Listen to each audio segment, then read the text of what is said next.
Stephen King once wrote that nightmares exist outside of logic, and there's little fun to be had in explanations. They're antithetical to the poetry of fear. In a horror story, the victim keeps asking why, but there can be no explanation, and there shouldn't be one. The unanswered mystery is what stays with us the longest, and it's what we'll remember in the end. My name is Alan Wake. I'm a writer.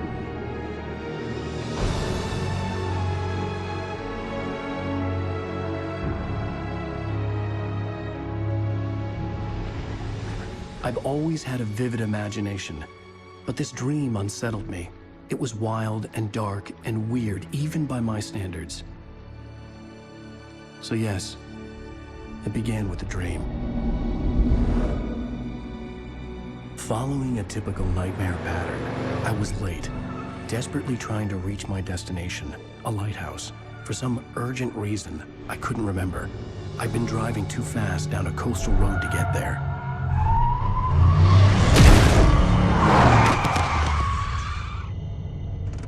I'd seen the hitchhiker too late.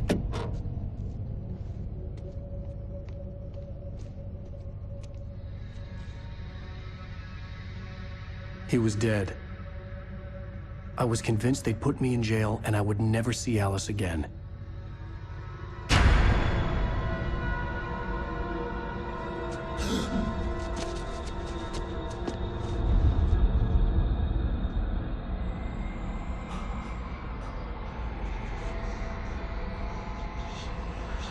Suddenly, his body was gone.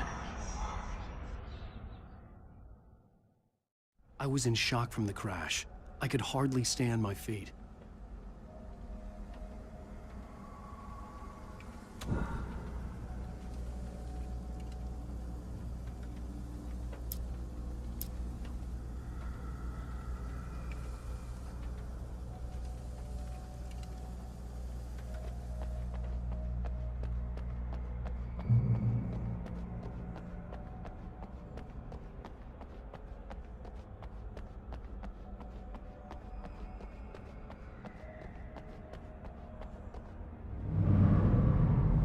I had to go to the lighthouse. I knew there was something important waiting for me there.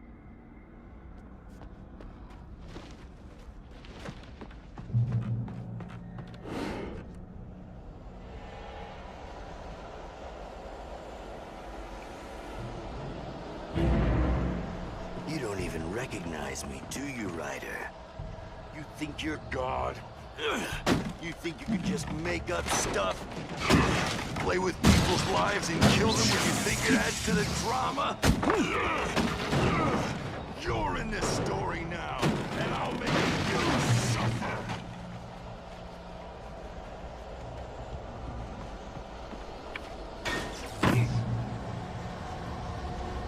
You missed your deadline! Damn.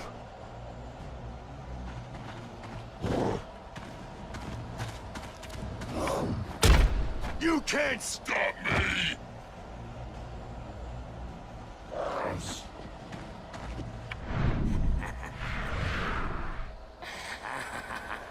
I realized that the hitchhiker was a character from the story I'd been working on.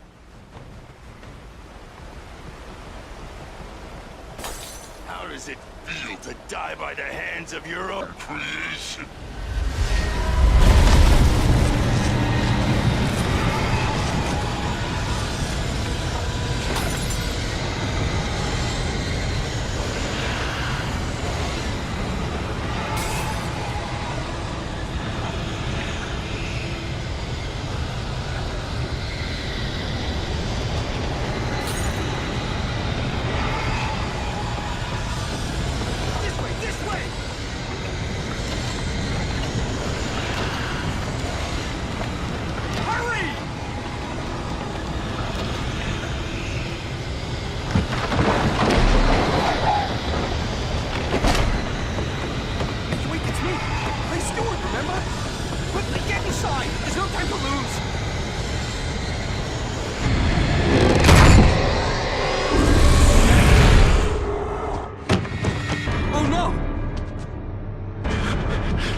was trapped. There was no way out.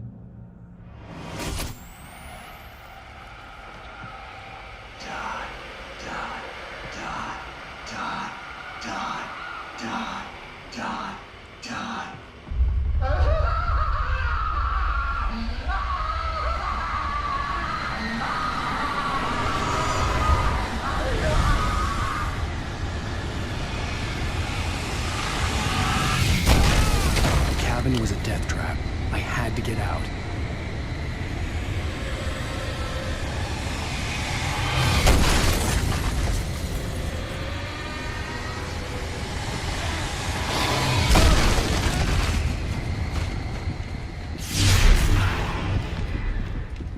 Follow the light.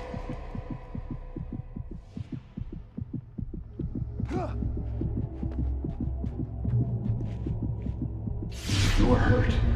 You should go into the light. You are only safe there.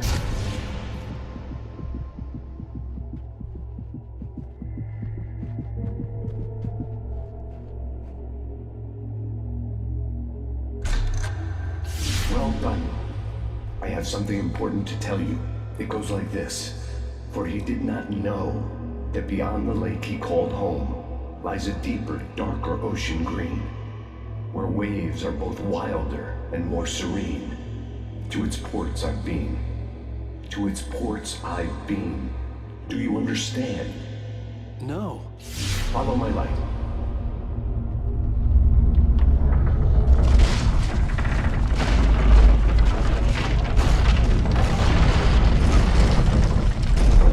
I entered your dream to teach you. The darkness is dangerous. It's sleeping now. When it feels you coming, it will wake up. There's no time. I can only show you the most important thing. The hitchhiker has been taken over by the dark presence. You can't hurt him now. The darkness protects him from all harm. Only light can drive the darkness away and make him vulnerable again. Here, take the light. Turn your flashlight toward him and burn the darkness away.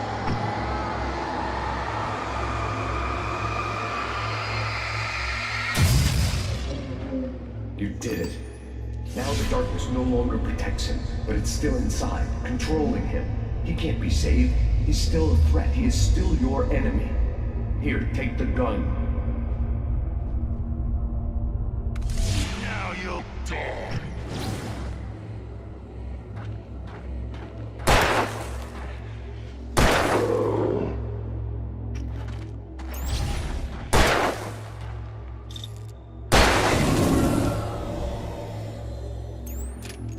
Good. You've done well. Remember what I've taught you. That is all. I will give you back your dream now. In the nightmare, a terrible darkness was taking over the world. The lighthouse was the last safe place on Earth.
can keep this up forever!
Shh, baby. Just another nightmare.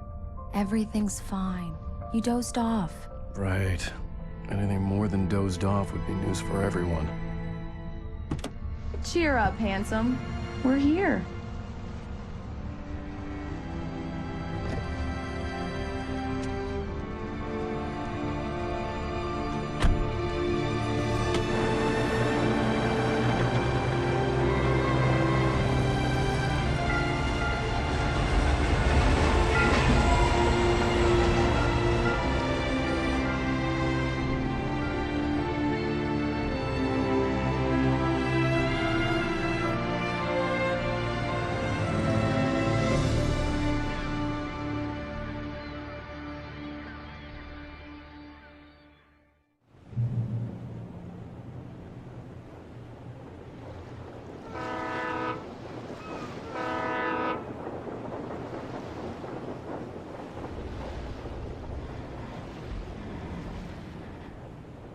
Let's act like we're on vacation. Go stand next to that old gentleman there. I want a shot of you with the town in the background. Sure. I'll even give you a title for the shot. A city boy, moments before he got eaten by a bear. Hi. Hello there. You picked a good time to visit our town. Deerfest is just 2 weeks away. Deerfest, huh? Did you hear that, Hi? You have a lovely wife, if you don't mind me saying. I'm Pat Bain, by the way. Nice to meet you. Yeah, I'm Alan Wake. I won't pretend I don't recognize a famous writer such as yourself, Mr. Wake. A pleasure. I'm an avid reader myself. I hope this isn't too presumptuous of me, but I'm the night host at the local radio station.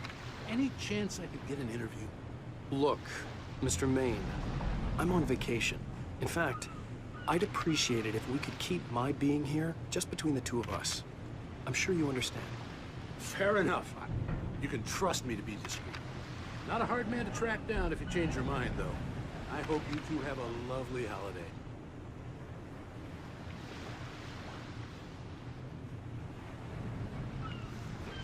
Very nice. I got a couple of really good ones. And I see you made a friend. That's cute. Right. Yeah? Hey, bestseller. How's my favorite writer? Are you there yet? Barry. Yeah, we just got here. Are the locals giving you trouble? Just say the word, and I'll hop on a plane and come make sure that you're left alone, Al. No, Barry, we're fine. Great, great. Just want to make sure you can relax and recharge. So, how is the place? Has it gotten your creative juices flowing? Barry, we're just settling in. Okay, Al. I'll call back later to make sure you're doing okay. And you call me if there's a problem, okay? Okay. I'm just looking out for you, buddy. Talk to you later. I love you too, Barry. You know he's going to be calling you every 5 minutes. Barry is Barry. I can always turn off the phone. What did I tell you? Text message from Barry. He says hi to you too. Alan, we're here. Come on, let's get back to the car.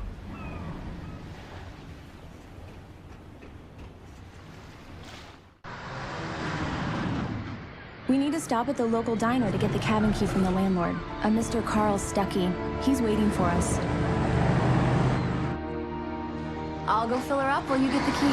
I'll pick you up here in, say, 15 minutes? Sure. Alan, thank you for coming here with me. I love you too. Go on. I'll promise to behave.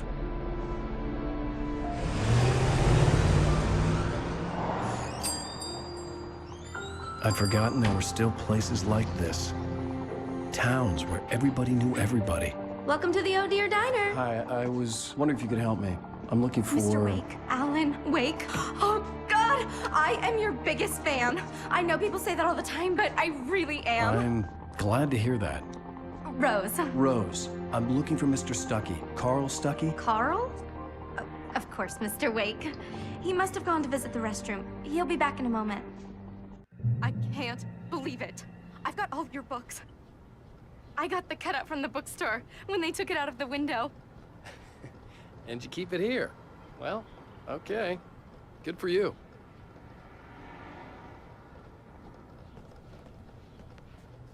Try the coffee.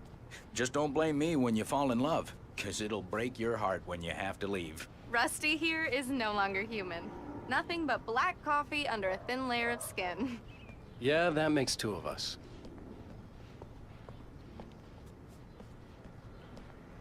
Are you staying long, Mr. Wake?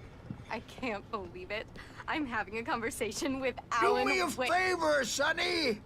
I could really use a tune right now. Coconut, number 6 in the jukebox. I'd do it myself, but both of my legs have gone to sleep. Bad circulation. Yeah. Are you serious? Coconut again? You disgust me. Call yourself a rocker. Unbelievable. Ah. Don't go in there, young man. You can hurt yourself in the dark. I didn't want to wait. I wanted to find Stuckey, to get the key and get out as soon as possible. The waitress was giving me a headache. Overeager fans always did. Hello? Mr. Stuckey? Carl couldn't make it. Unfortunately, he was taken ill. But I have the key for you and instructions on how to get to the lake. Okay. I wish you a good stay in my cabin. I'll come by later to check how you've settled in. And to meet your wife. I insist. Thanks.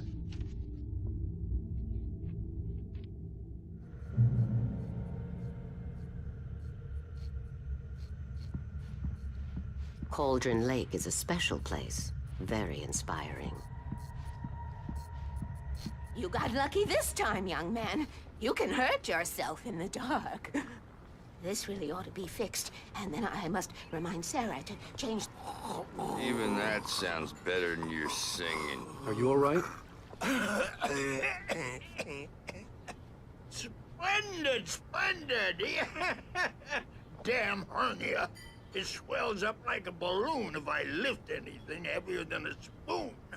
Yeah, splendid, splendid. It's been a long time, Tom.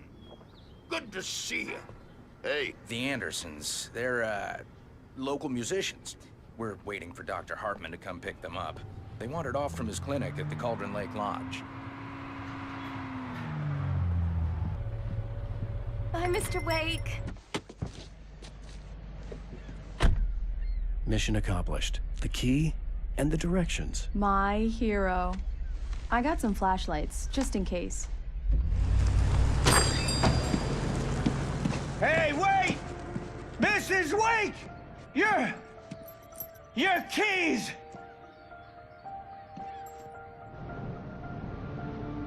That diner was a real nut house.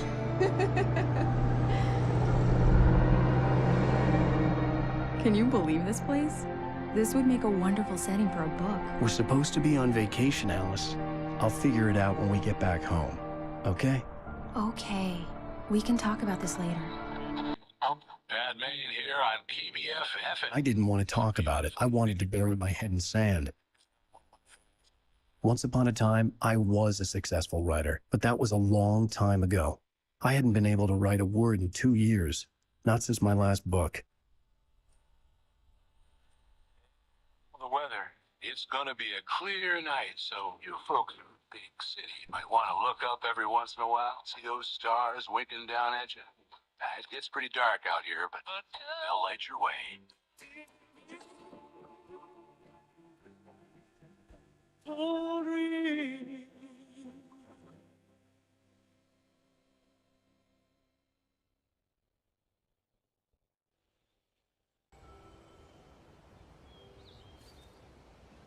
Wow.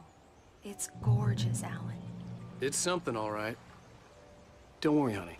I'll get you inside safe and sound before it gets dark. And I've got the flashlight. I know.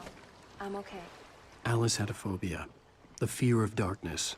I wanted to make sure we were inside with the lights on before sunset.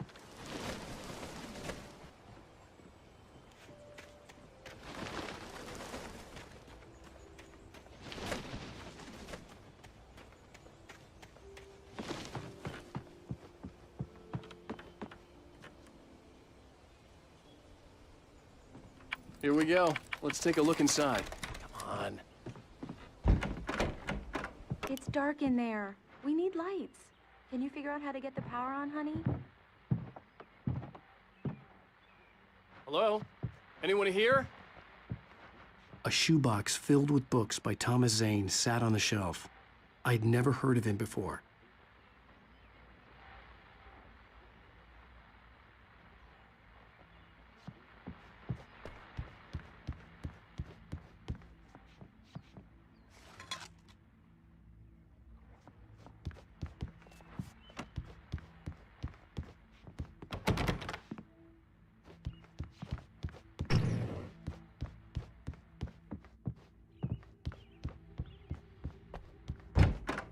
For a moment, the oppressive feel of the nightmare I had seen on the ferry returned. Damn.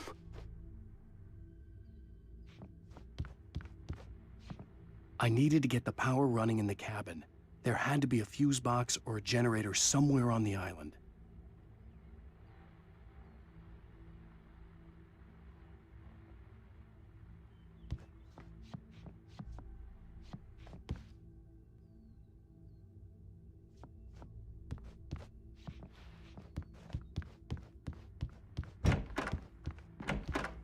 The cabin looked like a time capsule from the 60s, or even earlier.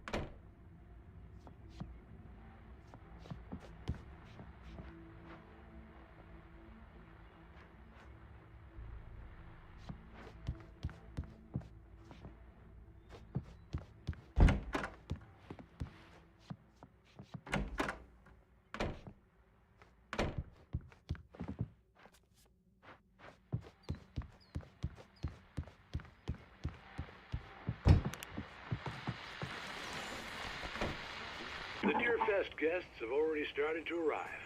Just ran into one on the ferry. Famous artist, no less. Let's see if we can rope him into an interview later on. Now, let's go to the phones. Caller, you're on KBF-FM. Hi, Pat. It's Rose. Why, hello, Rose. What's on your mind? I know who that famous artist was.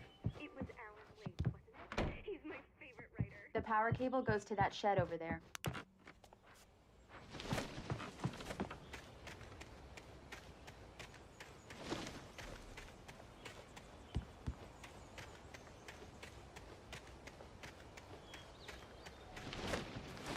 An old generator had been connected to the power cable.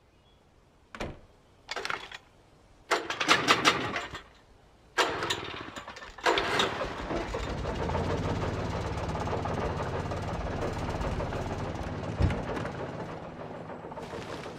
lights are on! Good work, honey. I'll freshen up a bit and start settling in. Okay. I'll look around a bit. The island Sure had thing. once been the site Have for a fun. love story. Maybe it would be that again.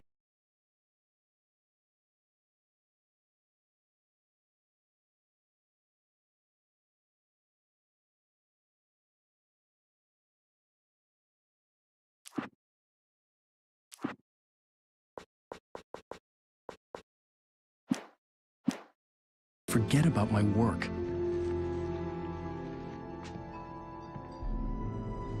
I thought we could be happy here.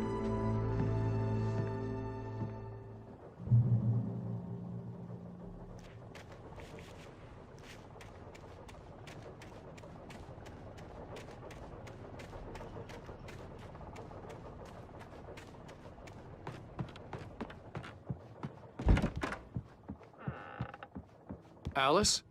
Honey? Alan, I'm upstairs. I have a surprise for you. Well, hello there. I'm not the surprise. It's in the study. Go take a look. Okay. Surprise! Alice? What is this? I guess I have a small confession to make. I thought maybe you could write here that a change of scenery would get you past... Damn it, Alice, everyone Hey, keeps... hey, just hear me out. There's a local doctor, Dr. Hartman. I read a book of his. He has a private clinic here. He specializes in helping artists. So now you want to get me committed? No, it's not like that. That's not... Alan? Alan? Just don't! I don't want to hear it! God damn it, Alice! God damn it! I knew she wouldn't follow me in the dark. I needed some time alone to think things through.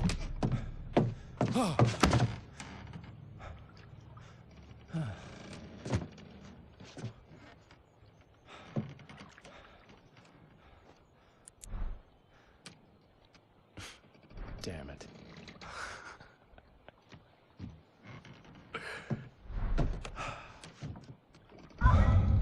Alice? Alice? Alice! The cabin had gone dark. All the lights were out.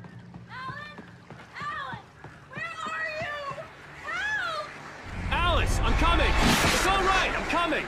No! What the hell? Help me!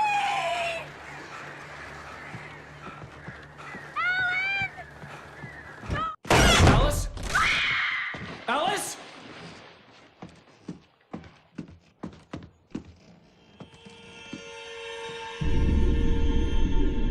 Oh no!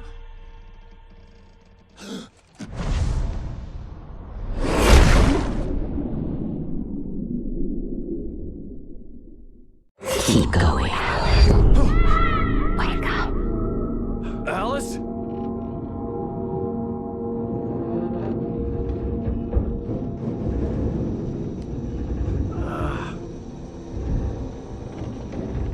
Waking up in the crashed car felt like I had woken from one nightmare and entered another.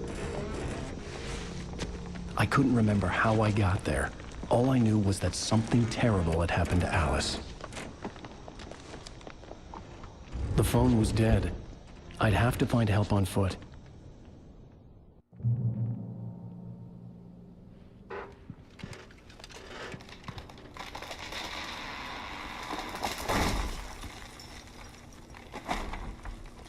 The gas station was my best bet. They'd have a phone I could use. It looked like a long hike through the forest to get there.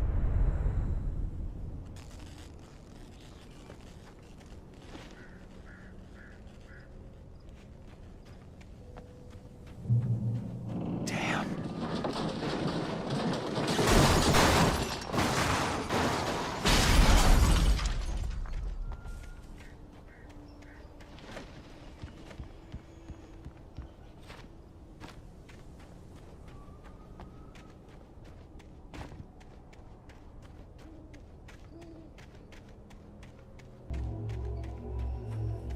Hello?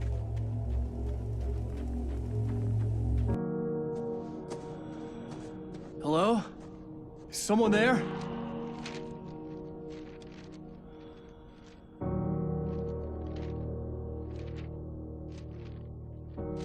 The loose sheets of paper were pages from a manuscript entitled Departure. That was the name I planned to use for the next novel I had never gotten started. I was named the author. I hadn't written it. I couldn't remember writing it. In the scene on the page, the hero was attacked by an axe murderer in the woods at night.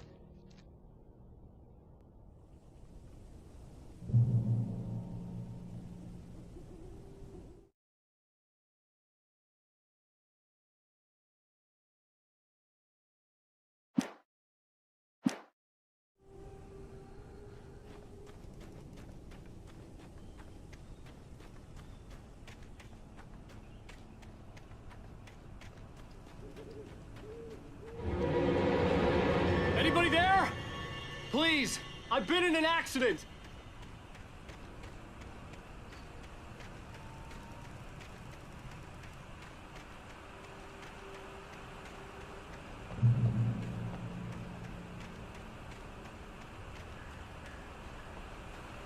The lights up ahead were a good sign.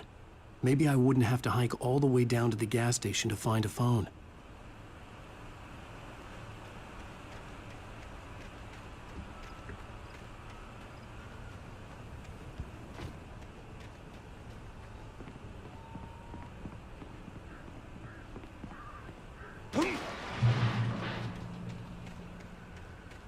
Anybody there?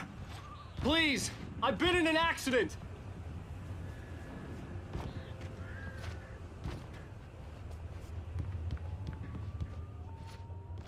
Hey! Hey, you! Phil! There's been an accident!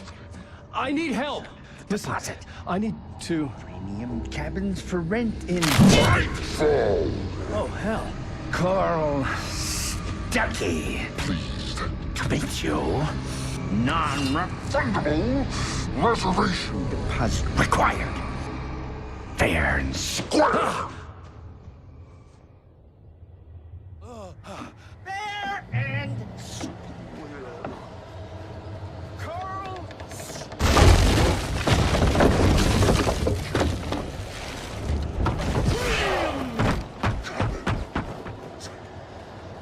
fair and square. In Bright Falls, Aaron. Shit. To arrive, you... Bright Falls. I had to figure a way out of this. Any second now, and Stucky would be knocking on the door with his axe like Nicholson in The Shining.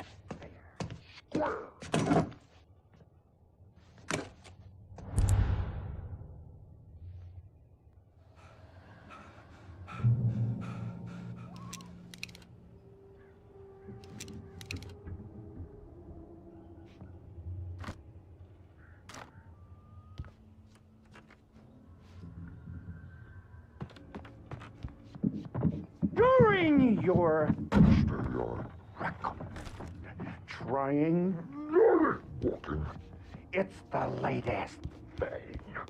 Incontestably proven. I wasn't about to open the door, as long as I was liable to catch an axe with my forehead. One stone. You can see the sights and keep those cholesterol levels down at the same time. Yes.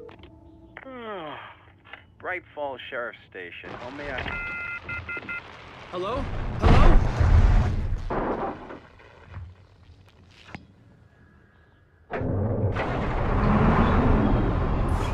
The spat.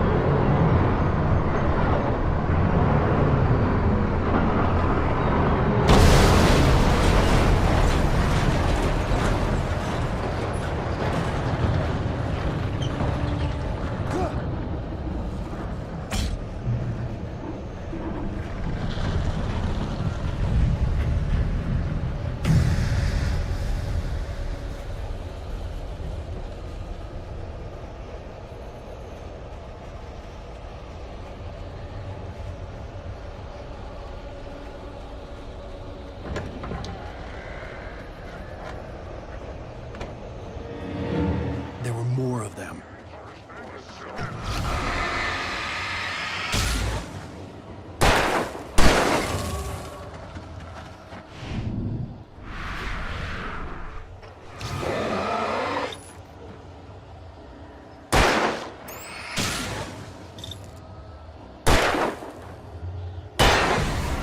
My head pounded with a concussion. I'd never fired a gun outside a shooting range, and now I just killed someone. Or something. There were no bodies. They just disappeared. If I was dreaming, it felt real enough to make me sick.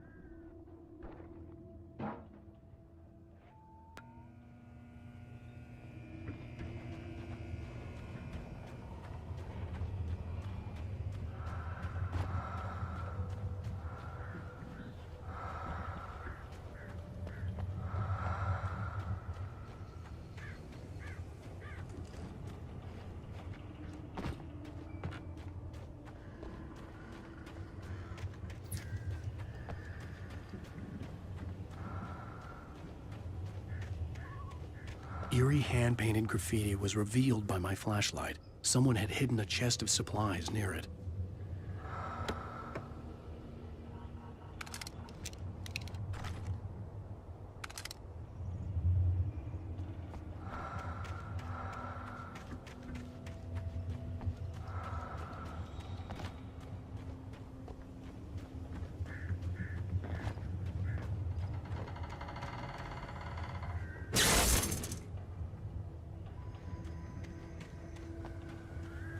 The dark forest was the last place I wanted to go, but I had no choice. I had to get to the gas station.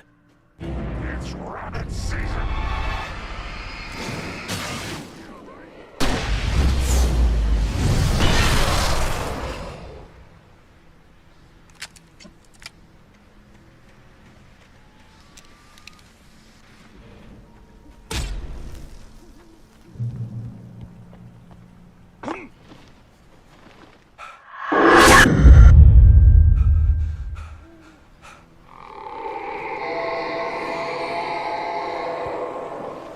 What the hell was that?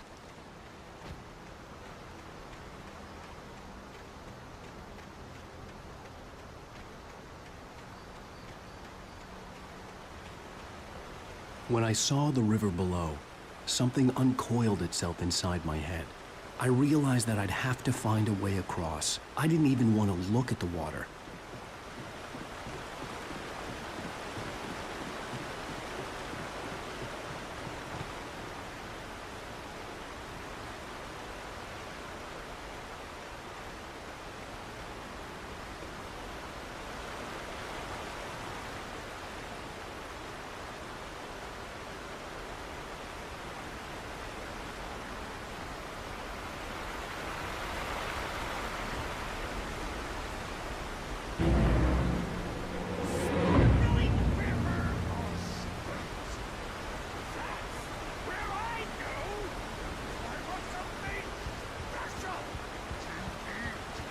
Stucky was still out there, in the dark, stalking me.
The staircase was broken.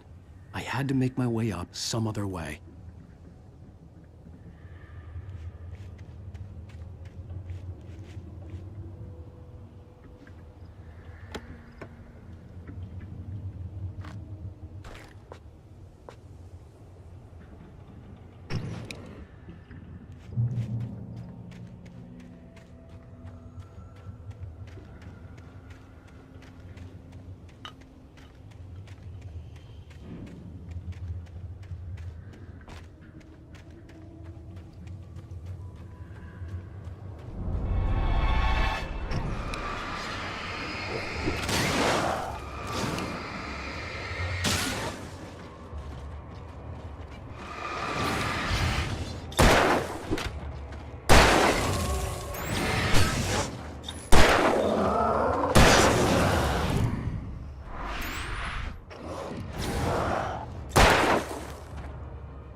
Well, I was just outside for a breath of fresh air, and what a night.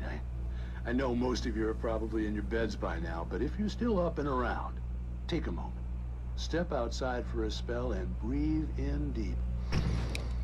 The weather is absolutely still. The sky is crystal clear. It's like the forest is quietly breathing along with you.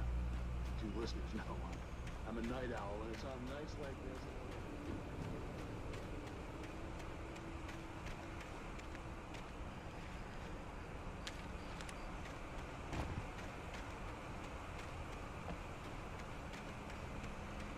The gas station was closer now, its light welcoming in the darkness. Paul makes the best dogs in the state. Belly Burster is the best with no contest. Monster Dog is second best.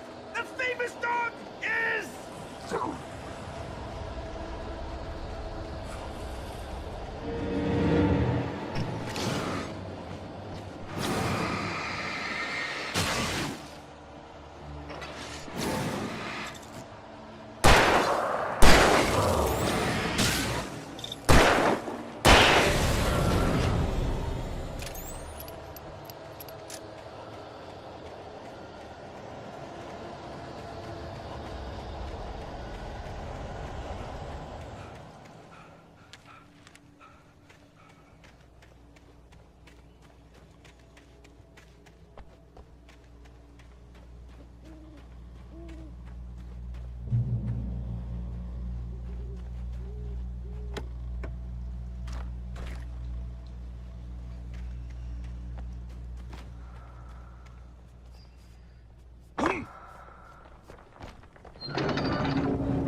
For the day!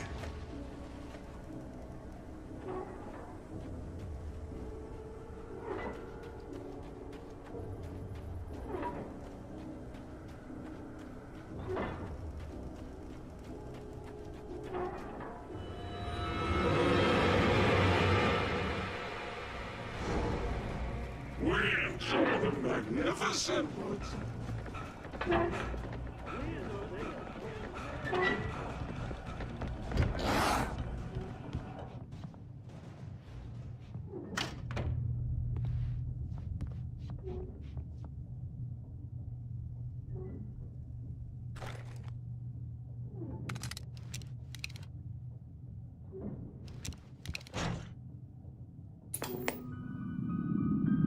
Science. It bestows immortality on those who advance it to elevate all of mankind. Newton, Einstein, Sagan.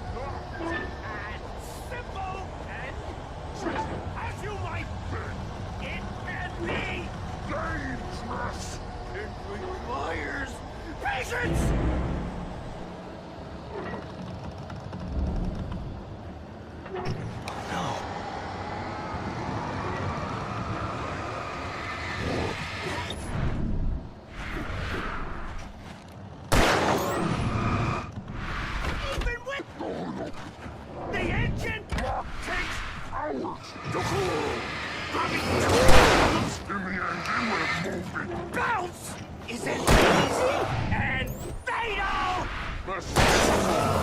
Count your forward! This place full gotten inside the engine has destroyed more than winter! You should leave the job. Professional!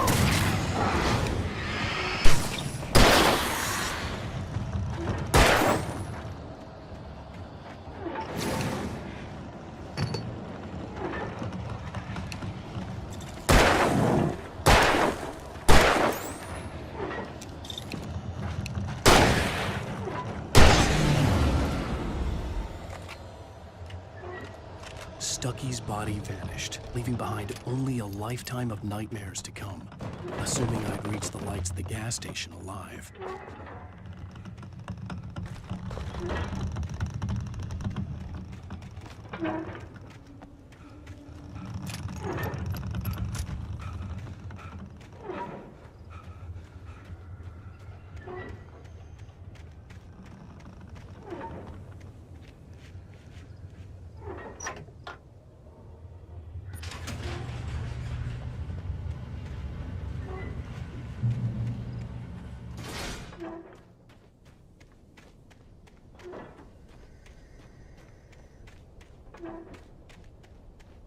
I recognized the parade float I had seen in Bright Falls when I first arrived with Alice.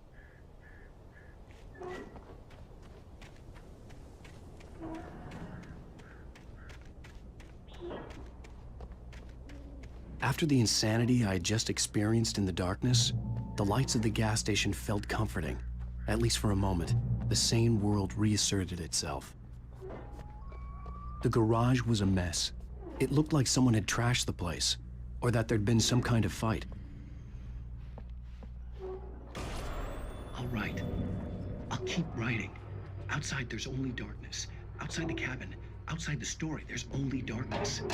I can feel her presence in the dark. Just now, I could smell her perfume in the room. I'll reach her. I'll fix it up. I'll bring her back. The story will come true. If I stop, she's lost.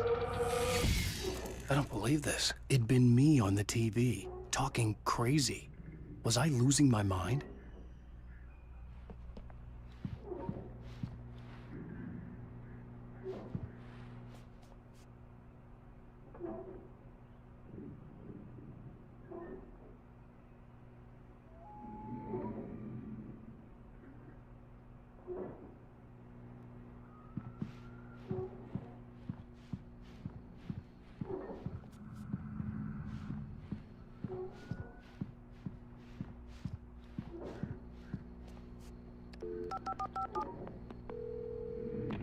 Bright Falls Sheriff Station.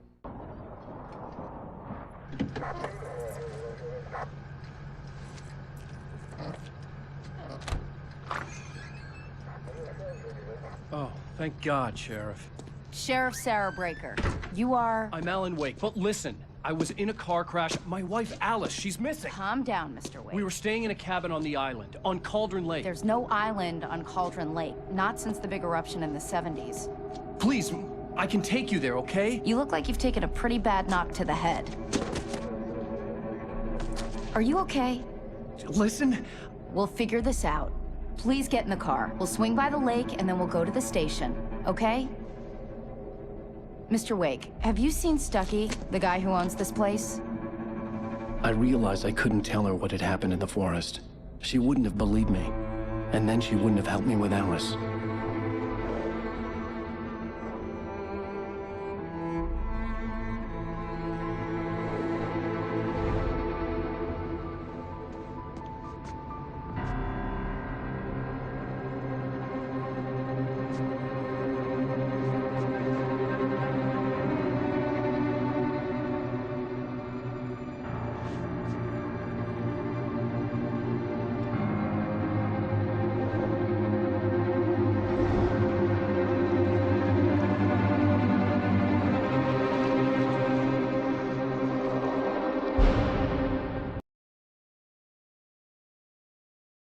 Previously on Alan Wake.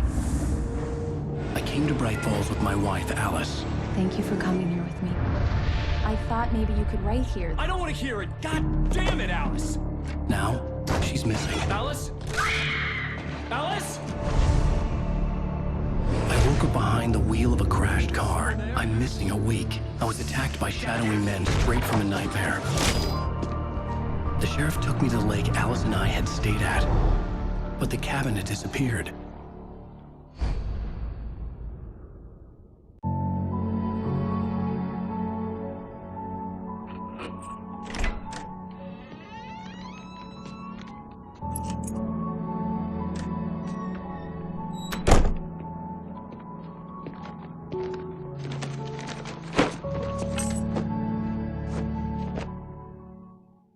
Honey, I'm home.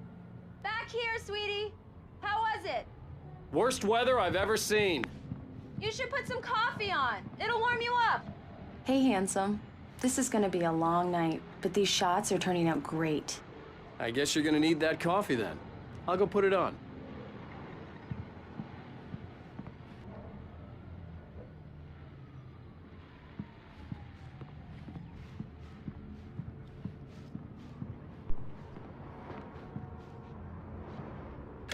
Coffee's on. Great, thanks. I'll need it if I'm gonna finish this by tomorrow.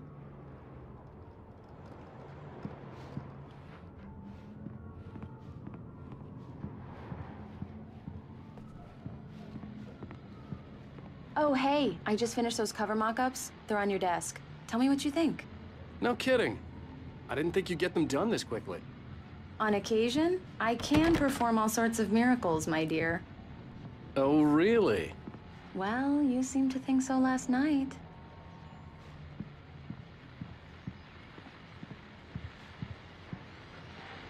These look really good.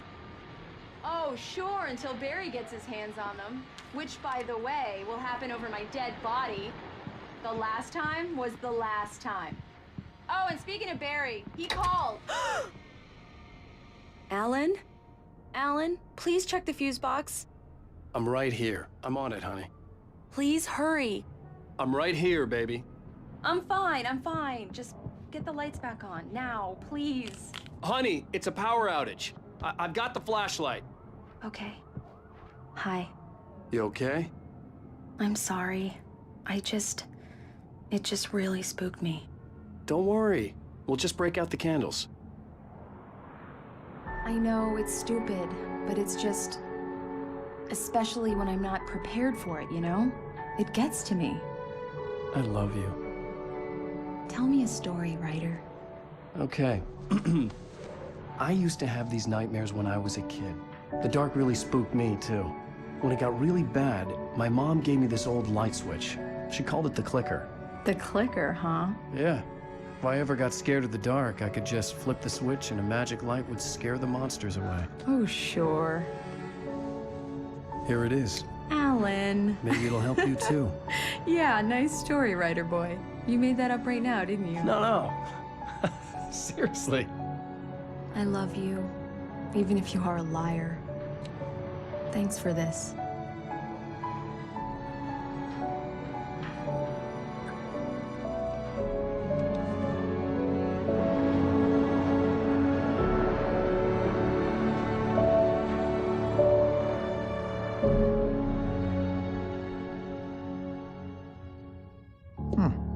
How do you feel, Mr. Wake? Any nausea, disorientation, anything like that? Mr. Wake, how are you feeling? I'm okay. My head's fine. I had to lie about my headache and memory loss. He'd send me to a hospital for tests. I couldn't leave without Alice. Very well. I don't think you have a concussion, but you've obviously been through quite a shock. You should take it easy for a couple of days. Thanks.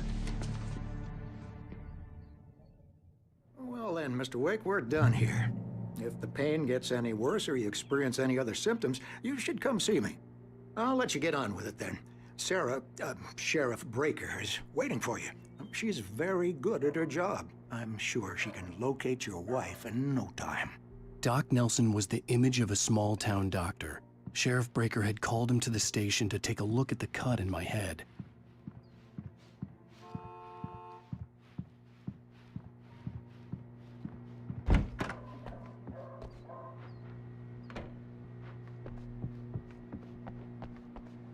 Thank you for testing the lights, Miss Weaver. Everything seems to be fine. I don't have the luxury of Suppose we'll need change. Come in, Mr. Wake. Your phone's on the desk. The battery was dead. It's charged now. Have you started looking for my wife yet? My men are already on it. Now, can you tell me what happened? I'm not sure. I can't remember. We were arguing. I walked out of the cabin. The cabin on Cauldron Lake? How did you end up at Stucky's gas station? I wanted to tell her what had happened last night, but I couldn't. She'd lock me up. Excuse me. I need to take this. Hello? Alan, please help me. Alice? Stop talking to the law. You'll do exactly what I say if you ever want to see your wife again. Who is this? Go to the back lot. There's a hole in the fence on the left. Look inside the junker. I left a little something there to convince you we're all on the same page here. After you ditch the cops, you're gonna meet me in Elderwood National Park. There's a spot called Lover's Peak. Mr. Wake, can I help you with anything? Don't do nothing stupid, pal. We're watching you. I need to get some air. The sheriff said I could go out back. Hey, of course, Mr. Wake. You can get there through the cell corridor. The light's on! The deputies, they don't understand. They won't listen to me. I need it to be bright. Thank you, man, thank you. Hey, you're all right. You're a good guy. Don't let anybody tell you different. You know, I shouldn't even be in here. The cops, they got it all wrong. See, sure, I beat him up, but I wasn't drunk. I mean, I wasn't drunk at the time. I only got drunk afterward. Okay, listen. You gotta listen carefully now. Here's the kicker. That wasn't Danny. No, sir. It only looked like him. You wanna know who it really was? I'll tell you who it really was. It was a goddamn space alien! I know it sounds like something a drunk would say, but believe me, I wasn't drunk then.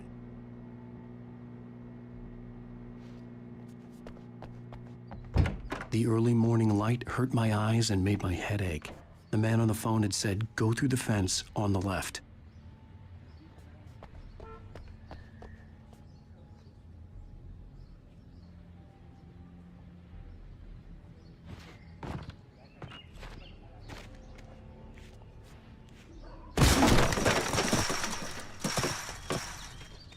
Alice's driver's license had been placed on the front seat. The caller meant business. Barry? Ow! Thank God! Where the hell have you been? I've been trying to reach you for a week, you and Alice. I've been worried sick. I flew out yesterday. I'm here in Bright Falls. Barry, listen to me. I'm at the sheriff's station. Come and get me. I can't talk now. Al, what the hell is going on? I had to get the sheriff to let me go. I needed to get to Elderwood National Park to meet Alice's kidnappers.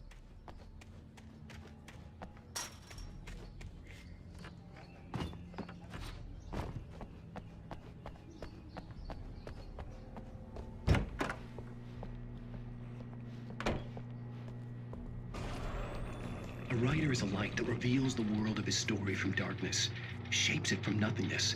The way a sculptor carves a statue from a block of granite. If I stop, the world I'm making dies. Darkness will reclaim it. It's a long, hard journey into the dark. Alice's life is at stake, but I can't think about that, or I'll lose it. The dread lingers at the edge of perception. I'll push on. Anything is possible here. I'll write the story. I'll save her.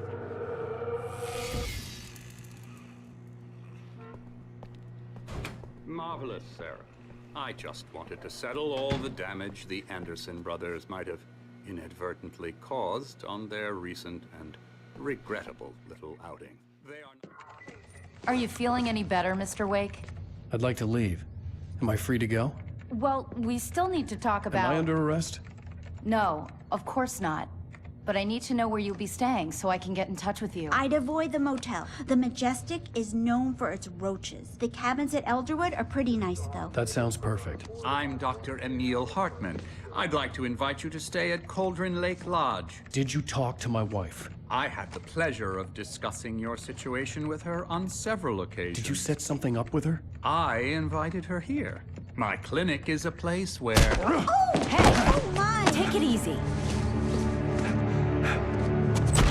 Hey, nobody move! Get your hands off of my client! Who are you? I'm Barry Wheeler, his agent.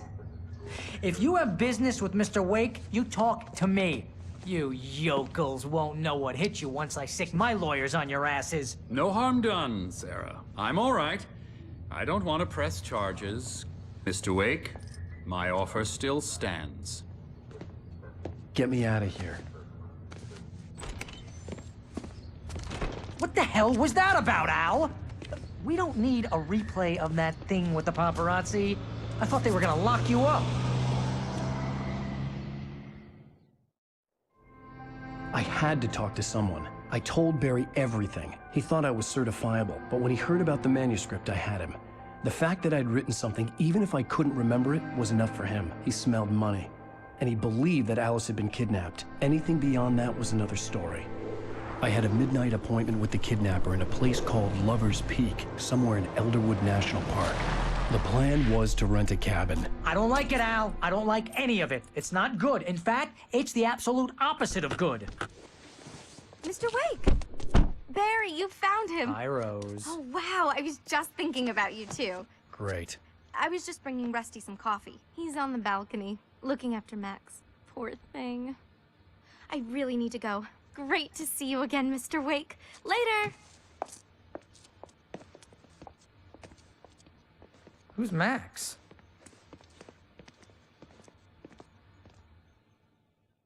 What an airhead. Jeez, Mr. Takes a swing at everybody. This is not her fault. She's a very nice girl and, more importantly, a fan. She even has a fan site dedicated to you. And she was very helpful when I was looking for you. Seriously, Al, what you were saying in the car, just listen to yourself. What, you shot a guy and his body just disappeared? When was the last time you slept? What, are you high? Have you been drinking? No! Look, Barry, I'm missing a week, and someone's got Alice. Do you and everything's understand just what it sounds like when you say stuff like that? Don't get me wrong, it's a good story, could be a bestseller. But when you start confusing fiction with reality, you're buying yourself a ticket to the funny farm. Wait here.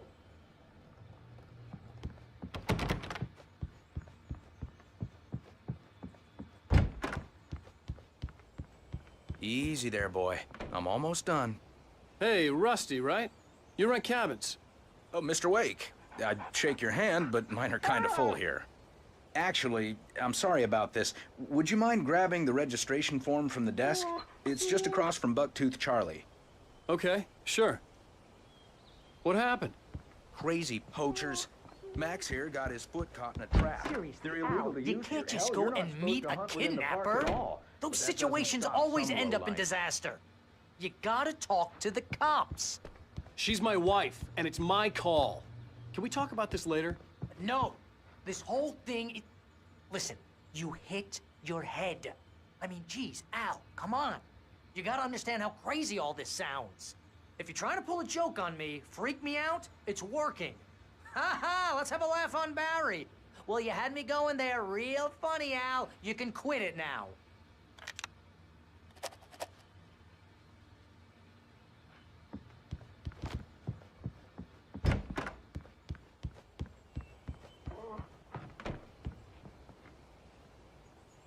I think this is the form you wanted.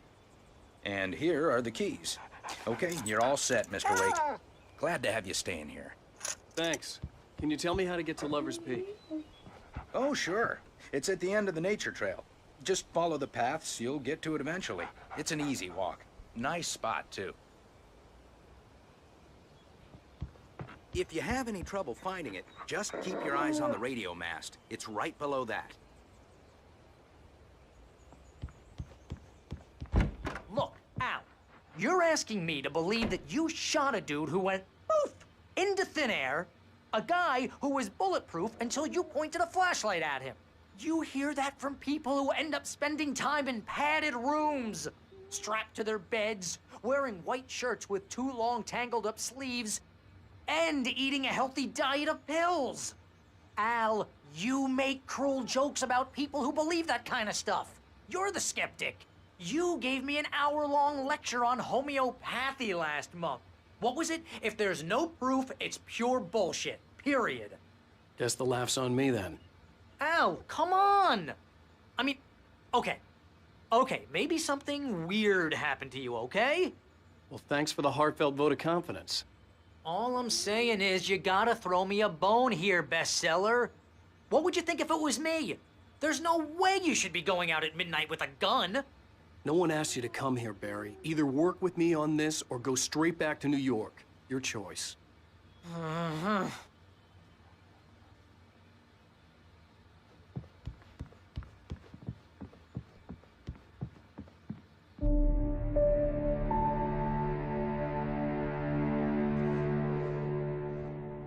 crazy talk, Al. Al! Al? We should go to the sheriff or call the FBI. Damn it, Barry, they'll kill her! This is not a goddamn debate, Barry. I'm going to Lover's Peak. He said to come alone. Okay then. I understand. You're my best friend, and I'm worried that you're not right in the head. Tell me what to do to help, and I'll do it. You stay here, and if I'm not back by morning, call the cavalry.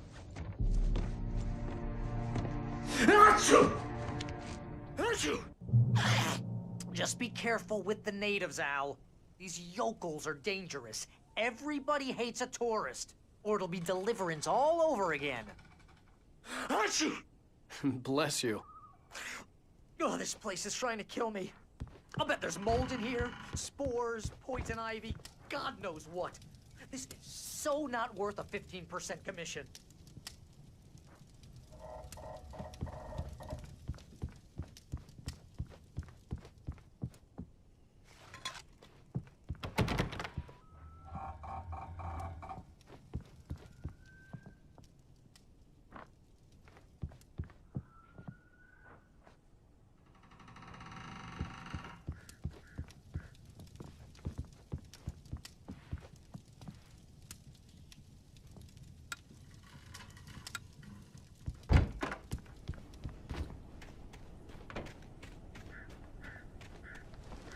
I'll wait here, Al. I'll hold down the fort. I'll be with you in spirit every step of the way, Al. Locking the door now.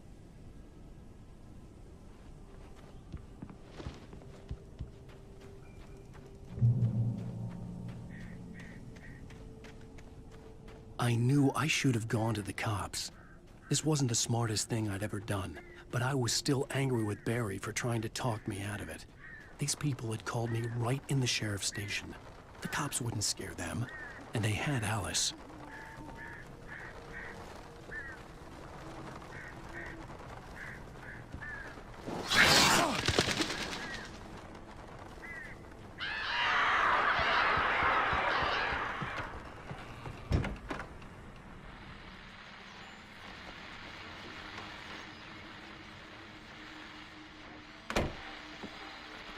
Welcome back to the show, folks. As promised, our very own Dr. Nelson has just parked his rear end in the studio. Doc, what's your Deerfest plan like? My plan? You make it sound a lot more organized than I ever seem to manage. Oh, yeah. No plan, really. Just taking the atmosphere. I'm getting a little too rickety to do much more than that, you know. Oh, tell me about it. No sack race for us older gentlemen, huh? Yes, exactly, Pat. But I'm going to check out the parade, of course. And I'll be one of the pie contest judges, too. Well, that takes a different kind of constitution. Oh, yeah. It's my kind of exercise. Now, Doc, seriously, you're in pretty good shape.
Crime and punishment.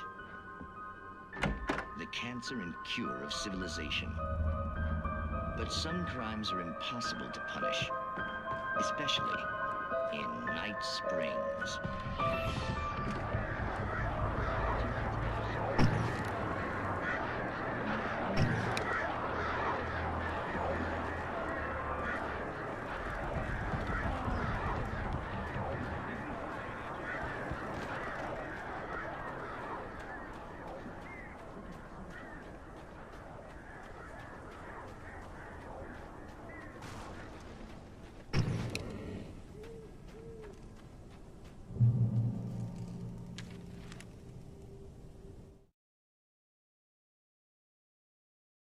In spite of its human mask, to describe the dark presence as intelligent would have implied human qualities on something.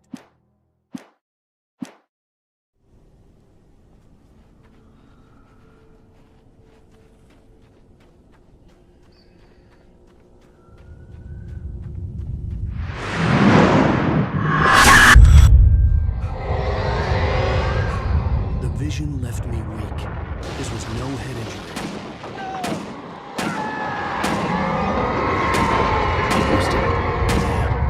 Rusty, hang on! Oh, God! I'm coming! Please, help me! Anybody? Help me! Help! Help me! Can you hear me? Anyone? Hello? Please help! Back here. Mr. Wake? Oh, hell. It happened just the way it was on that page. I found. Came true. It knew. So dark. It'll come back for me. You must... The lights. In the office. I have the key. Okay, Rusty. Hang on. I'll be right back. Whatever did this couldn't be far.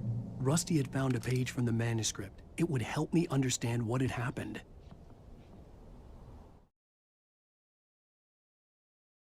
The air in the visitor center was heavy with an awful smell, as if some rotten drowned thing had crawled up from its grave.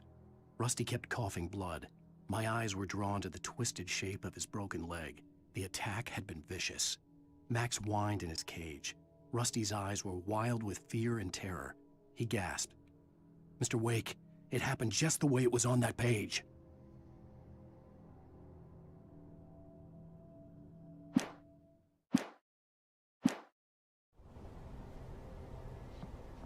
Shh. Good boy.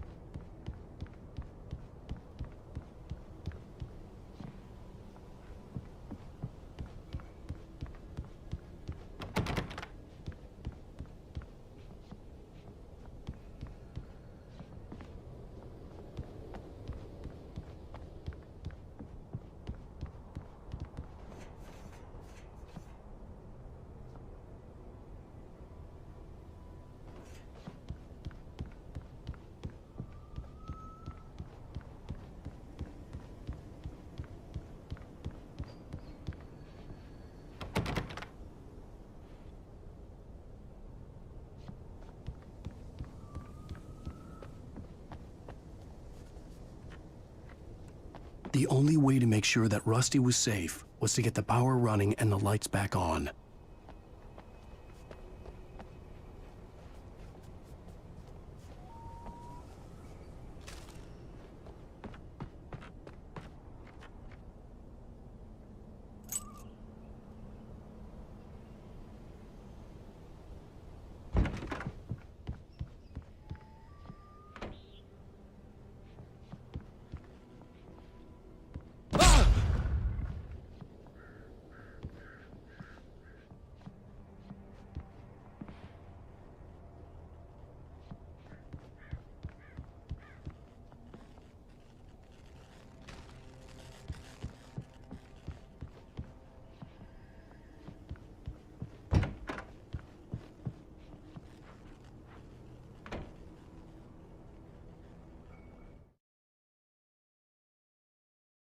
The visitor center was sturdy, but the impact turned the front of the building into splinters. Rusty was thrown across the lobby like a rag doll and hit the far wall hard. It didn't hurt until he tried to move and saw his leg bend the wrong way, felt the broken rib stabbing him on the inside. Rusty howled in pain and fear, suddenly afraid to die alone. At the last instant, I changed direction and threw myself down. The axe splintered the trunk of a tree. I stumbled into the pool of bright light. My lungs burned. I was too exhausted to move. I tensed as I waited for the killing blow, but it never came. I raised my head. Nothing moved in the darkness beyond. For the moment, bathed in the cold light, I was safe.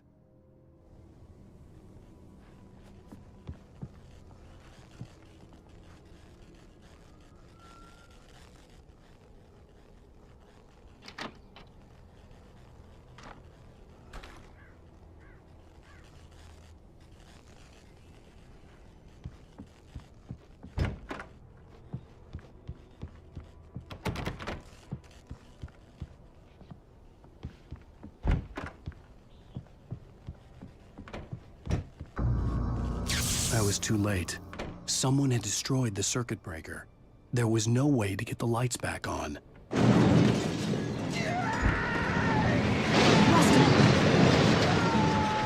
Rusty!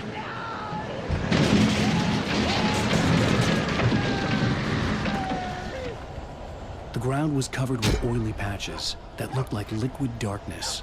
Hunters need hunting licenses.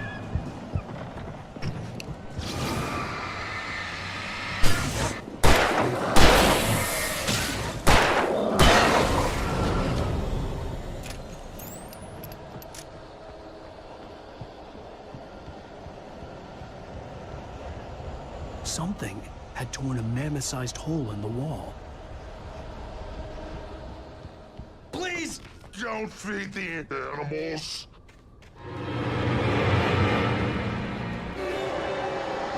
Obey! The park ranger's instructions. At all times. Fishing! Rusty, no! Purchase of farm. Fishing. License! Never. Go closer than 100 yards. Two bears and wolves. Never approach any other Wildlife closer than 25 yards. pets must be leashed. At all times.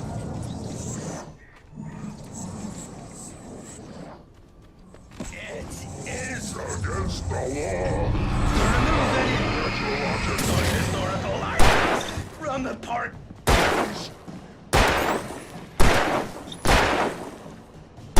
This includes even Rocks. you may I know. or even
Forget about it, Barry. It's just me going crazy.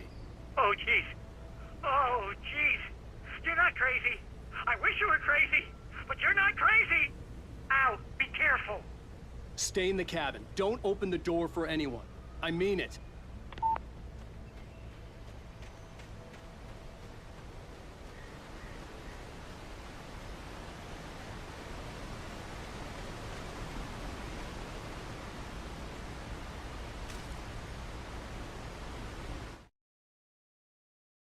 In that last instant of consciousness, Rusty thought about Rose. He was older than she was. Rose was barely out of her teens, but she made him feel young and forget what a train wreck his long-dead marriage had been. He still wore the ring.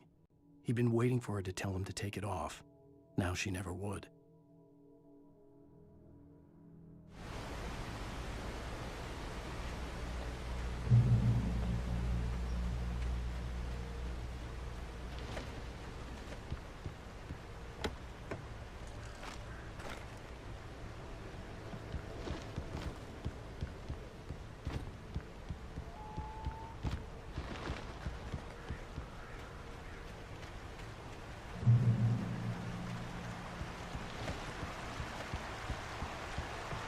Lover's Peak was at the far end of the nature trail.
Shit.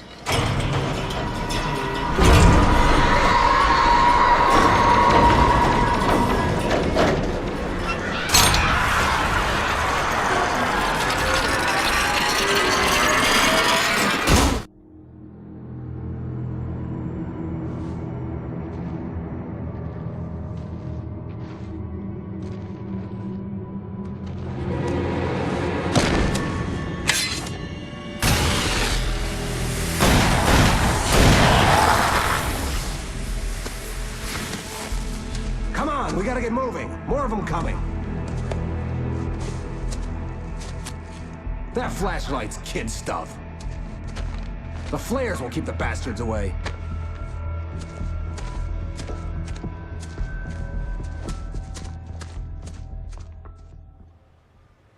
You can see them too? Hell, of course I see them. Come on, we gotta move. Why? Because that's the way the story goes. Yeah, but... Let's move! I lost my gun back there. Oh, I've got a gun. Just keep that light steady on him. It took a moment, but then I recognized him. He'd been on the ferry when I first arrived here with Alice. He knew my name. We were headed in the direction of Lover's Peak. There was no way this was a coincidence. He was the kidnapper. Come on, Wake. You better keep up. You set him up, and I'll knock him down, Wake.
How's that, huh?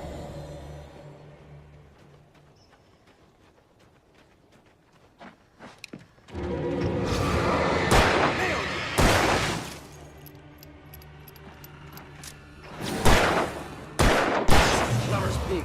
Right up these stairs, Wake. Use the flares from the emergency box to hold them off while I get these boards off. Give me the gun. Yeah, no can do, Wake. Are you kidding? Give me the gun! No time for back talk.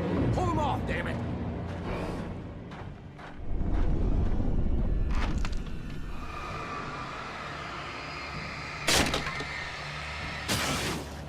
Just a little longer. Scare them off.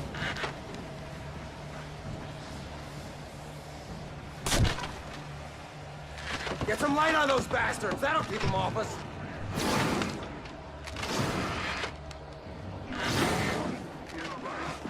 Just a little longer. I almost got it. Okay, it's open, Wait. Move it or lose it.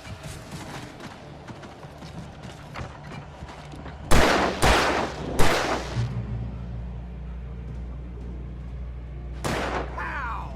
Bullseye! Oh, you feeling better now, Wake? All cozy and safe. Better get ready. They'll be on us soon.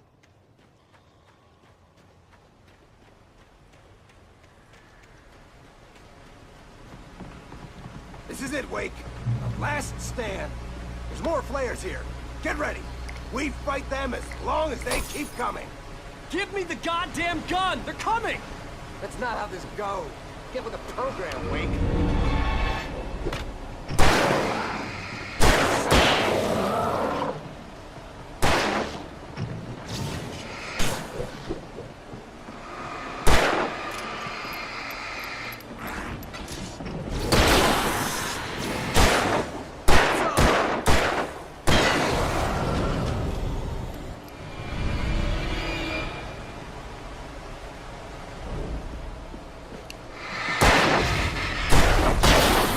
Huh?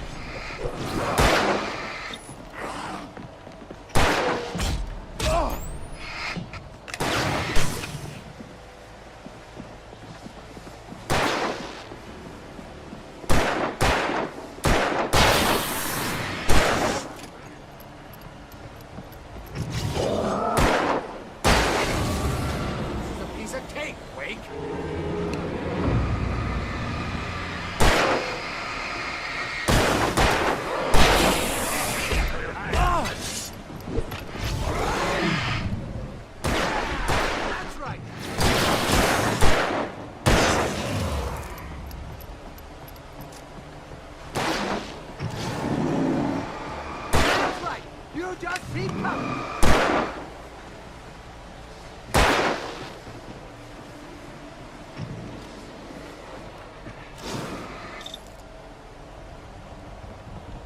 Die already, die!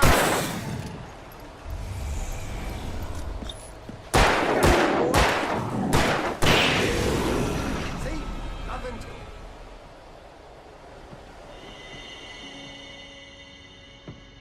Let's cut the act now. Where's my wife? I knew you were gonna say that. I read it all before.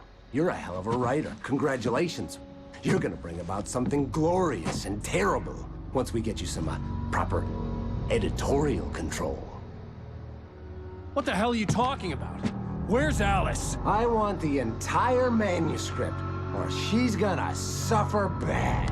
You touch her mouth.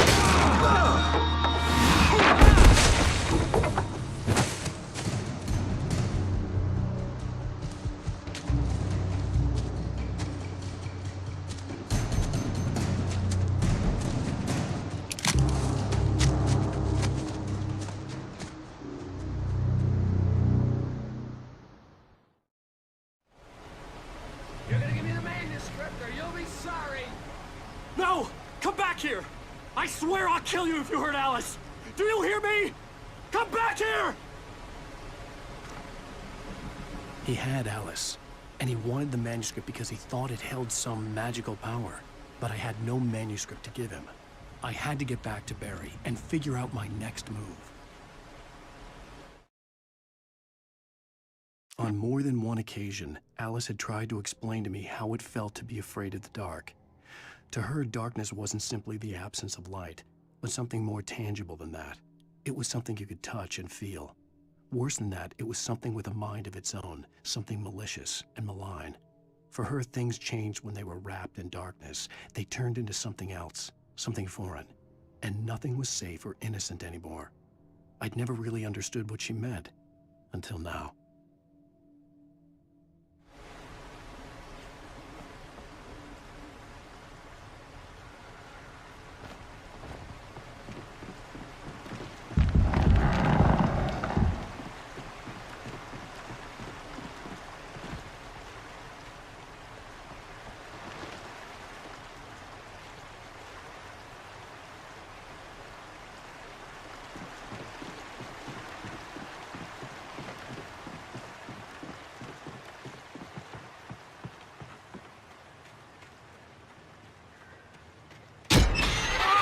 What the hell?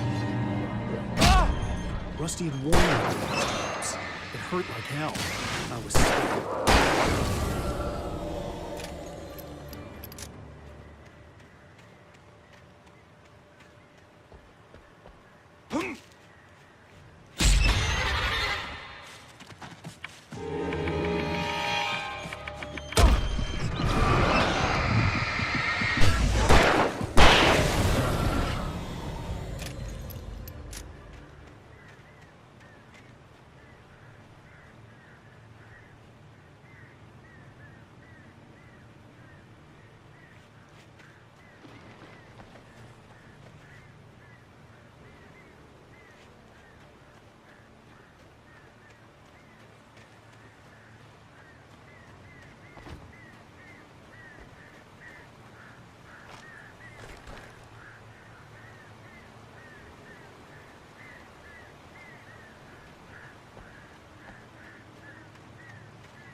The night had been one desperate situation after another.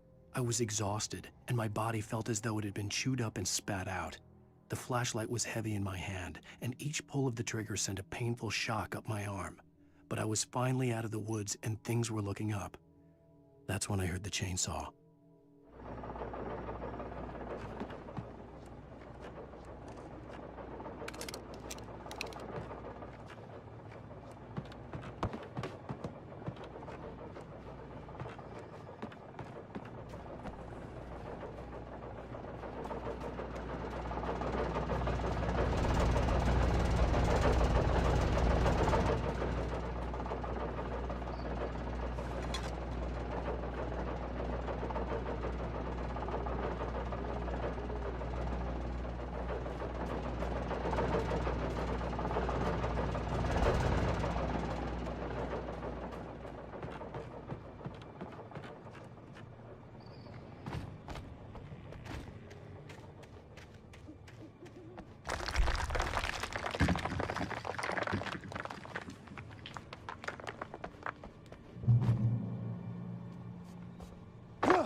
The logging site was a mess.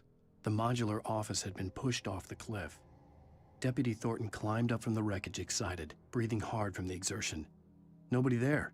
It's weird. Don't you think that's weird? Bored, Mulligan let out a mighty snort. Hell, it's always weird, Thornton. Just a question of sorting out what kind of weird it is this time around.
When Barry saw the darkness attack the visitor center, it made him a believer. The men Al said he'd shot, they hadn't been just locals on crank. Somehow the world had changed, like the channel had been switched without warning. You think you're watching a sitcom, and you're really watching a horror show. When the birds started attacking the cabin, Barry wasn't surprised, just terrified.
Beware of Widowmakers!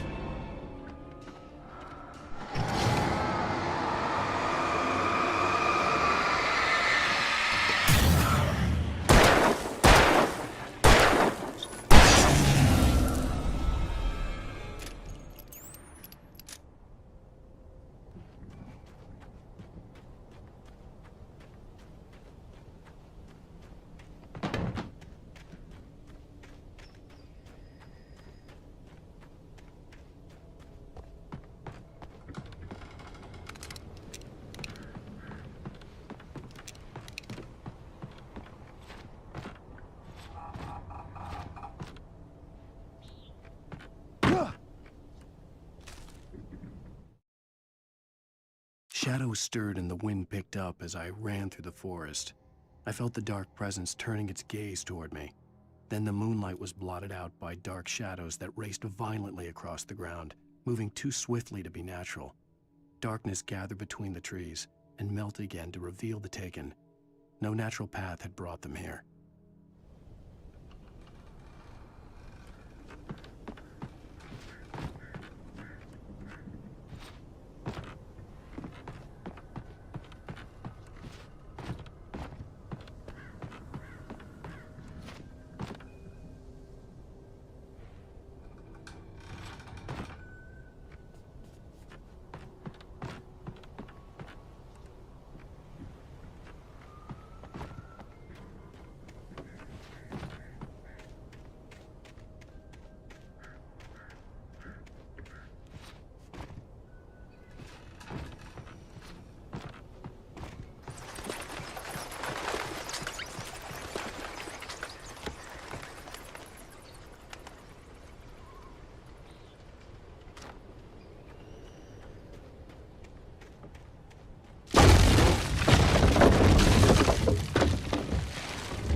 Beware of Widowmakers!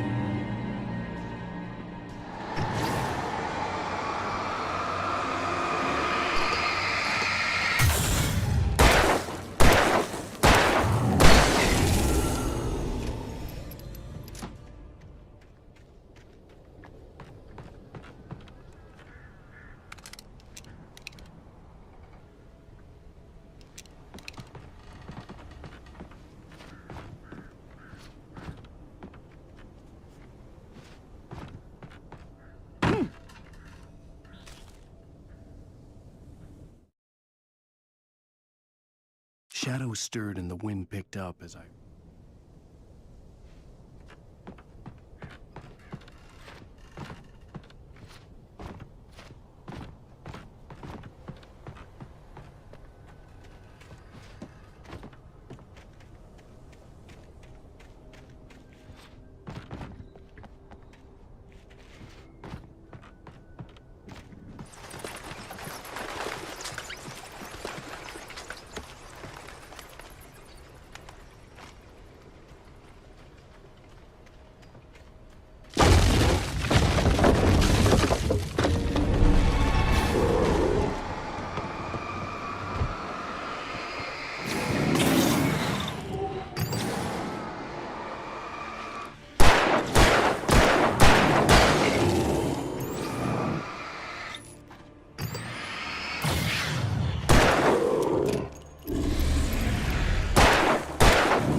Hazardous occupation.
Hazardous occupation.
Barry?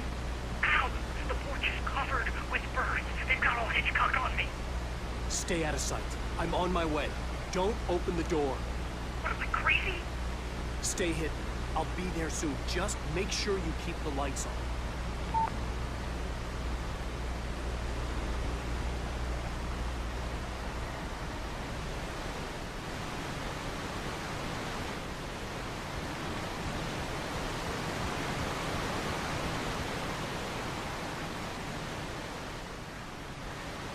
I still had to reach Barry at the cabin, but at least I was out of the woods.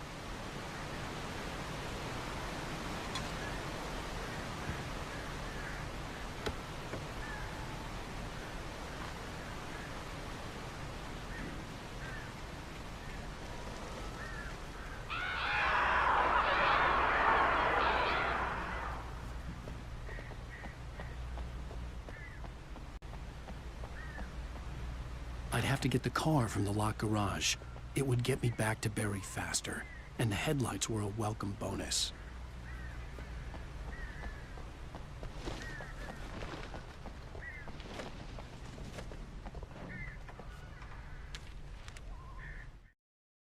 The FBI agent's command froze me in place. I considered surrender. It was all falling apart anyway. I could give in, let someone else deal with it, but it felt all wrong. Call it instinct, his posture, the way he held the gun.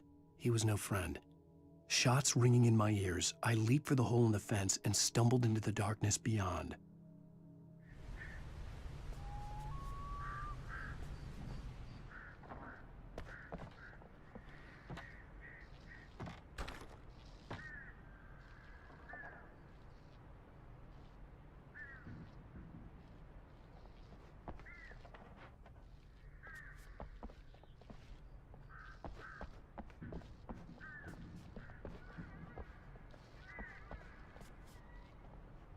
I had to find the key to the garage.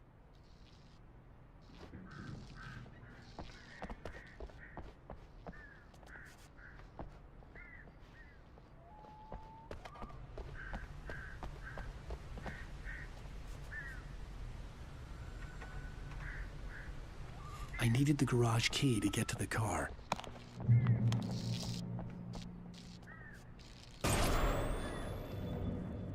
A story is not a machine that does what you tell it. A story is a beast with a life of its own. You can create it, shape it, but as the story grows, it starts wanting things of its own. Change one thing and you set off a chain reaction of events that spreads through the whole thing. The characters have to be true to themselves. The events need to follow a logic that fits the story. A single flaw and the magic is gone. The story dies. Alice dies. You can learn about nature and yourself.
The flare gun was probably the best weapon I could imagine against the dark things I was facing.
It was the kidnapper. You son of a bitch! Where's my wife? Enough horseplay, Wake. You deliver the manuscript, and you can have your woman back. Simple as that. I don't... Listen. Listen. I'm gonna need time to finish it. I still need to write the ending. I need... a week. It's not done? I need a week. 2 days. The old Bright Falls coal mine is nearby. You can find it easy, city boy. The main building, there at noon. You bring the manuscript, you'll get your wife. If not, well, get me? Yes, I get you.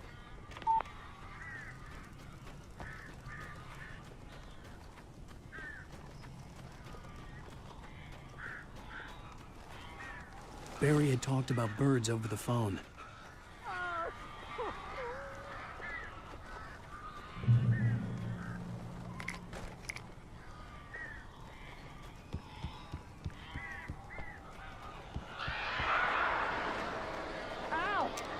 I am so glad you're here. A couple of them got in here before I blocked the chimney. This isn't normal. These birds are weird.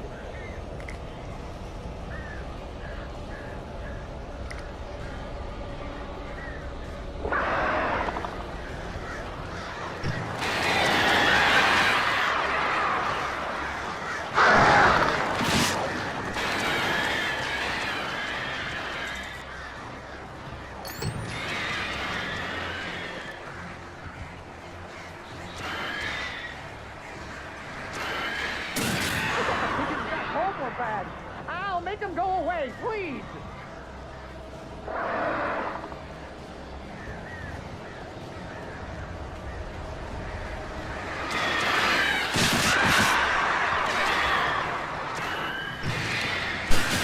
only good thing about this goddamn horrible situation is that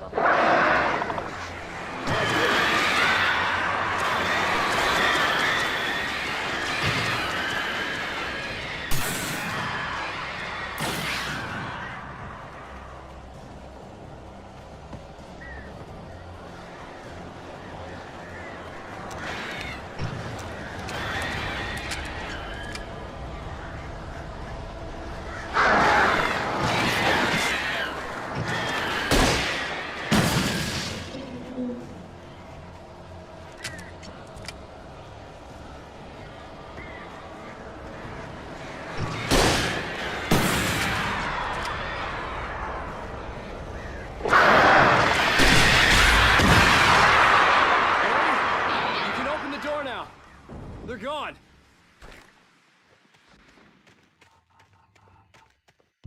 Hey, Al. I'm sorry for thinking you were having a psychotic episode, man. I sent Barry to the town to ask around about a man fitting the kidnapper's description. He'd go through the archives of the local paper. Perhaps he could learn something. Anything about the island and the cabin that had disappeared. The man wanted a manuscript. I had to try to write him one to get Alice back.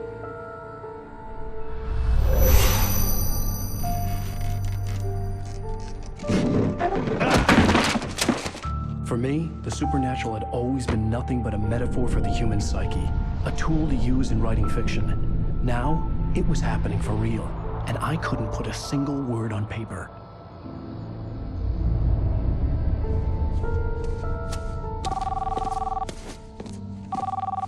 Barry Wheeler speaking. This is Rose. Rose? I found Mr. Wake's pages. Oh, you sweet, brilliant girl. Could you and Mr. Wake come get them?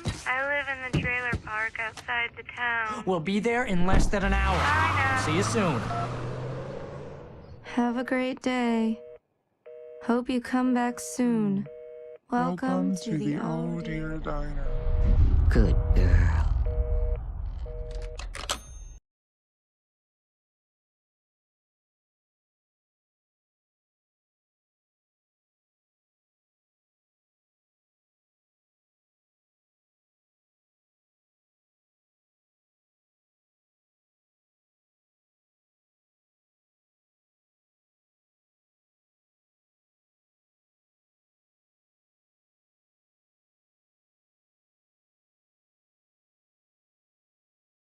Previously on Alan Wake, Alice has been kidnapped. Alan, please help me. Alice? You'll do exactly what I say if you ever want to see your wife again. I can't tell anyone except my agent Barry. Damn it, Barry, they'll kill her. You're my best friend, and I'm worried that you're not right in the head. The ransom is a manuscript I supposedly wrote that's coming true before my eyes. It happened just the way it was on that page. So dark. I have found only a few scattered pages. I want the entire manuscript. The deadline is in 2 days. I found Mr. Wake's pages. Good girl. How the hell did she get her hands on the manuscript anyway? I don't know. She's resourceful. I told you were too hard on her. Listen, I found out all sorts of interesting stuff while I was digging around. Yeah. Mr. Wake, it's Sheriff Breaker. We have an FBI agent here, Agent Nightingale. FBI? He's anxious to see you. You'd better come to the station. Okay, I'll be right over, Sheriff. Let's make this quick, huh? Help you folks? Name's Randolph. I'm the manager. We're looking for Rose. Works as a waitress down at the diner? Rose, sure. Nice girl. Who wants to know? I'm Alan Wake. The writer, huh? I heard on the radio you were visiting. Well, I'll show you her trailer. That Rose, she's a nice girl. Always pays her rent on time. As I was saying, Al, I found all sorts of weird stuff from the local newspaper's archives. This place is crazy. Disappearances, mysterious deaths, urban legends come true, and get this, most of this stuff takes place around Cauldron Lake. Well, you ain't wrong, mister. The Indians thought the lake was a doorway to the underworld. I'm the God-fearing type myself. I don't hold with that sort of thing. Yeah, okay. Anyway, there was an island there owned by a guy called Thomas Zane. Now, some of the articles I found about him make him out to be a famous writer, but I ran a bunch of searches, couldn't find a single thing he wrote. Zane was heavily into diving, so much so that the place came to be called Diver's Isle. But the volcano under the lake erupted in 1970, and Zane went down with the island.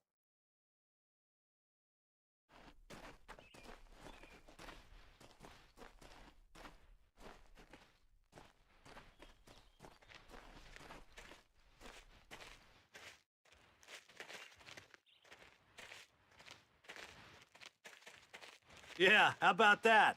It was there in the morning, as if it had fallen from the sky. But it would take a tornado to lift something like that. We're damn lucky it didn't crush any of the trailers.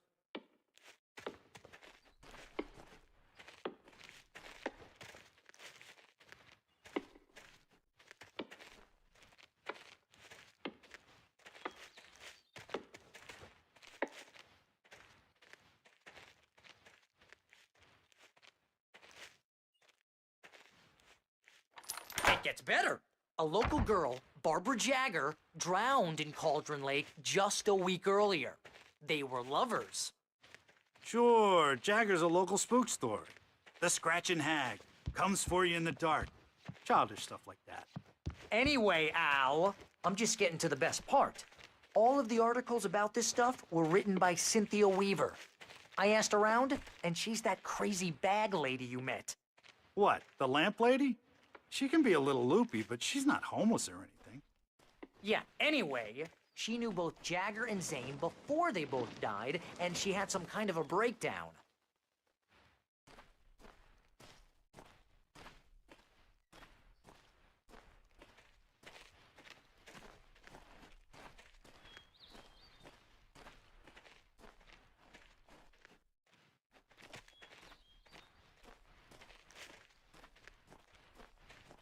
Well, mister, this here's Rose's trailer. You mind me asking what you want with her? We're just here to talk to her, pal.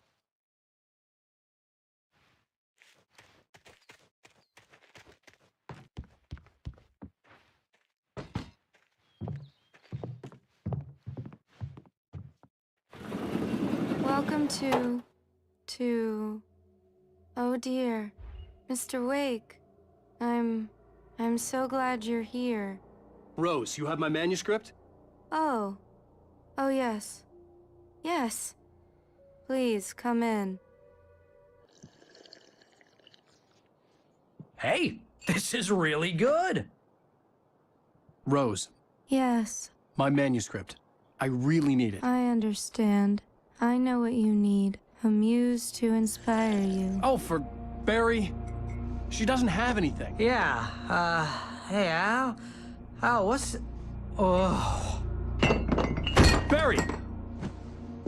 What? What?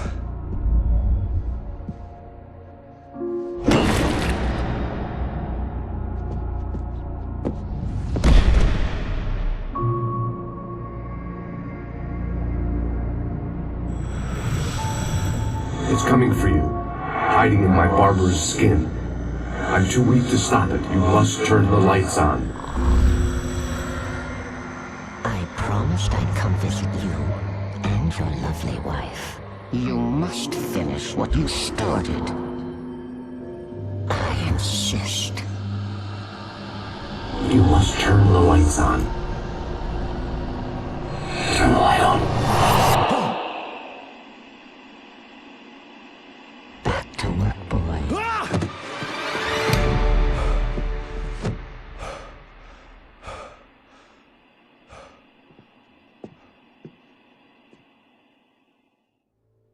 I felt nauseous, hungover. Only anger kept me going. I can't tell reality from dream anymore, but it seems I have an imaginary editor to help me. She's an old woman in a funeral dress. I call her Barbara Jagger. She's very strict. I'm writing faster and faster. My manuscript is being heavily revised. The edits are getting very aggressive, and each day there's less of me and more of her. I hate it, but I know she's right. She promises me I can save Alice this way. She knows more of this than I do. About the complex incantation I'm attempting. About this place. She's worked with another writer under similar circumstances, Thomas Zane. The genre of the story seems to be shifting. It's turning into a horror story. I'm getting close. I can feel it.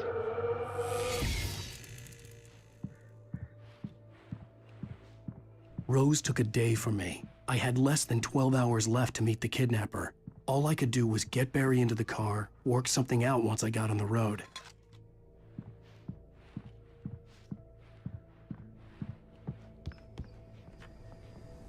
My gun and flashlight were gone. I'd have to find a way to get Barry into the car as quickly as possible. There was no time to waste.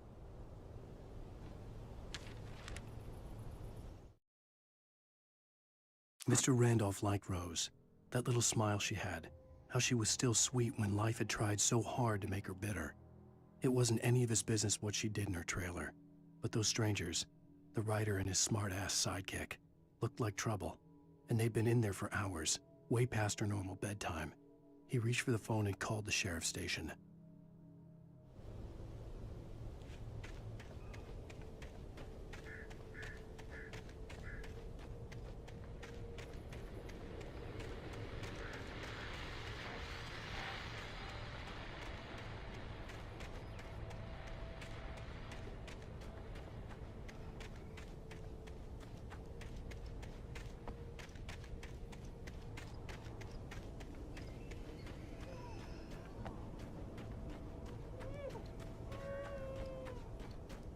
you're gonna get it now. God knows what you've done to that poor girl. This is Agent Nightingale, FBI! Get him up, Hemingway! You're under arrest! You move a muscle, I'll unload right in your goddamn face! Stay right where you are, Blaine!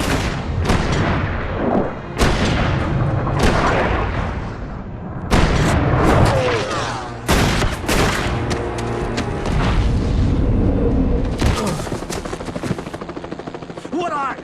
I'm standing right here, you goddamn maniac!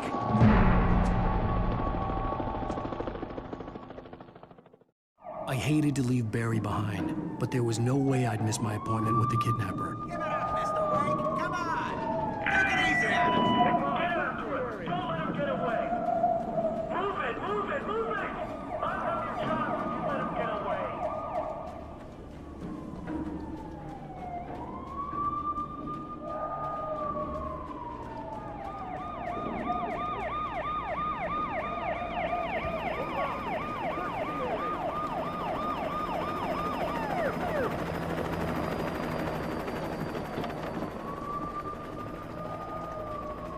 There! There he goes! Okay, men. Keep your eyes peeled. He's gonna try to make it through here. Where is he? Oh, damn. Fan out! Whoa! Stop! Watch your way! Keep an eye out!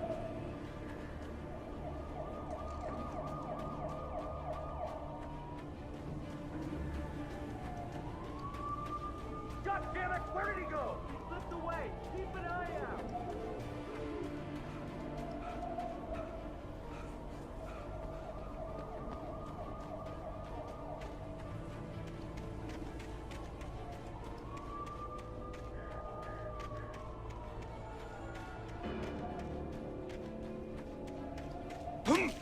He's gone. Come on, guys. We need to head him off. For decades, the darkness that wore Barbara Jagger's skin slept fitfully in the dark place that was its home and prison. It was hungry and in pain. It dreamed of its nights of glory when the poet's writing had called it from the depths and given it a brief, terrible taste of power and freedom. The rock stars had stirred it from the deep sleep the poet had sunk it back to in the end. When it sensed the writer on the ferry, it opened its eyes.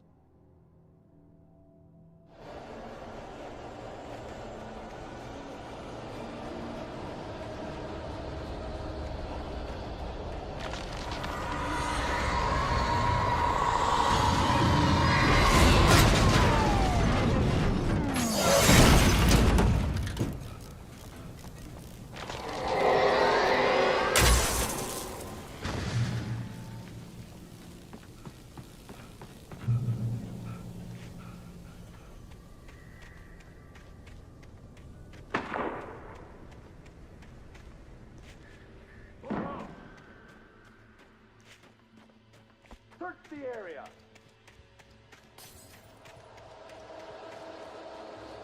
Safe yard. This way. Over here.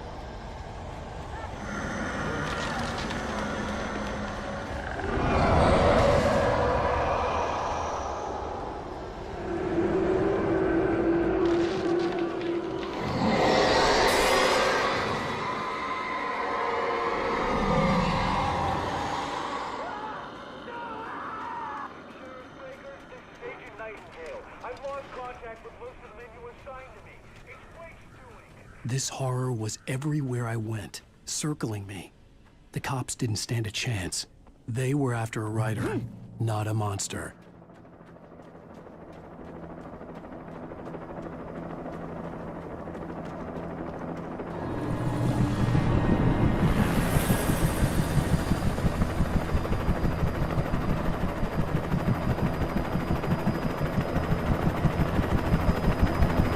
You on the ground.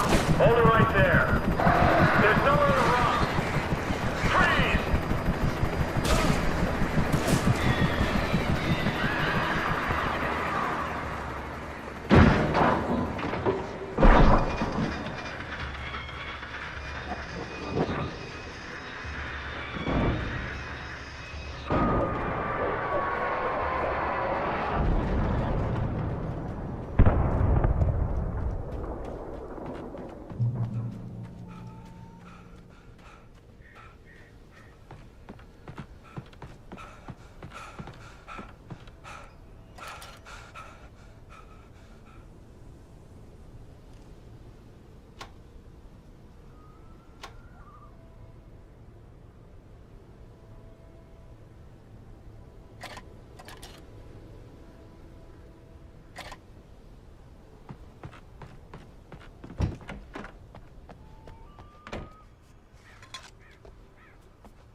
that. James, Mulligan here. Over. Go ahead, Mulligan. Over. We got Wheeler and Rose here. Wheeler's dropped or hopped up on something. Speaking of which, that Fed had a pretty distinctive whiff of Otis Scotch about it. You know what I mean? Over. I don't have anything on that deputy Mulligan. Over. Well, whatever. I imagined that the broadcast tower in the distance was part of the local radio station. Maine seemed like a decent guy. Perhaps he could give me directions to the coal mine.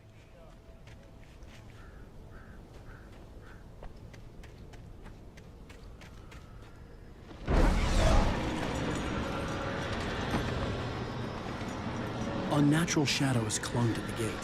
The darkness that was after me was trying to stop me. I wouldn't get through without a light.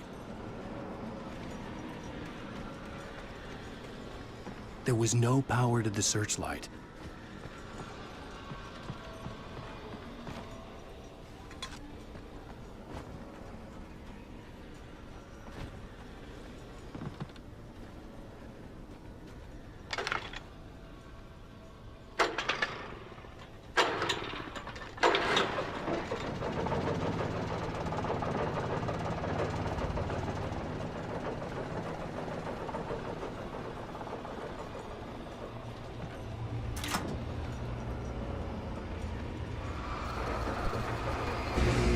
The old generator conked out. I'd have to see if I could fix it and try again.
It took me a moment to recognize the flashbang grenades. They were an ideal weapon for my situation. Team 1, come in. Over. Team 1, this is Sheriff Breaker. Report. Over. Team 2, come in. I need a report. Over. Come on, guys. Talk to me. Come in, please. Over.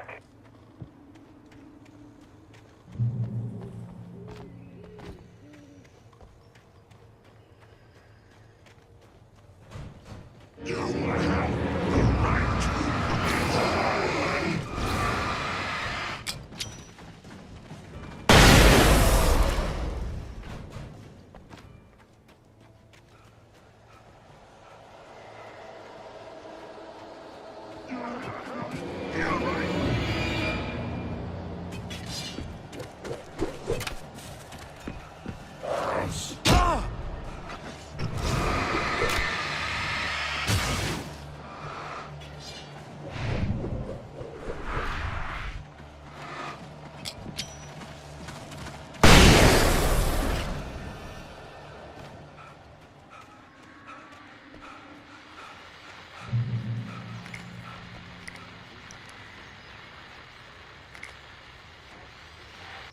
And here's another call. You're on KBF-FM with Pat Maine. It's Milt Peabody, Pat. What's on your mind, Milt? Well, I live near the trailer park, Pat, and there's a big ruckus going on over there. Well, that's just up the road from me, too. What's going on, do you know? I don't know. species you are. You are under arrest. What's going on, do you know? I don't know, but there's a bunch of police cars.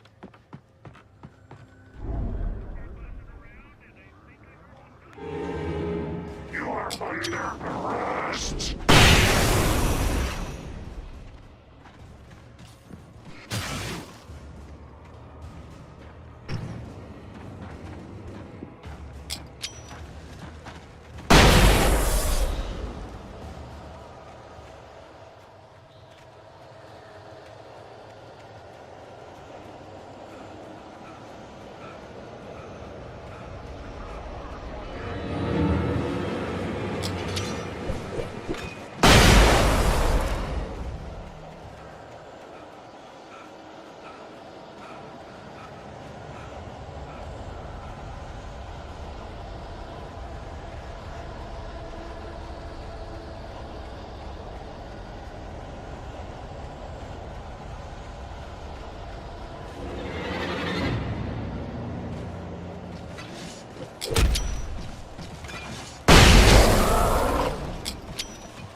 I hope Maine could lend me a car to get to the coal mine. Oh, why, hello, Lorna. What do you have for us? Well, I just don't see why the cops bother with the train car. What do you mean?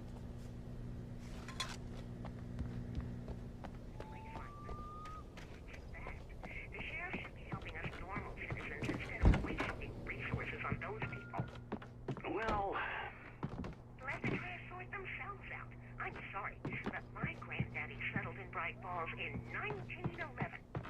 Well, thank you very much for that compassionate viewpoint, Lorna. Oh, here's a little surprise. The famous writer Alan Wake just walked in, folks. I'm going to see if I can talk him into an interview. Come on in, Mr. Wake. Oh, I'm so glad you could find the time to do this, Mr. Wake. Nowhere to run now, Dan Brown. You back away from me. Don't hurt.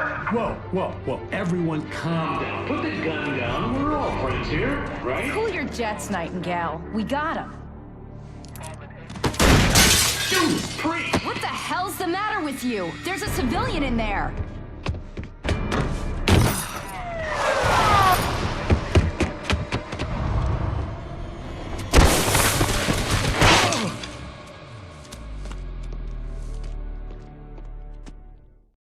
I'll get you yet, even if it kills me. You hear me? You hear me, H.P. Lovecraft?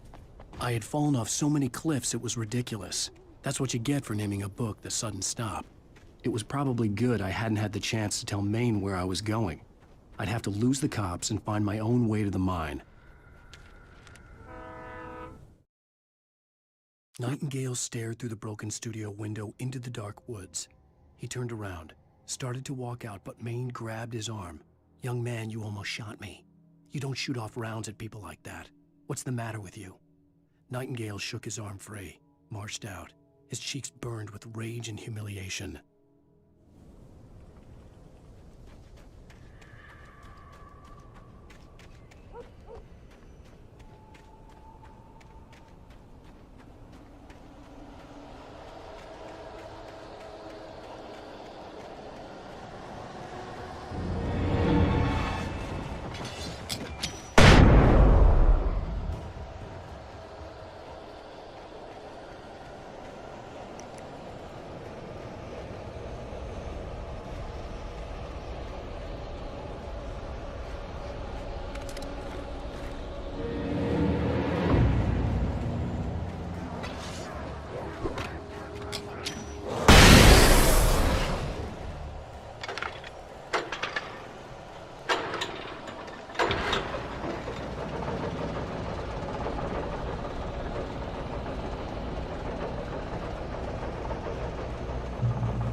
There was no sensible reason for the power company work lights to be here.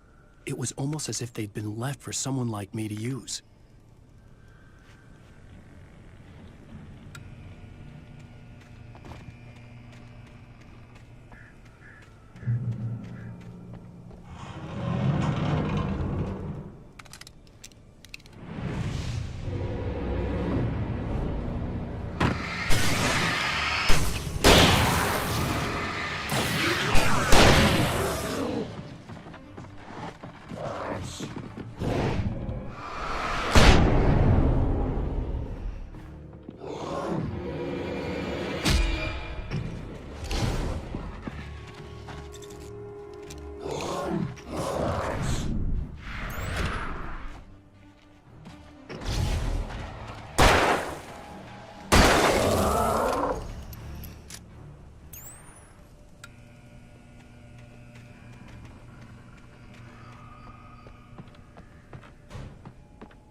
Sarah trusted her gut, and her gut said Agent Nightingale was an asshole.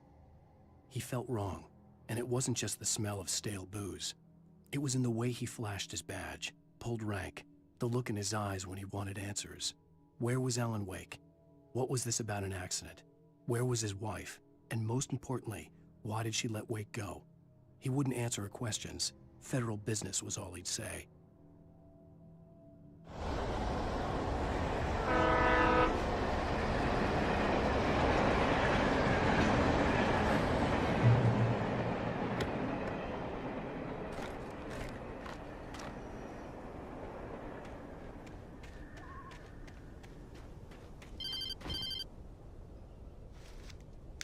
Hello? The most stubborn man I've ever met. Alice? Alice? Alan, I'm so afraid. Keeps me in the dark. Please help me. I look at you, Alan, and it's not you. Something else. Looking out from behind your eyes. Alice, I'm here. I'm so alone here. It's all gonna go to hell. You need to be careful. Cooperate. The connection had been terrible, but that wasn't the only thing that hadn't been right with the call. She sounded wrong somehow, but she had called me.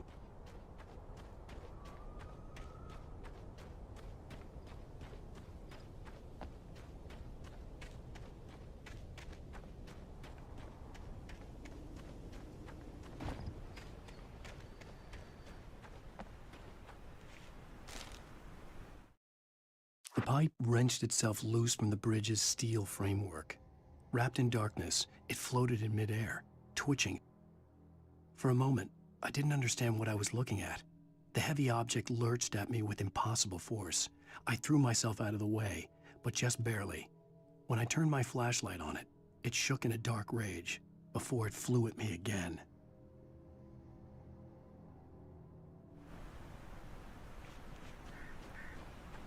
I could see a railway bridge up ahead and a warehouse of some sort on the opposite shore. I hoped I could find a car from there.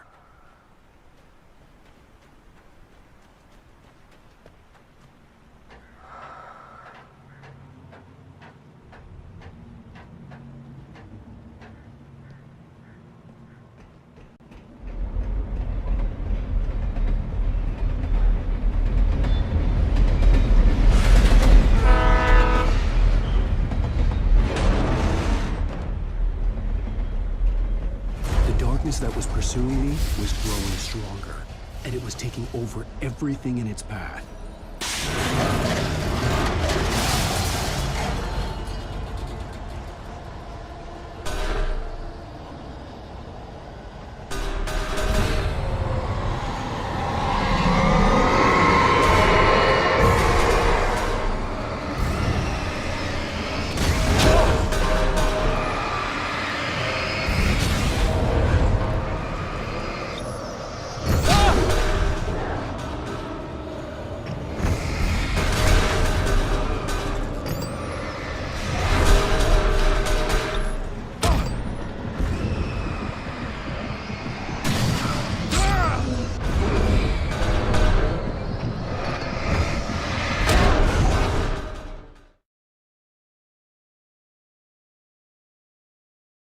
on the opposite shore.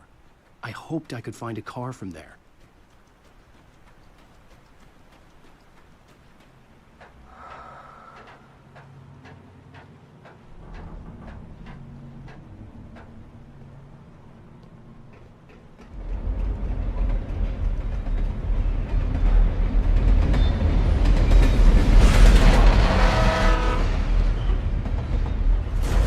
That was pursuing me was growing stronger, and it was taking over every beat.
I slammed the door shut right in his smug face.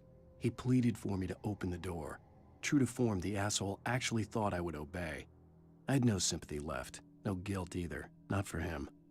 I took a moment to savor the scream.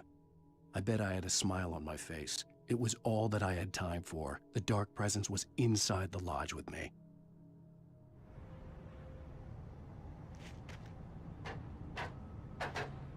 As a teenager, just starting to get interested in writing, Stephen King had been a source of inspiration to me. I thought about all the inanimate objects that had come to life in his books. No one is safe in a good horror story. Certainly not the protagonist. That's what makes them fun. This was anything but. The darkness could possess anything, and it was getting closer.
The darkness surged towards me, sucking everything loose from the ground into its depths, tugging at my clothes.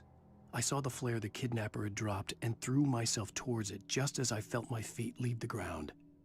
The darkness embraced me with the force of a tornado. Somehow I managed to light the flare.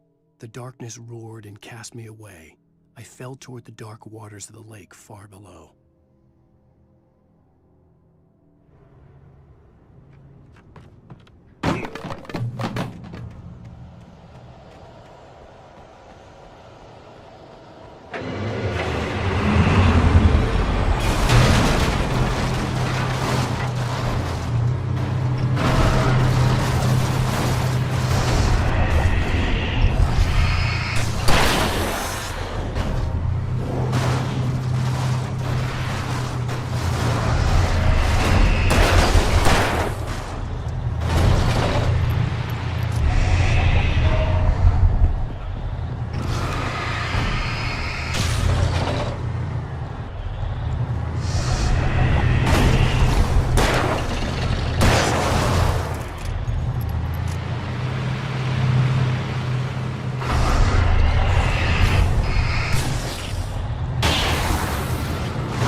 I had never been this glad to see the sunrise.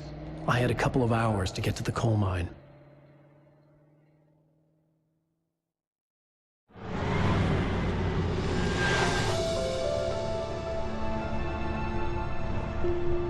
The coal mine wasn't far now.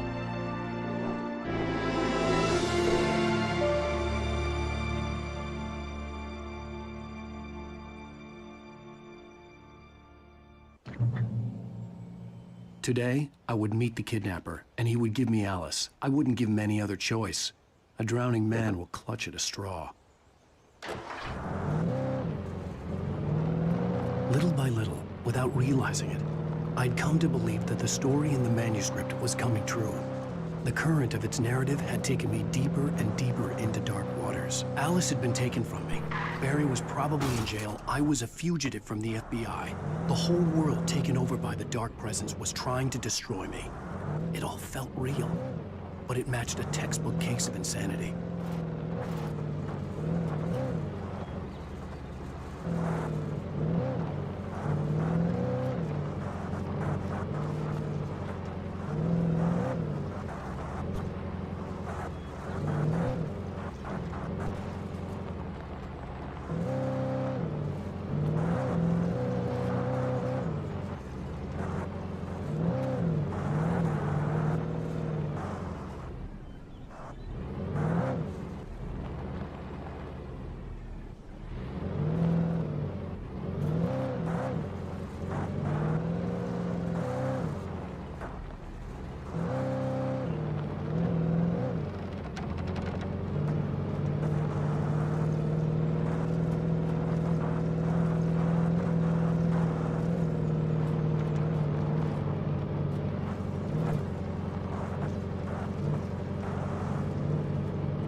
For Mott, spying on the writer on the ferry had been a disappointment. His boss had made Wake out to be something special, but Mott hadn't been impressed. He'd gotten a good long look at the wife, though, and he liked what he saw. Mott had fantasized about goading Wake into a fight, but it hadn't happened. Still, he'd get his chance to see if the writer had anything in him. He'd been promised as much.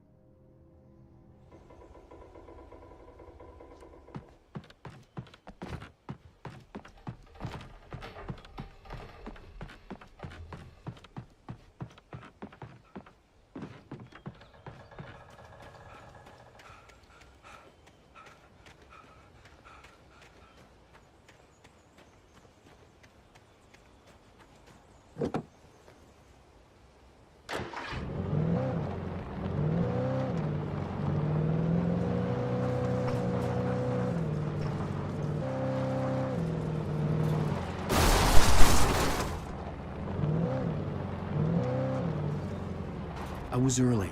I was supposed to meet the kidnapper at noon in the main building. The coal mine was quiet. It was a museum now.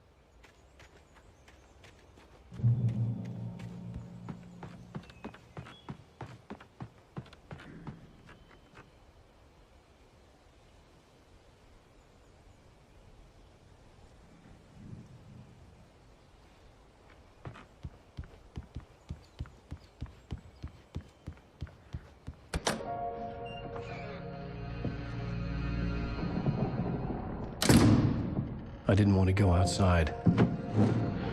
Cops had to be looking for me. The noon sun turned the place into a sauna. The day dragged on.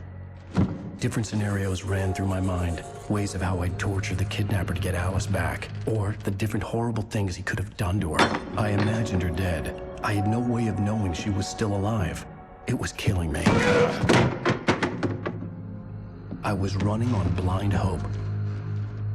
It was all a waste of time. The bastard never showed up.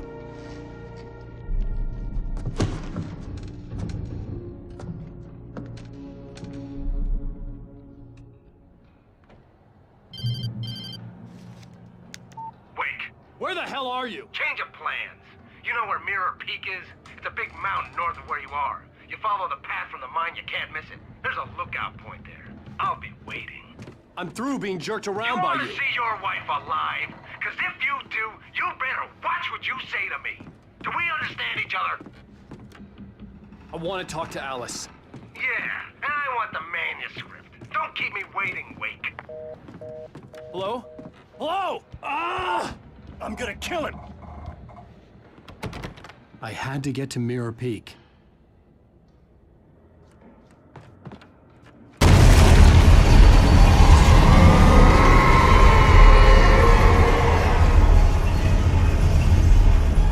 It was close. Maybe closer than ever before.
When Thomas Zane fell for Barbara Jagger, it happened fast. She was young, vibrant, and beautiful, full of life. He had never been a very happy man, and without any seeming effort, she had changed all that. Zane felt good for the first time in his life. Everything she did was another piece of a jigsaw puzzle he hadn't even known he'd been missing. And best of all, she made the words flow, strong and sharp. She was his muse.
The only way to reach the hillside ahead was to go through the building. I had to find a way to avoid electrocution.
Some of the taken retained echoes of their former selves, but these were just the nerve twitches of a dead thing.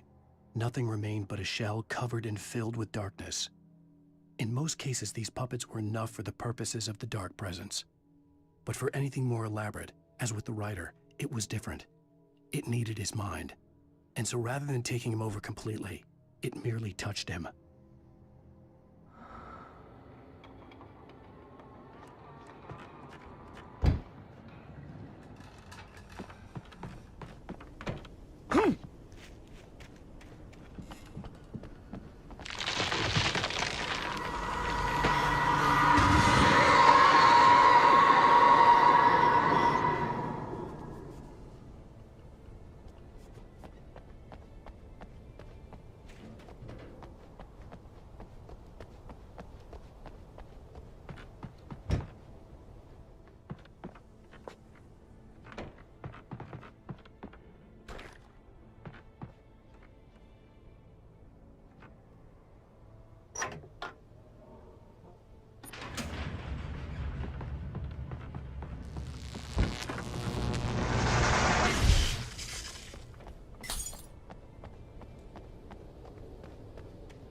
There was no way the flashbang grenades were standard power company equipment.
I stared through the bars of the jail cell.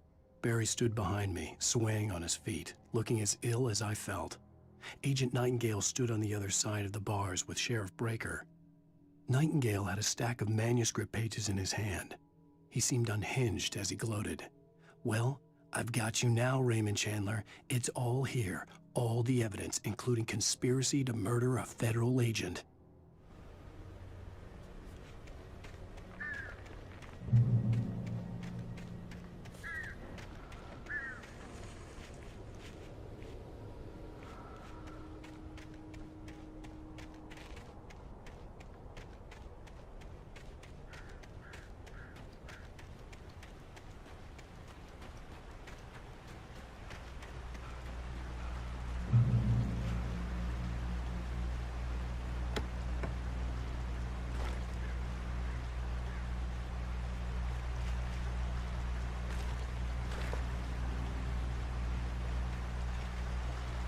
I had no real plan.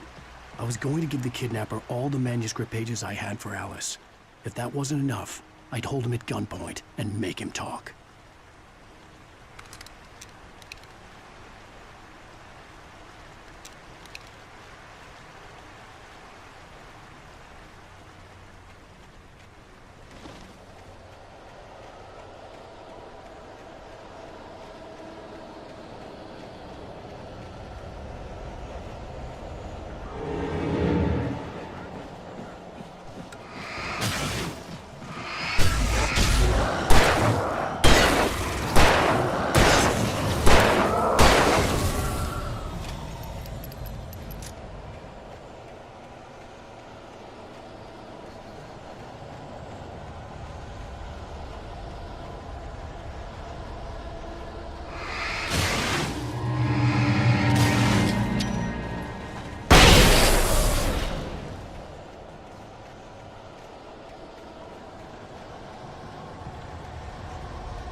The dark presence was moving ahead of me in the same direction I was going. A cold feeling settled itself in the pit of my stomach. Was it going for Alice?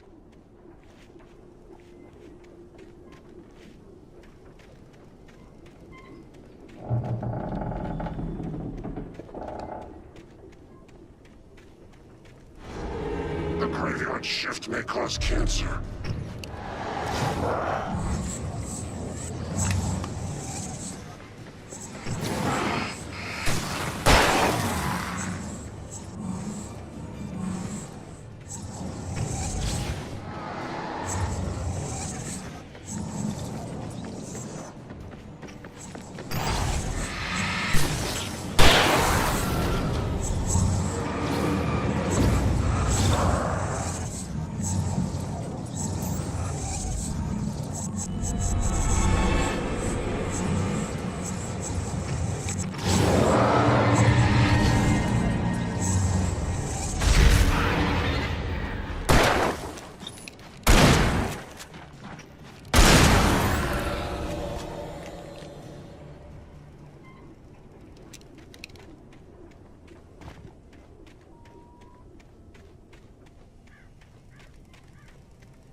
The place was dead, a ghost town.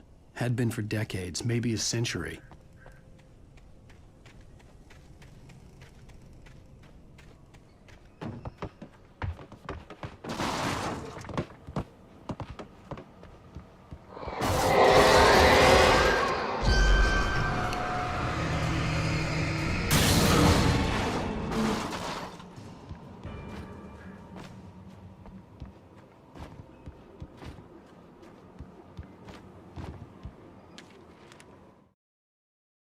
Things were never as simple in real life as in fiction. I had lost count of the times I had wished there'd be a clear reason for my writer's block. Something to fight, something to lash out on. There wasn't.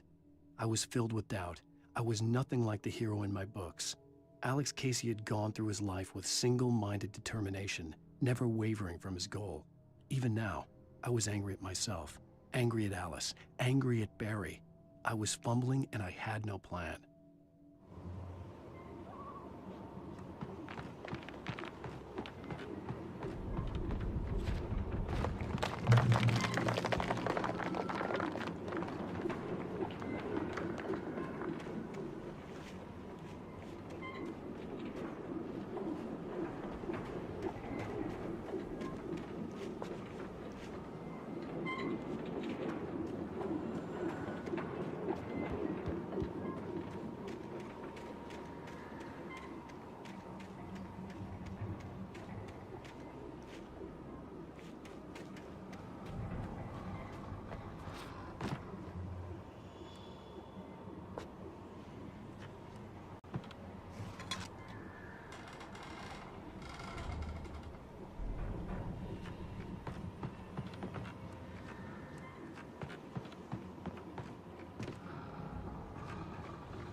outside of writing is a struggle. I feel ill. I managed to make my way downstairs. There's a shoebox filled with books and papers by Thomas Zane. It's very hard to focus, but I managed to read some of it. He's a poet, and a good one. He writes of muses and creators summoning fabulous things from a magic lake, using his powers to shape the world of a realm of gods and dreams and demons, dark things that wait for a chance to slip through, wearing the flesh of men as disguise. Zane writes about himself, his girlfriend being taken over by a dark presence, about growing scared of the lake. Zane believes it's a mirror to the gaping void of darkness above, where some Lovecraftian presence lurks. I crawl back upstairs. I'll borrow these things for my story. They ring true. They fit.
The kidnapper had sent me a text.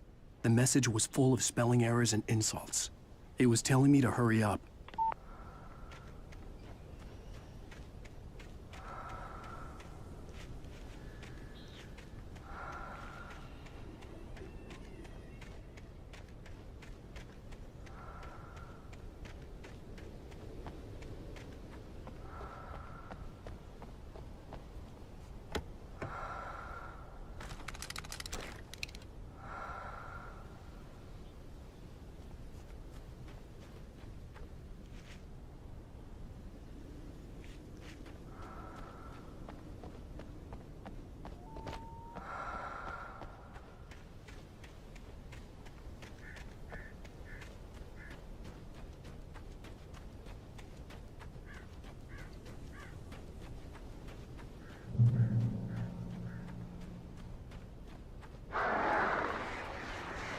Birds.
Even behind the closed doors and curtains of his grimy room at the Majestic, the local motel, Nightingale could feel the locals' eyes on him, the unrelenting pressure of their judgment.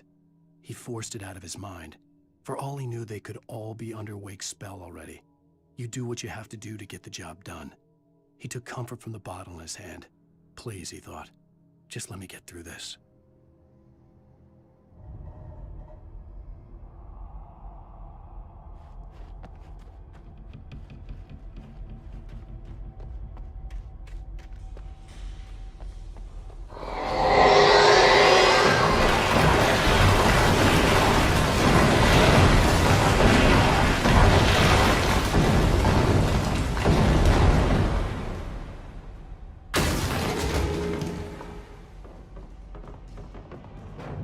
All accidents can't be prevented.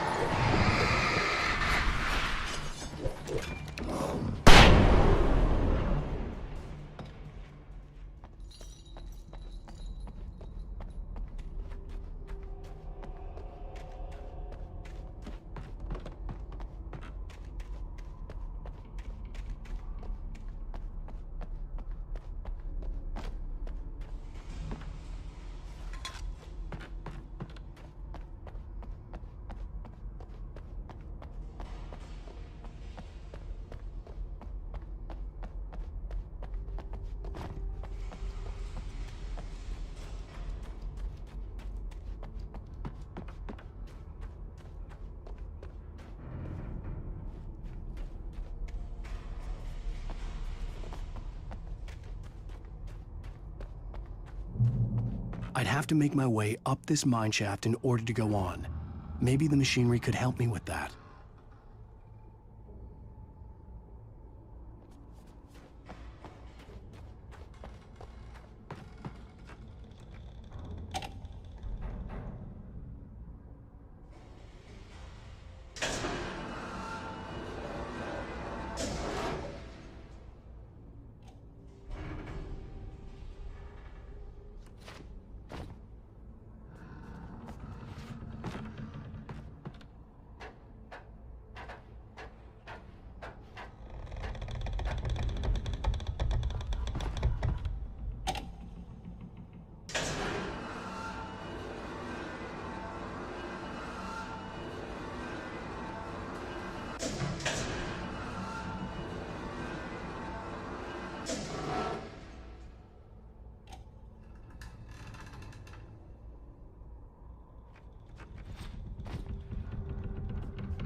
Sweet, another cable car. Just great.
Shit.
Maud had checked all of Stucky's rental cabins. There had been no sign of the Wakes. It was dark when he'd found their car parked at the end of the road by Cauldron Lake. It made no sense. They must have taken a wrong turn, but there was no sign of them, and the car had been there for hours already. Frustrated, Mott stood on the rotten ruin of the footbridge that had once led to Diver's Isle before it sank beneath the waves years ago. The boss wouldn't be happy.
could see Cauldron Lake. I thought I could make out the spot where the island and the cabin had been. There was a light near it. It had to be a boat.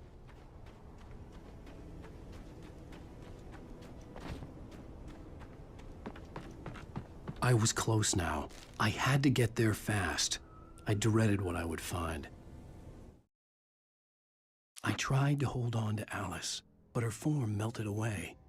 I was losing control. Dr. Hartman stood in her place. I wanted to hit him, but my arms were jelly. He smiled. It was a reassuring smile, and I hated him for it. I had to give you a sedative. Don't fight it. You went through another rough period. Right now, it's very important that you stay calm. We don't want you to have another episode. You're a patient at my clinic. Have been for a while now.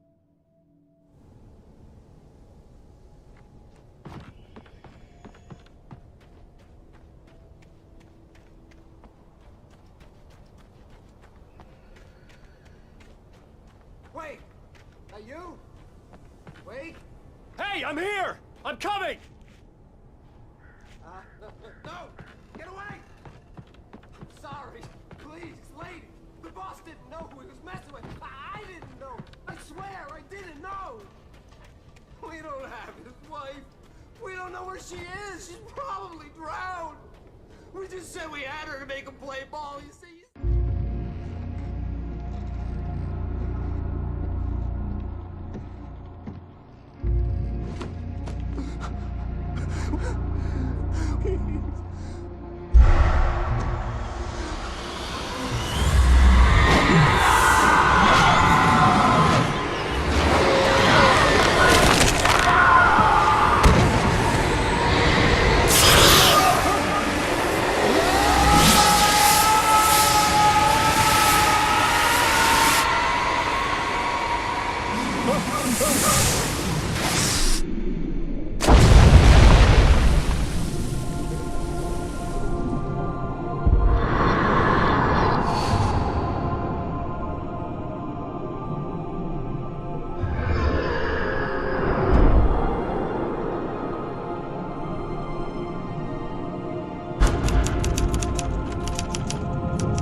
Previously on Alan Wake, I'm hunted by the law. Sheriff, Wake's running. I'm giving chase. Are you seriously telling me that writer just took out my deputies? A thriller I supposedly wrote is coming true. The genre of the story seems to be shifting. It's turning into a horror story. I was told that Alice had been kidnapped, but that was a lie. We don't have his wife. We don't know where she is. Her purported kidnapper was eaten up by the dark presence before it attacked me.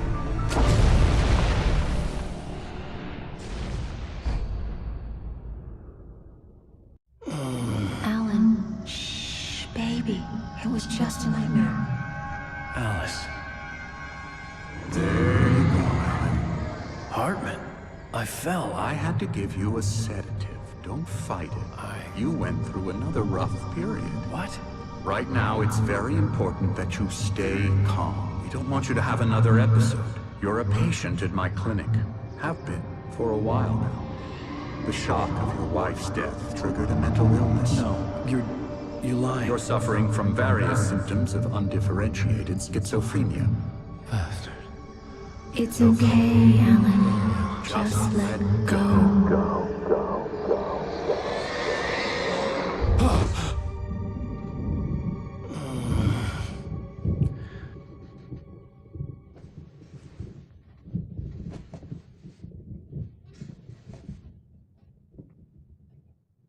I felt groggy. Whatever Hartman had bumped in me was making me numb. I felt like this was happening to someone else. Someone I was watching on television. I couldn't think. Couldn't focus. There were only empty sheets of paper here. No manuscript pages.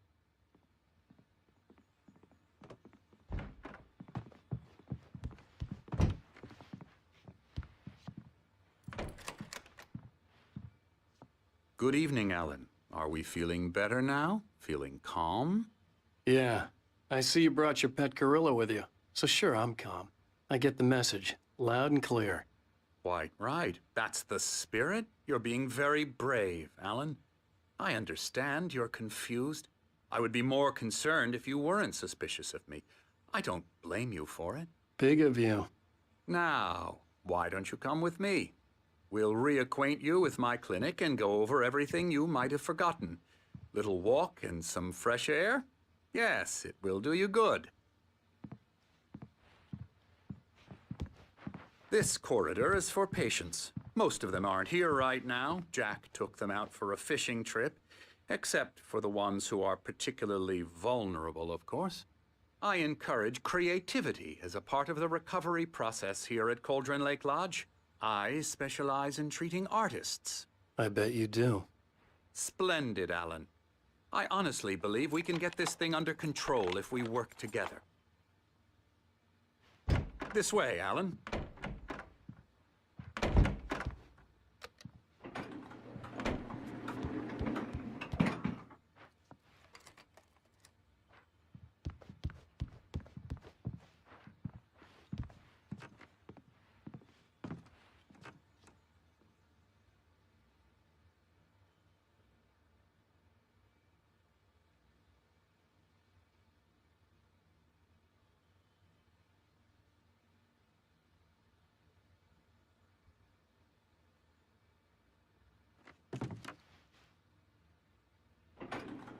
Now, Alan, from past experience with you, I know I need to get right into the heart of the matter as quickly as I can after an episode.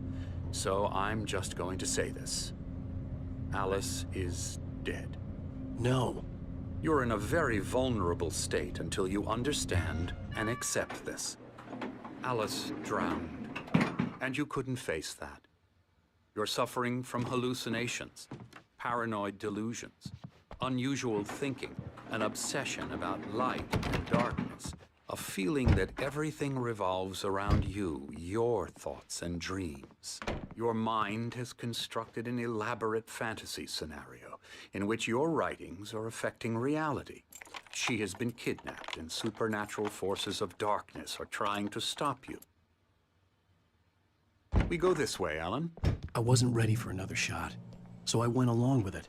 He had to be lying. But under the influence of the drug he had given me, I had to fight not to believe his words. It's all in your head. You've been making it up. Apart from the tragic accident with your wife, no one has been killed. Your delusions are just a manifestation of your subconscious mind trying to protect you from the too painful truth. Unless we fight the fantasy, it will return. I know the instinct is to resist me, but think about it. Doesn't this make far more sense than the insane supernatural conspiracy you have concocted in your mind? You're a skeptic by nature, Alan. We both know this. Everything can be explained logically.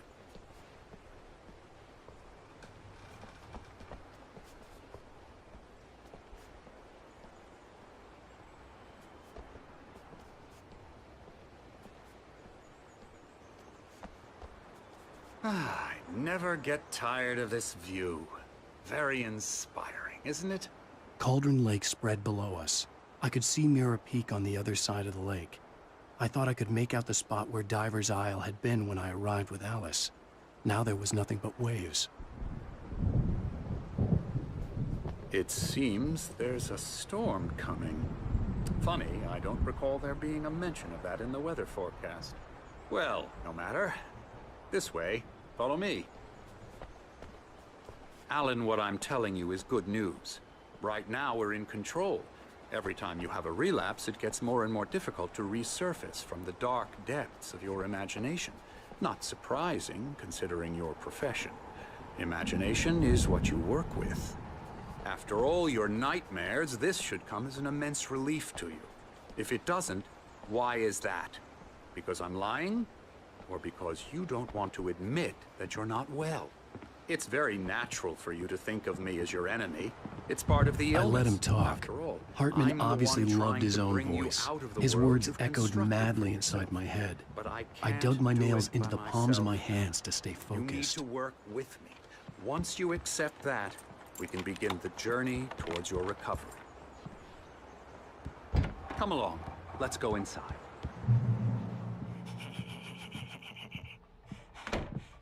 Here's the entrance to the office wing. That's for staff only. You were impressed by my trophies when you first arrived here. I do love to hunt. The great outdoors, man versus nature. It's wonderful stuff. Pretty damn wonderful, yeah.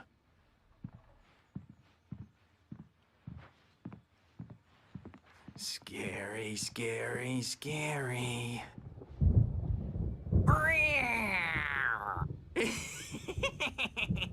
Emerson.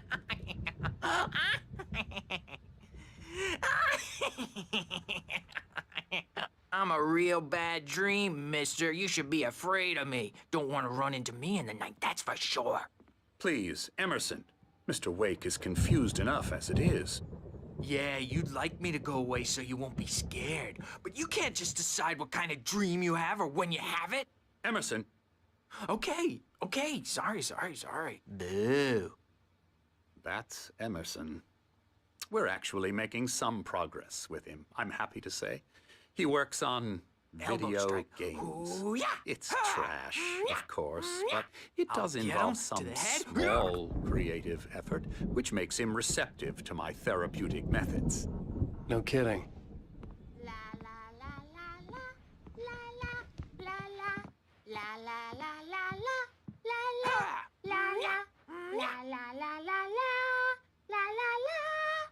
Now, you might have noticed the typewriter in your room. You've been writing as a part of the therapy. As soon as you feel up to it, you should continue.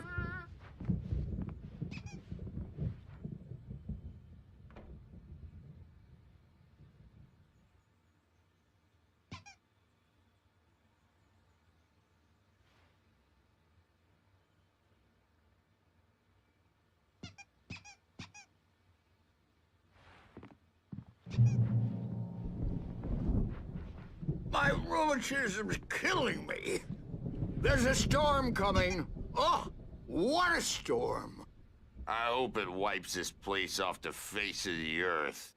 And these two are the Anderson brothers, Odin and Tor. They had how should I put this?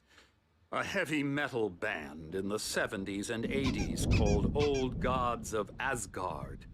They even adopted new first names to complete the image of Viking gods. After the band broke up, they lived on a farm nearby. They are, well, in advanced stages of dementia. They're well cared for, TLC and all that. There's nothing more that can be done. I'm afraid that the rock and roll lifestyle has left its mark. Oh, that won't do. I'm so sorry to cut this short for now, Alan. The power has been acting up. I'd better go check on it. We'll continue this soon. Meanwhile, when you feel up to it, return to your room and try to write. It really is for the best. Don't you think?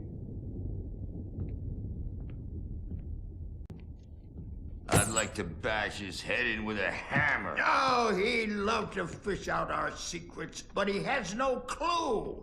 He's not crazy enough. Not crazy like us, Sonny. Yeah! Being crazy's a requirement, Sonny. Who else could understand the world when it's like this? It takes crazy to know crazy. That's the sanest thing I've heard in a while. Say, you're all right, Tom. Hey, we like him, don't we, bro? He's got to go to the farm. The Anderson Farm. Valhalla! We wrote it all down, lest we forget. A crash course. All you need to know to get your head right. You need to find the message. Here, Sonny, here's something for you.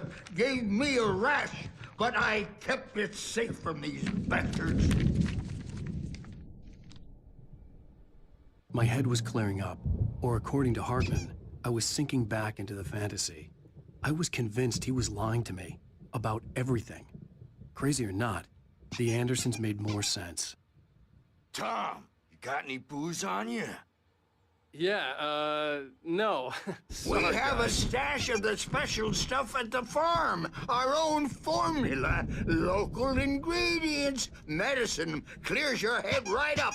Makes you remember like moonbeams on the brain.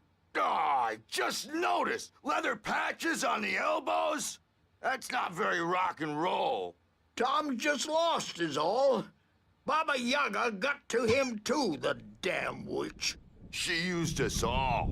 Taken from all of us. Took my thunder, the witch. And my ravens. What were they? Memory and thought, the hag. She took something from you too, didn't she? That's what she does. We're better off.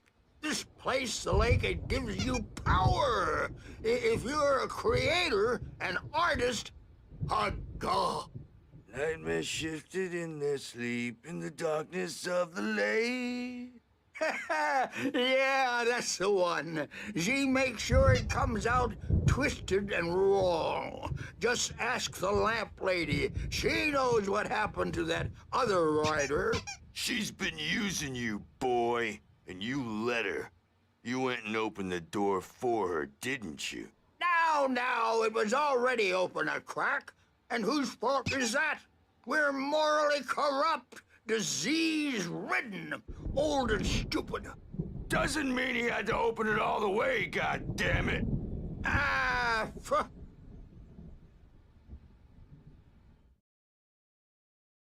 Zane could feel the poems, taking form, shaping things. As he experimented, he imagined he could almost feel the power surging through the keys of the typewriter. It exhilarated him. But there was fear, too. If not for his young assistant Emil, he would have given it up. But Emil convinced him otherwise. He, too, had a way with words.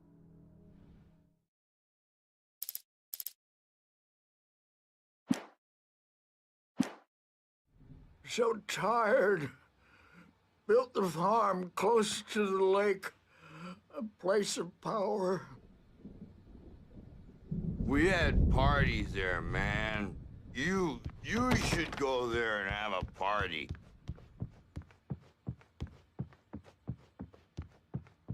He's checking on it now. Yeah, good thing he's not overreacting or anything. Well, he's the boss. I may need a hand here later on, Birch. The storm's bound to make you-know-who jumpy. You know how they get. Gotcha. The doc's got me looking after Wake here, but holler if they get too rowdy. I'll do that, Birch. Hey, Wake, why don't you humor Dr. Hartman and give the writing a shot, huh? Typewriter's in your room. You can get to your room by those stairs, Wake.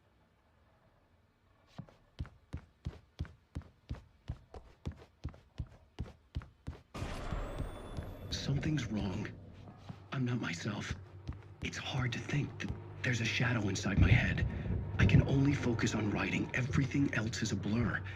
I'm trapped in this cabin. Have been for days, but it's always dark outside. My editor is real. I saw her again. She's not human. It's not human. A dark presence is wearing the old woman's face. She was covered in clinging shadows. There's a hole in her chest where her heart should be. I think I've made a horrible mistake. I don't think I'm any closer to saving Alice. It's been lying to me, using me to get the story it wants, and the story will come true.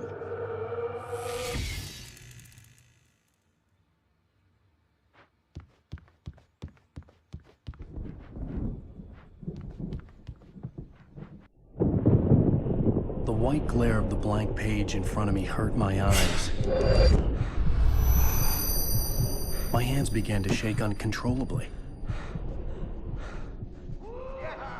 Everybody, calm down. Put that down. Bert, I need help. Hey, Wake, you stay here. I'm gonna go see what's up. You just keep doing what you're doing. Be cool, okay?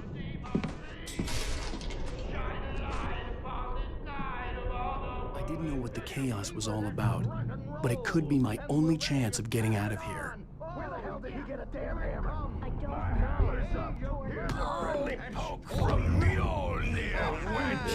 Oh, Afraid of the crazy brothers, are ya? Not so weak now, are we? Well, things are unraveling fast, aren't they? Hartman kept talking, giving Barry the grand tour, clearly proud of the place. He went on and on about his hunting trophies, and Barry was impressed. But he was here on business. He raised his voice, cut through the monologue. "Hey, Hartman, where's Al?" Hartman stopped in mid-sentence, annoyed at the interruption.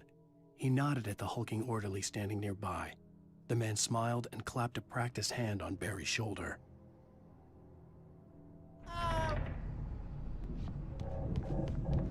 It's my store. I'm taking it. Sinclair looked bad. That wasn't a love tap. The crazy old fart hit her hard. If she was one of Hartman's goons, she had it coming. I could get the key to the office wing from Sinclair. Come out and face the I music. had to get to Hartman's office. He had taken all my manuscript pages. That's where he'd been keeping them. Maybe you could come out and beat our wrinkled adult diapered asses for us, since you're so tough for it. We were on the road, man. You think we... Let me out of here! The photo on the wall caught my attention. In it, the clinic staff was standing outside the lodge. I knew the man next to Hartman. He was the kidnapper. Hartman had been playing me all along. I represent a celebrity. They'll be looking for me. Oh, that's how you want to play it? Is that how you want to play it? Really? Okay, that's how we'll play it. It'll be hardball all the way. Jerk, seriously, man, I'm willing to forget the whole thing if you let me out now. Barry? Ow! About time! Barry, man, am I glad to see you. We need to get to Hartman's office. It's right next door. You okay? Yeah. I mean, no! The cops found me at Rose's trailer, but they didn't hassle me too much. I'm obviously a victim in this, and I demanded to be treated as such. Or else I'd sue their asses. Speaking of asses, that vet gave me a real hard time, but I had no clue where you were. That guy's crazy, Al. But he let me go, and then I get a call from Hartman, that son of a bitch, who tells me you're here, and I should come pick you up, but when I got here, 2 goons clobbered me and stuck me in there. What's with the cutout?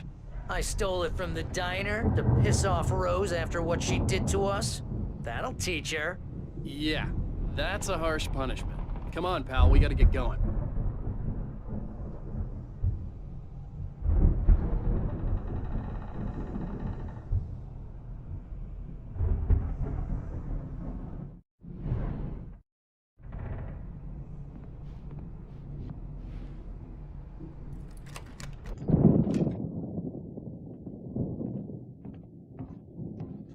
These were all the pages I had on me. And more.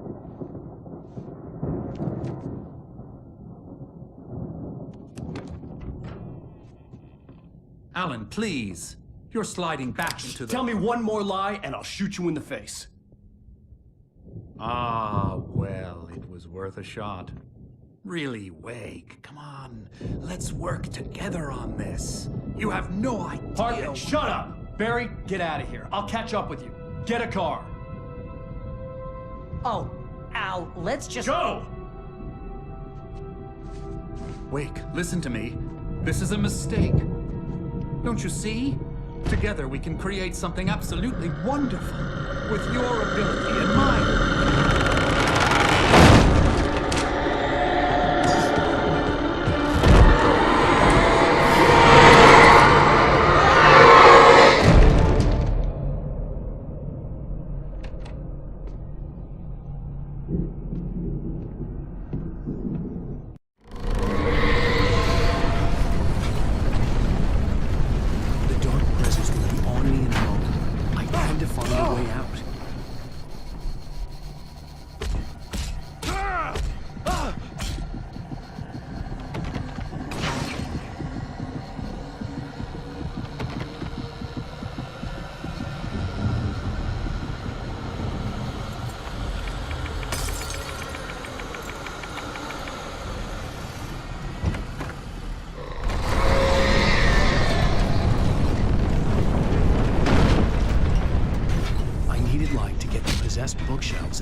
There had been a generator and a work light on the balcony.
Hartman knew he was no creator. He had no ambitions on that front. And he certainly didn't want to end up like every artist he had worked with here, damaged in ways that were hard to describe, or worse. It was enough for Hartman to maintain creative control and provide direction, to be a producer. That was what most of these people were in need of anyway. Of course, suitable subjects were few and far in between.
Found the car, but the gate's locked. You're gonna have to go through the hedge maze over there.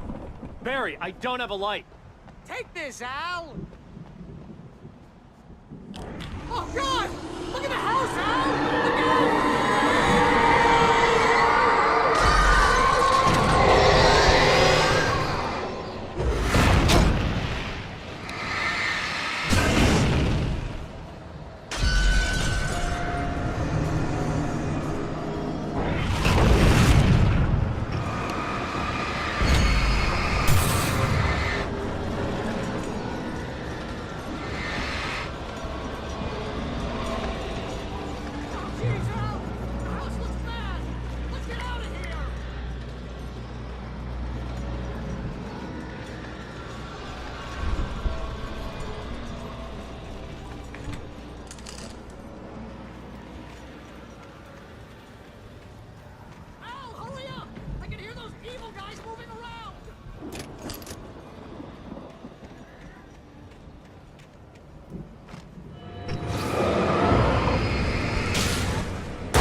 I stared at the Viking paraphernalia that littered the area, surrounding an unlikely centerpiece.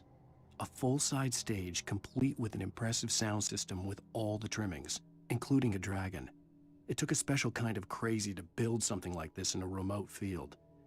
When the sky split open with a deafening boom and the music started blasting, it felt strangely appropriate.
Hartman hurried down the corridor. He had disliked leaving Wake when he was surely at his most susceptible to therapy. But this was not an ordinary storm. Wake had been writing, and he had woken something up in the depths of the lake. Now, it was coming for him. Hartman had naturally prepared for a situation like this. The idiot brothers would keep Wake distracted while Hartman double-checked everything, just to be sure.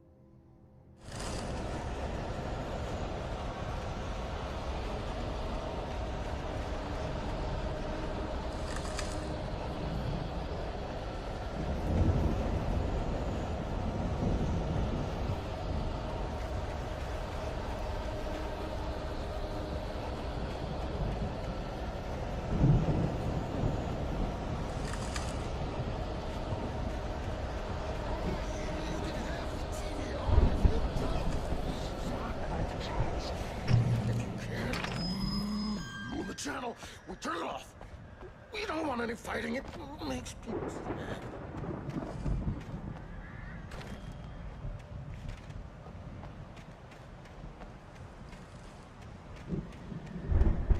You get 2 pills in the morning, and then you'll be nice and calm.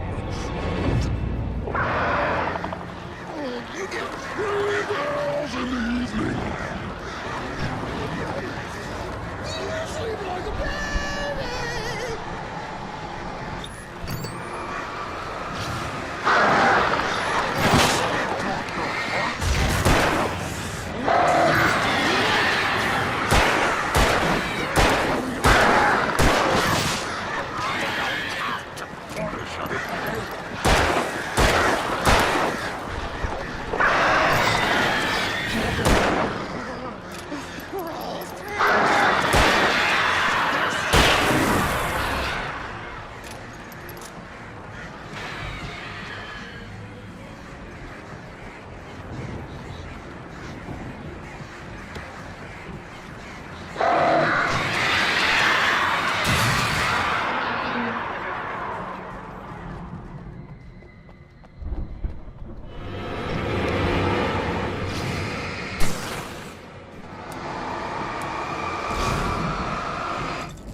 Mott knew that Wake was smarter than him. Wake had more money, a beautiful wife, everything. And Hartman said Wake was important. That made him better than Mott. But Mott was calling the shots now. He'd expected Wake to whimper and grovel, but instead, he seemed willing to fight. Mott knew he'd gotten under Wake's skin. If only Mott actually had his wife. The thought made him shiver.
Hartman watched as Wake's features slackened. The man was bullheaded, no doubt. Even lying on the bed, he'd almost broken Hartman's nose the second time. But with a little time, he could break Wake down, give him proper direction. Wake was easily the most promising subject he'd had. Well, since Tom, really. "Sleep well, Alan," Hartman whispered with a smile. "Let me take care of you." He sniffed hard to clear his throbbing nose, swallowed blood, and barely tasted it.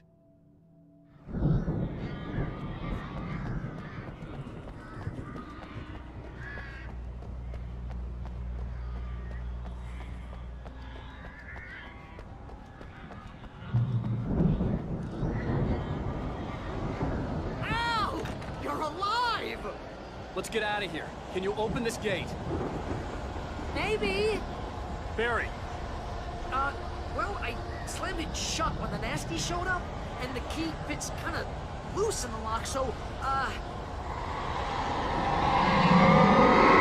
Barry! I'll find it! Don't worry about it!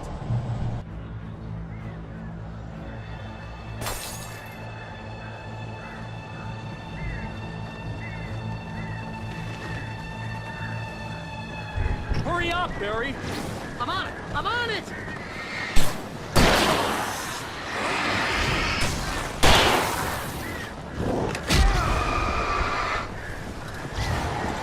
It's gotta be here! Just hang on now!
nearest "You're now leaving Bright Falls. Come back soon" sign. We're going to the Anderson farm. I knew you were gonna say something like that. You know what? You owe me big time for this. When this is through, if we make it, I don't care what anybody says, I'm done with darkness. You're gonna buy me a tanning bed as a gift, and I'm gonna live in it.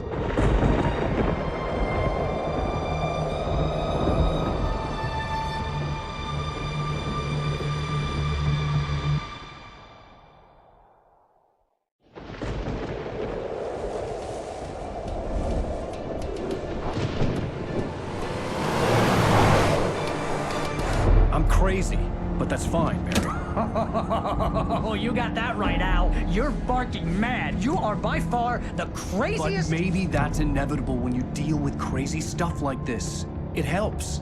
This is happening, Barry. Alice, they never had Alice. She's trapped in the darkness at the bottom of the lake, but she's not dead. Al, how can you know that? I know, Barry. I can... Al, No, listen. I can bring her back. I can find her.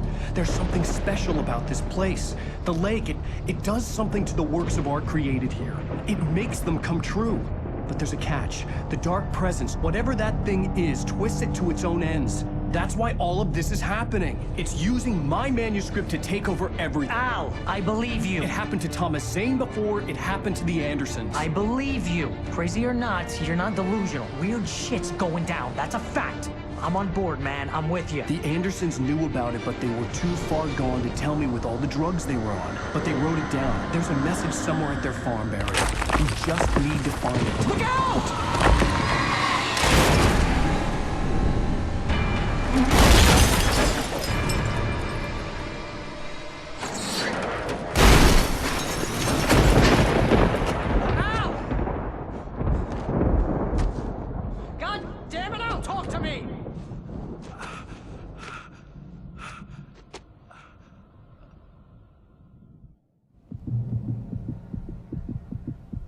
I had lost my gun in the crash. Barry was nowhere to be seen.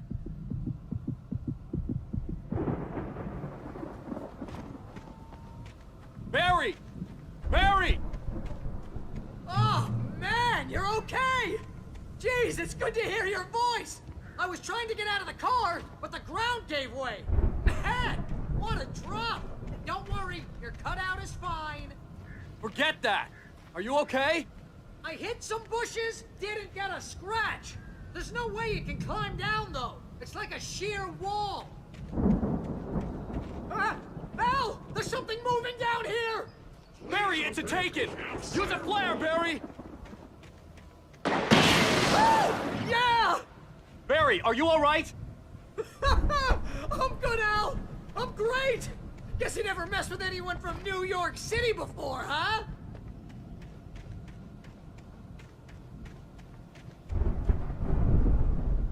You're gonna have to find your way around to the farm, Al! I'll be waiting! Barry, just wait for me, okay? Al! I'm not staying here! It's suicide! I'm going to the farm! I'm gonna go ahead and secure the area. You can catch up. Don't worry about it. I'm on the case. Now he's Rambo. This would turn into a disaster if I didn't catch up with Barry.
shadows crawled over the gate.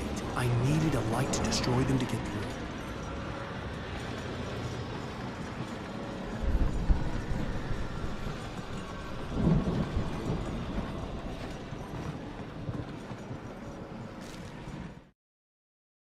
Agent Nightingale stared at the passed-out rider. The man was sleeping off one hell of a night. Nightingale felt a stab of envy at Wake's oblivion, but he had a job to do. He put the gun to Wake's head and almost became a murderer. His hand shook and his throat felt tight and dry. Biting his teeth, he tried again to pull the trigger. He lost the nerve. Wake stirred. Nightingale would have to settle for an arrest.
I could sense the movement in the woods ahead.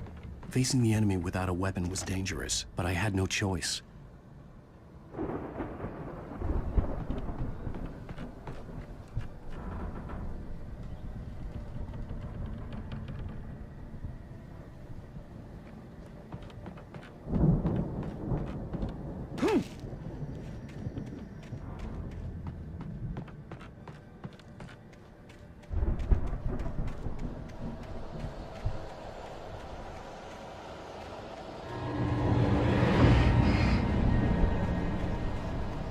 Omega-3 fatty acids are good for your heart.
A car was driving away from the farm, headed in the same general direction as I was. For all I knew, it was Barry, caught in the consequences of leaping before looking.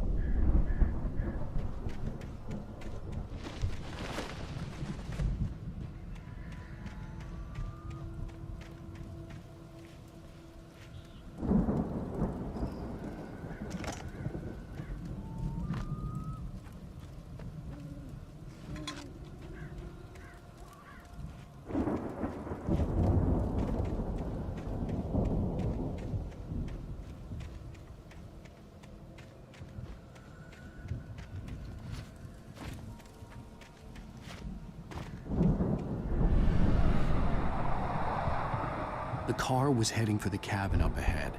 It wasn't far. If it was Barry, I would see the damage soon.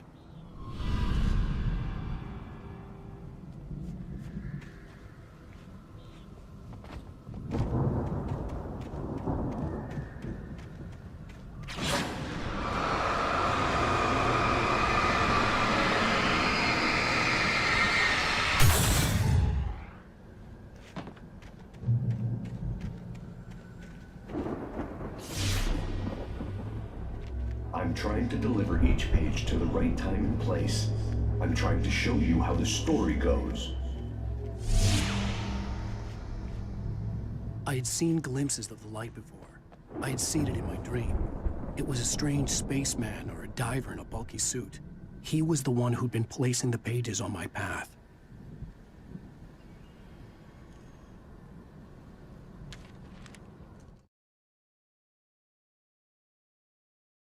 Hartman followed the fall of Alan Wake with his binoculars.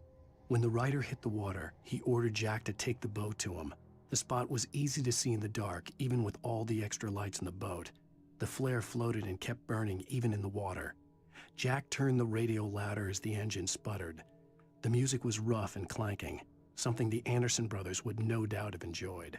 But Hartman chose to ignore it. Wake was finally within his reach. The dark presence followed the choreography laid out to it in the manuscript, growing stronger and stronger, moving like a storm from one scene of destruction to the next. But it was still bound to follow the story and chained to the dark place it came from.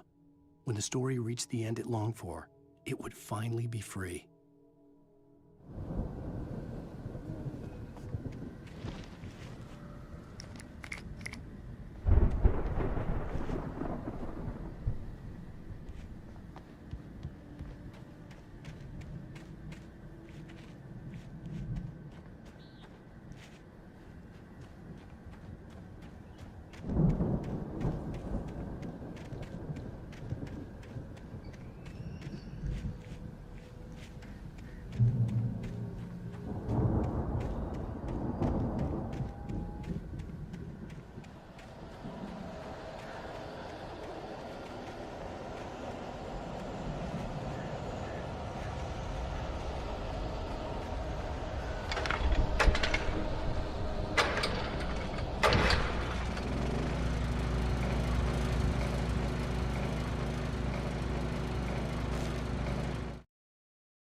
The storm raged on as the Anderson brothers walked unsteadily away from the clinic with the other patients in tow, knowing that this time they wouldn't return.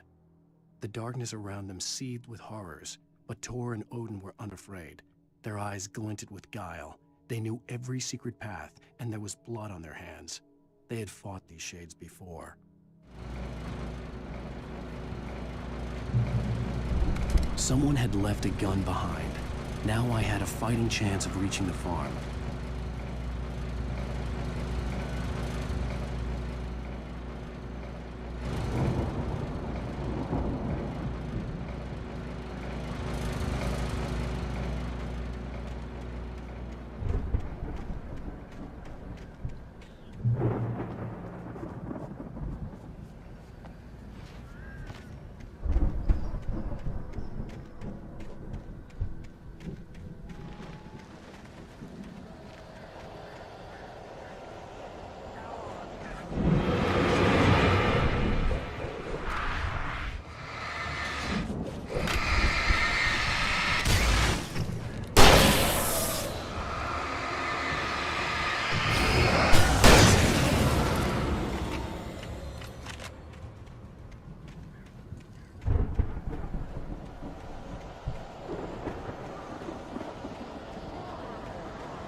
could see the car, but there was no sight of the driver.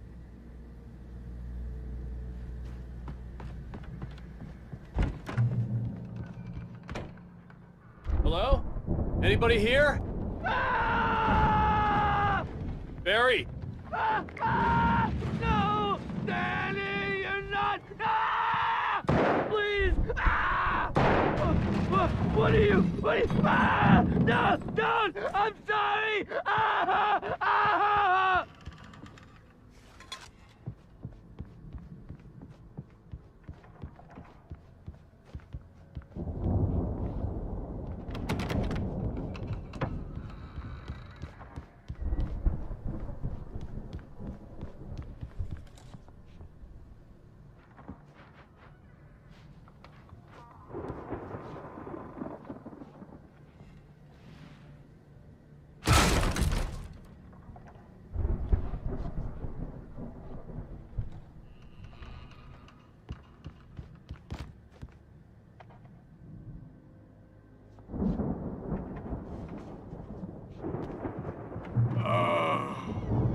I know you.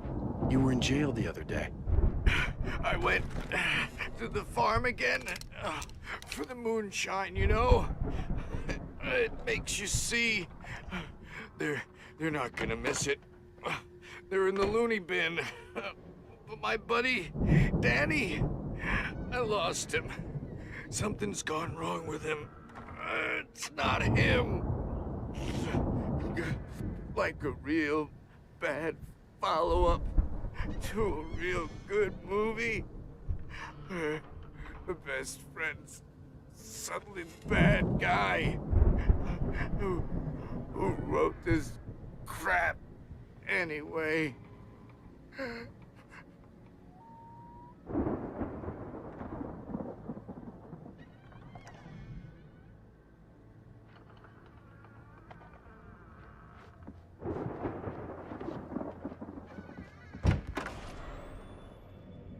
I've run through every possible course in my head. If I continue like the Dark Presence wants me to, the story I'm writing won't save Alice.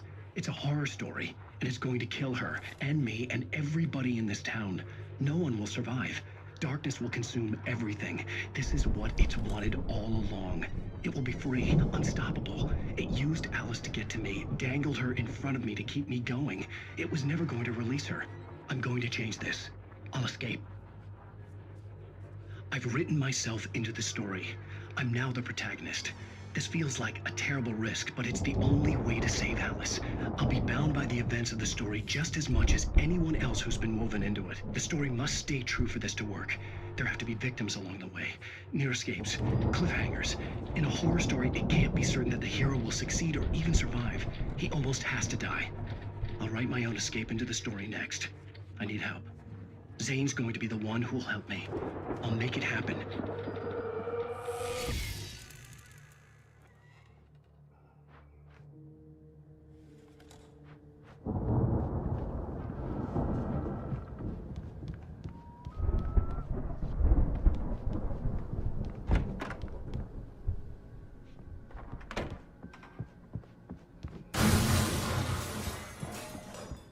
Files are intense.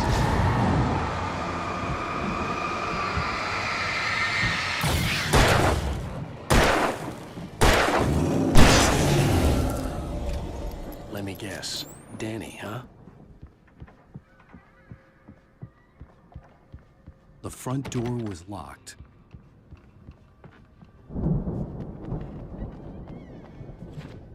The farm was still a good distance away. I'd need a car to get there fast. If Barry wasn't up here, he was probably in trouble down at the farm. For a moment, I felt bad for doubting him. After all, I'd made it this far myself. But Barry was Barry.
I'd known the brothers used to be some kind of rock stars, but it hadn't really sunk in until I saw the stage.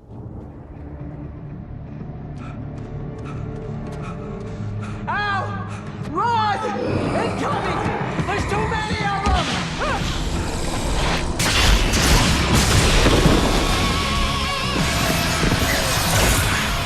God damn!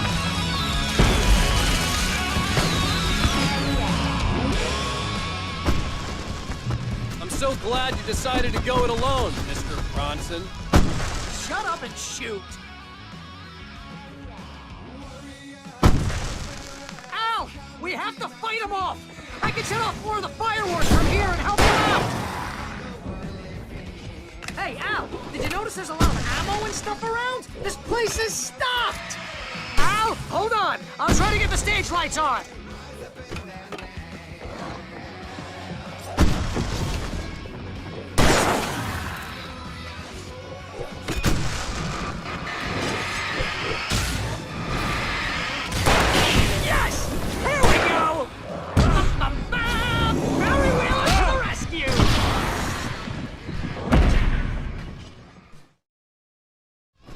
So glad you decided to go it alone, Mr. Bronson. Shut up and shoot! Al! We have to fight them off! I can set off more of the fireworks from here and help you out! Hey, Al! Did you notice there's a lot of ammo and stuff around? This place is stocked! Al! Hold on! I'll try to get the stage lights on!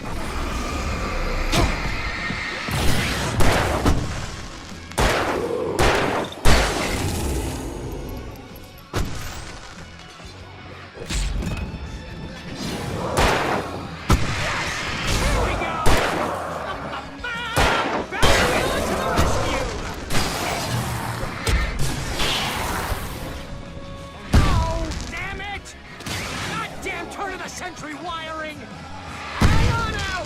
I'll get them working again, I promise!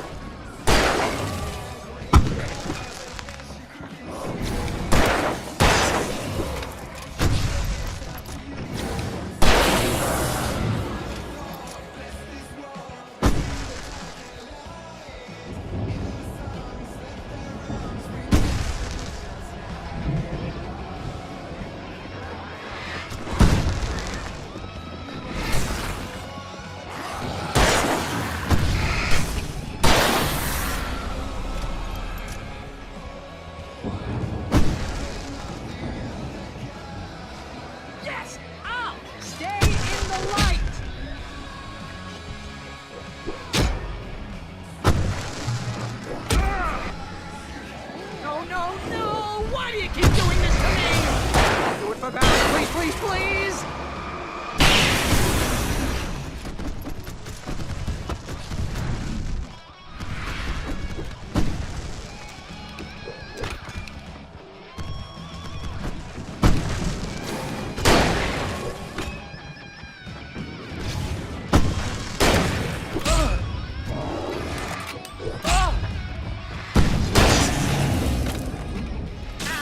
Don't let me die here.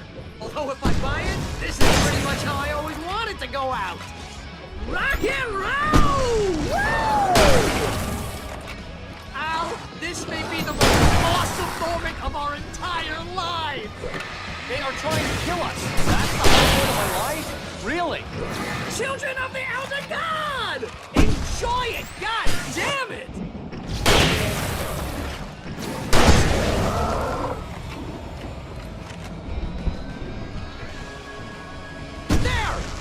Back in the game, yes!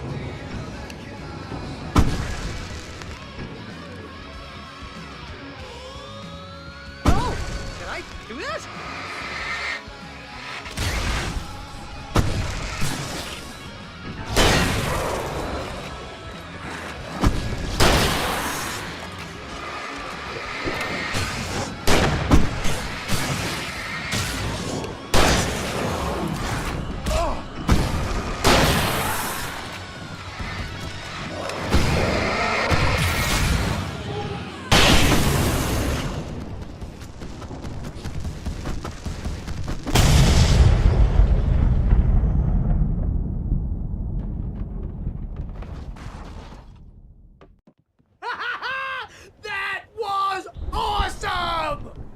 Bright Falls, rock and roll capital of America.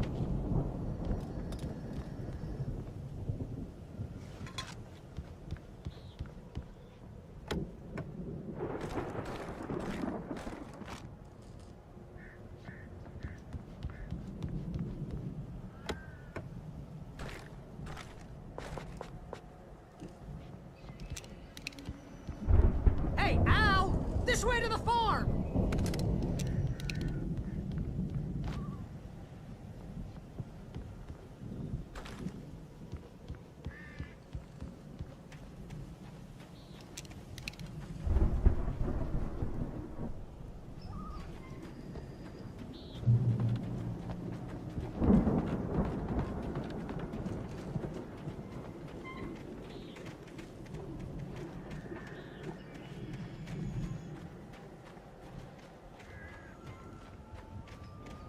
See, bestseller? No reason to worry. Your cutout's good as new, right where I left it.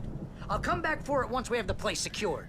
Yeah, that's been my biggest worry all this time. We need to get this thing moved out of the way. This is as far as I got, before they ambushed me.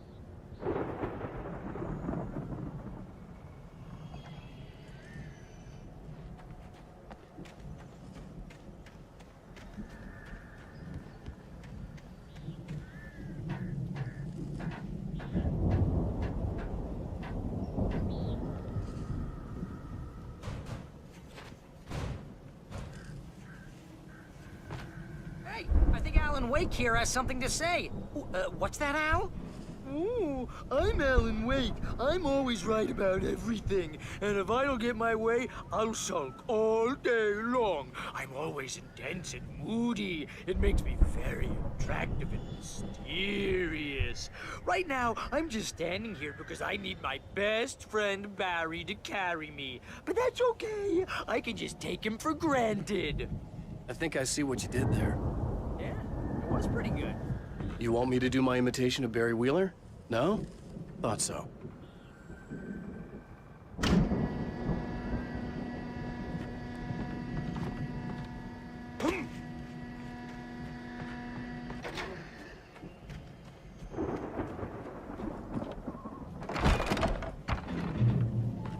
Wow!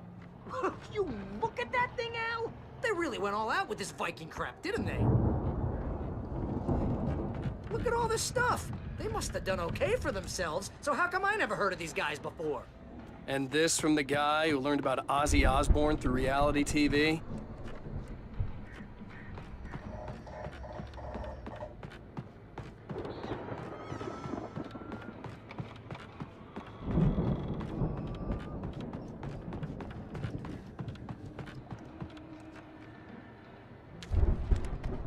It's 1976. Madness reigns at the Anderson farm.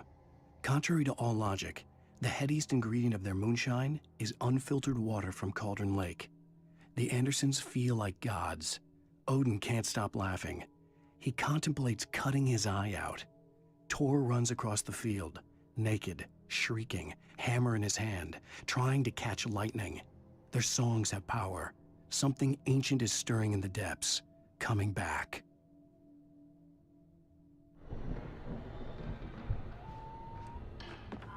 The Viking boat looked imposing, almost like a battering ram.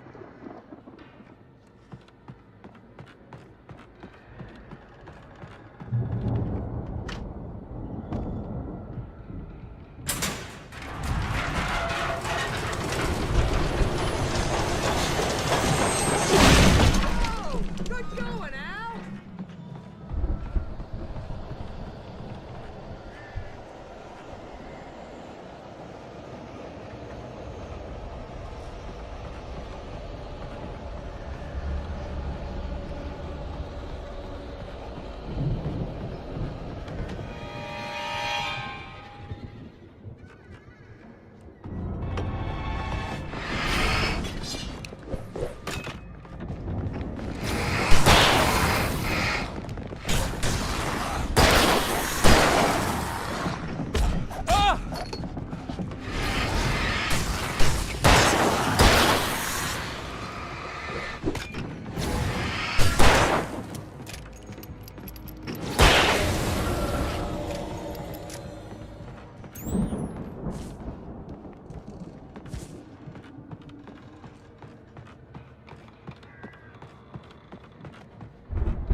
all spend a third of our dreams in its soft embrace. Dreams forcing themselves into waking nights.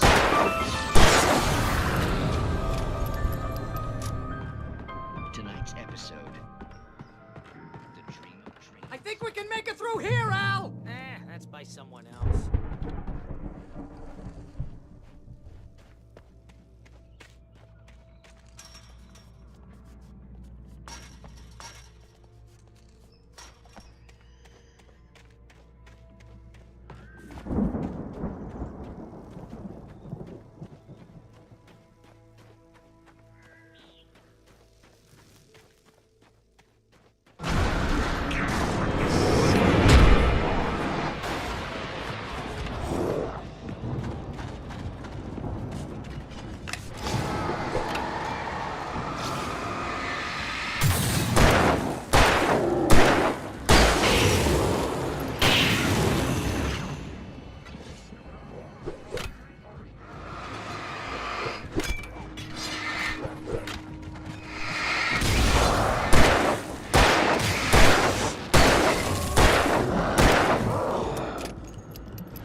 Wow! Those geezers had quite a production going on. Ooh, you know what, Al? If we make it through this alive, I'm gonna start representing them. Yep, sell this stuff online, maybe get a reality show going, release a new single.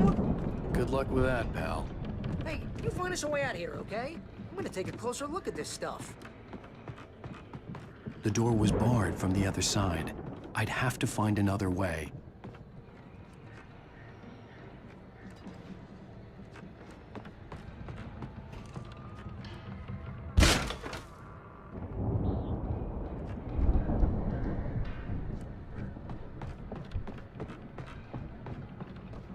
Be careful, Al!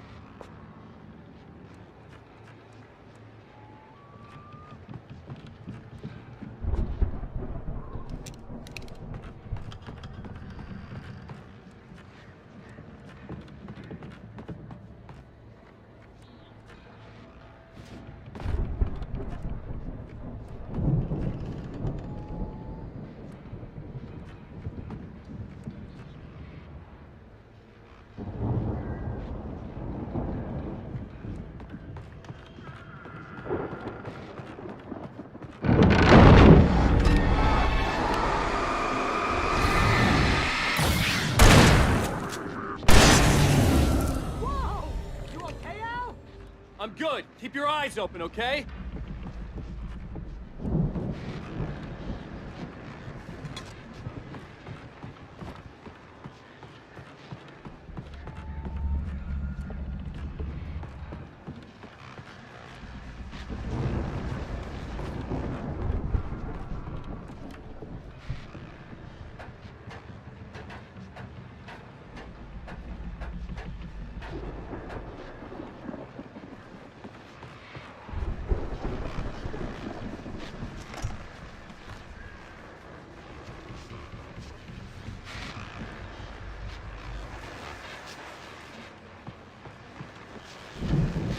As you regular listeners know, I tend to work through the night, but I'm not the only one.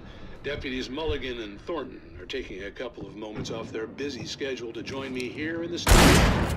Boys, how busy are you now? Deerfest is almost here, isn't it? I bet that keeps you in business. Pretty busy, yeah. Actually, Pat, we've been real busy with other stuff, which concerns an ongoing investigation. We can't talk about that, Thornton. I wasn't gonna say anything. We're just saying we got, you know, other irons to fry. And how would you compare your workload to theirs? Things have seemed relatively peaceful to me. You tend to get a little wild this time of year. Oh, it's wild, Pat. It's pretty wild. There's been all sorts of trouble this year. Vandalism, fighting, public disturbances. A lot of people missing, too. I could see the building that had to be the Andersons' home on the other side of the field. It wasn't far now. I wasn't worried about trusting the ramblings of two burned-out geriatric wrecks. They had the goods.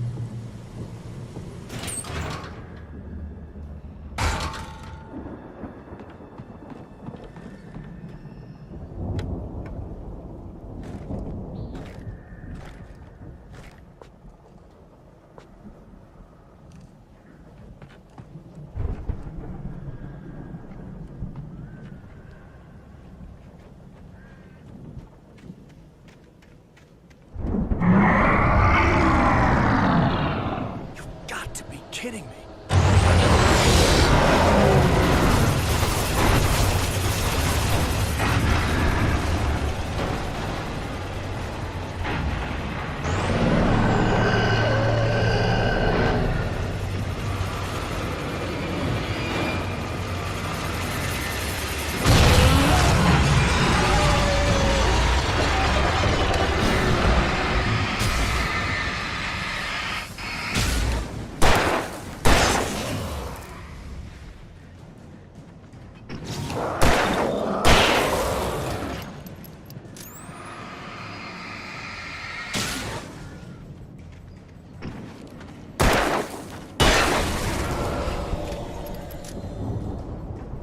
There are 65 billion counterfeit things in the world.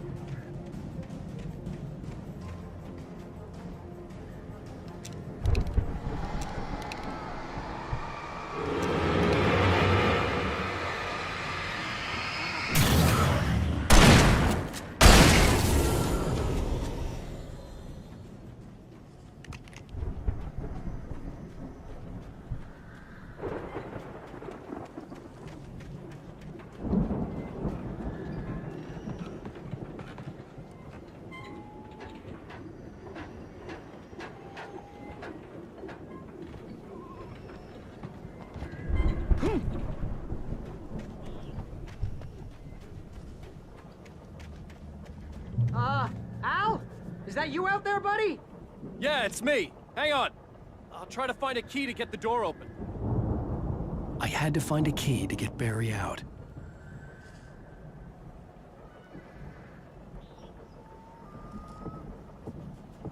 Hey, watch the holdup! Come on, this place is all dusty. You know I got my allergies.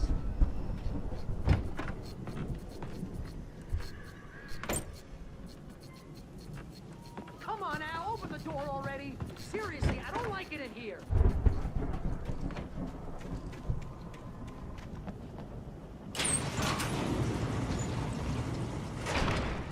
Hey, let's go, man.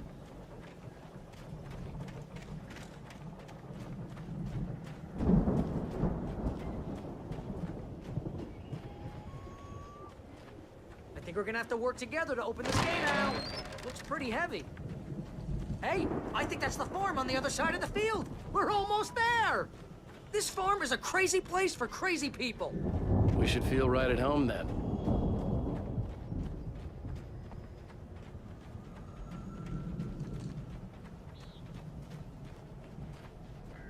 Come on, one more gate. Let's do this thing.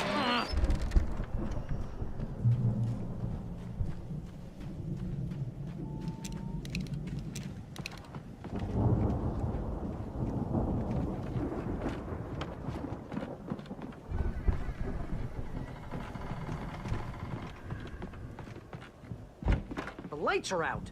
I guess we better check the fuse box. You know, this place looks kind of lived in. I thought the Andersons were on the booby hatch. Yeah, I don't think they keep too close an eye on them at the clinic. They seem to slip away a lot so they can get wasted. No kidding! Those guys sound awesome. Again, Alice's screams rang in the stillness of the night. I saw myself run toward the cabin, flashlight in my hand.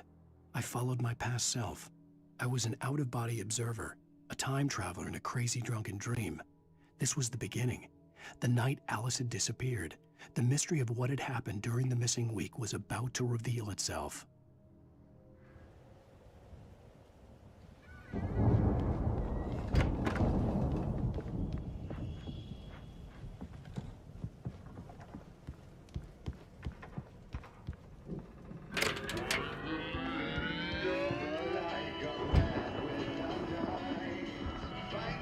Can you hear that, Al? Music? Of course. We need to find where it's coming from. That's the message the Andersons talked about. That's the whole reason we're here. Lady of the Light? That's gotta be what's-her-face, the crazy lamp lady from the town. Cynthia Weaver. Right. Must be.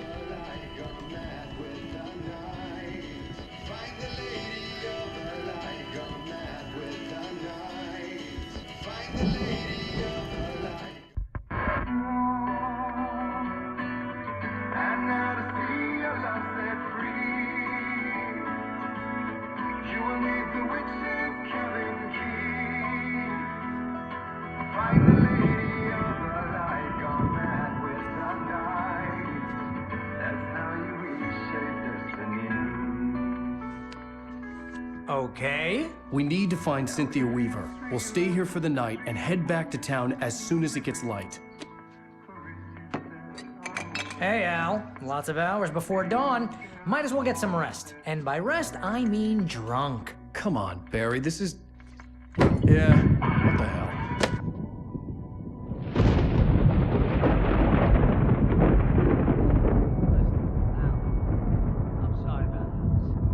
Seriously, because I know we don't get along, but we're gonna find her, right? And even though you're a crazy bastard, I'm gonna stick by you, no matter what, ever, Al. Sure, like a brother. I'm a writer, God damn it. Correct. If I just wanted to, I could write 10 books a year. And they'd be the best books that year. No, you couldn't. That's right, I couldn't. But I could, because I'm a writer. What? What do they put in this stuff? I feel like my brain is coming out of my nose. I'm gonna get the recipe off those coots and be a booze millionaire. I just miss her, Barry. I just want her here with me. I know, Al. I know. It's gonna be okay. We're gonna make it okay.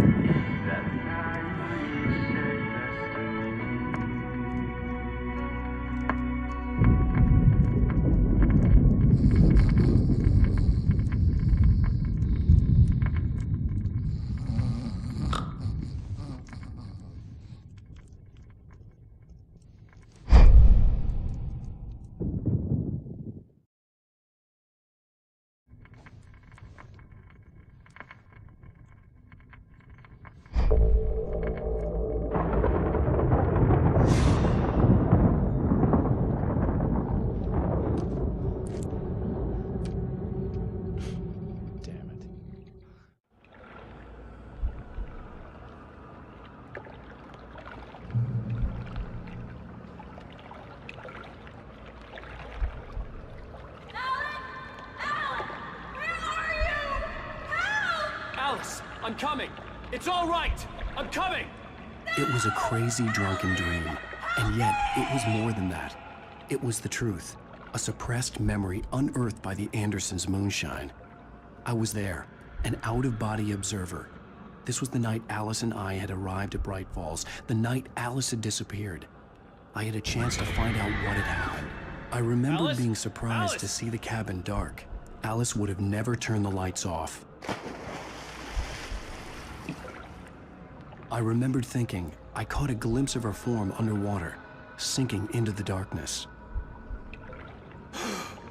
Beyond this lost memory, there was nothing. I had to follow the footsteps of my past self to find out what had happened that night. Diving after her was the last vague memory I had of that night. After that, the next thing I could remember was waking up behind the wheel of the crashed car and finding the first pages of the manuscript.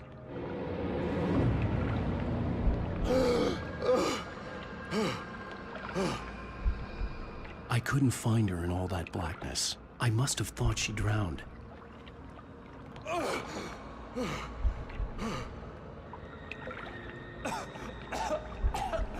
Alice! Jagger had Alice, and so she had me. Alice!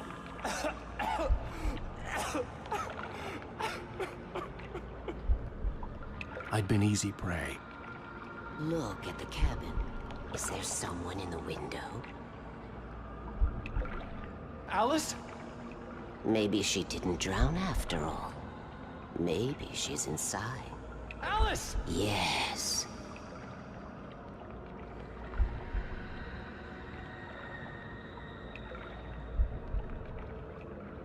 The dark presence had touched me.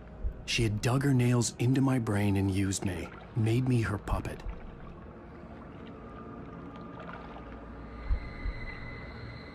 She must be here somewhere. Maybe upstairs in the study. Alice! Yes, that's where she is. You can apologize. Alice! You'll laugh at the whole thing together and put it behind you. Alice? She's not here. You were foolish to think so. No, she's dead. She drowned. No, no, no! It's your fault your wife is dead. You are guilty. All she wanted was to help you right. You killed her. Oh, hush. There's still hope. Cauldron Lake is a special place. Here, you have the power to change things. She wanted you to write. I will tell you what to do.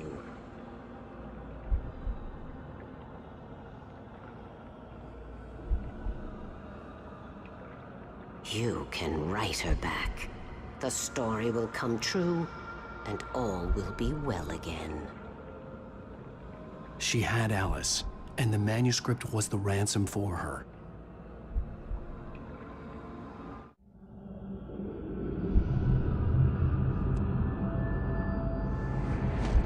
Yes. All right. I'll fix it. I'll bring her back.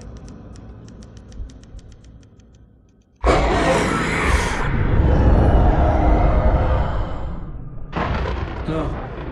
I wrote it. I remembered it all now. In the dark, I'd written for days, a week, almost a complete manuscript of a novel entitled Departure. Jagger had been my editor, whispering in my ear, making sure that the unfolding story would make her more and more powerful. I thought I was saving Alice. Even with the cobweb she put in my head, some part of me had been aware enough to write my escape into the story, to bring a light into the cabin to release me before I could finish, to interrupt the horror story before the ending, where darkness consumed everything and everyone.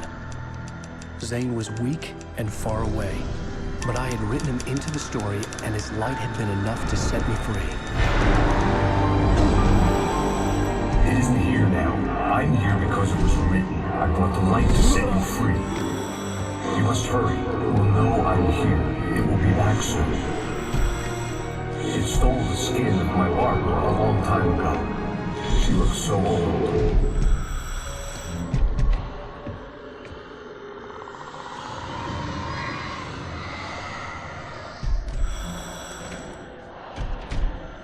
I had woken up, confused and groggy, my mind consumed by darkness and fear. All I could do was to escape.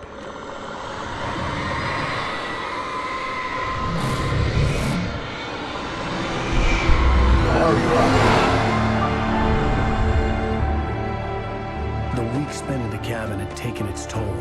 I was barely conscious, and fading fast. It had to have cost Zane terribly, thrown him even deeper into whatever dark place he now haunted. But he had managed to weaken the dark presence, kept me safe that night.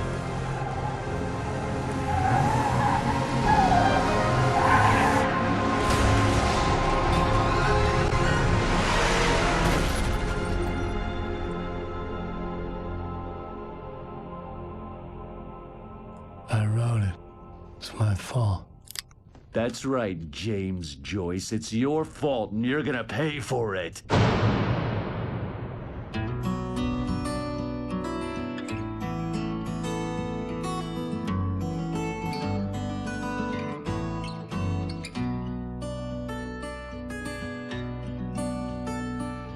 There's an altar. Previously on Alan Wake. Under the influence of the dark presence, I wrote a horror story that is coming true. Jagger had been my editor, making sure that the unfolding story would make her more and more powerful. Some part of me had been aware enough to write my escape into the story. Together we can create something absolutely wonderful. The lake, It does something to the works of art created here. It makes them come true. My mom gave me this old light switch. The clicker. Alice is being kept in a dark prison. I need to find Cynthia Weaver to fix this. It's your fault, and you're gonna pay for it.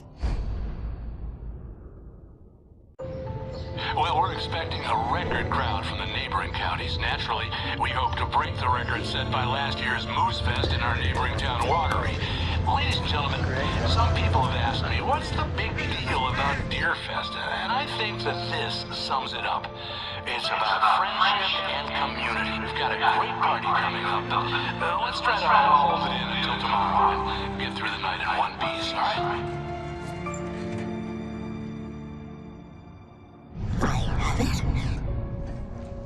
Someone will come for it when the time is right. Thomas said so. He wrote it.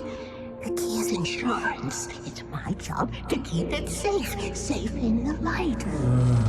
Always in the light. Hello.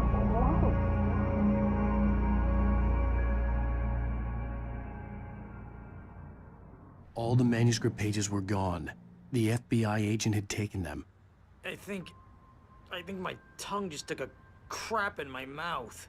Ugh. Oh, wait, we're in jail now? Oh, Al, this is not good. That about sums it up.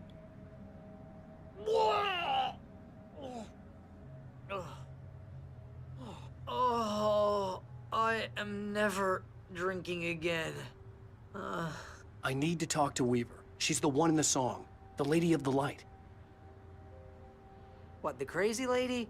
Ugh, whatever you say, Al, but we're stuck here. They're not you haven't gonna... even interviewed Wake. I had some reading to do first, Sheriff, and let me tell you, it was an interesting read. Well, I've got you now, Raymond Chandler. It's all here. All the evidence, including conspiracy to murder a federal agent. There's no way you're walking out of here. You hear me in there, Bret Easton Ellis? Huh? Agent Nightingale, I want to talk to your superior. Well, we all want things, Sheriff. I wanted my... Look, that's not possible right now. Agent Nightingale, I insist.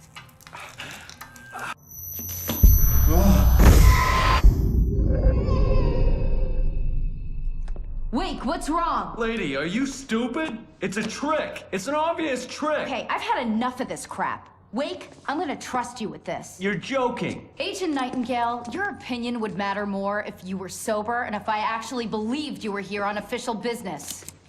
Whoa! Get back in the cell, Stephen King. The only way you're leaving this place is over my dead... Wait a minute. I know. Oh my God! Light. We need light. It's the only way to fight this thing. In my office. I've got your things there. Follow me. Oh, man. We're sitting ducks with the lights out. Stay cool. I can get the emergency power on.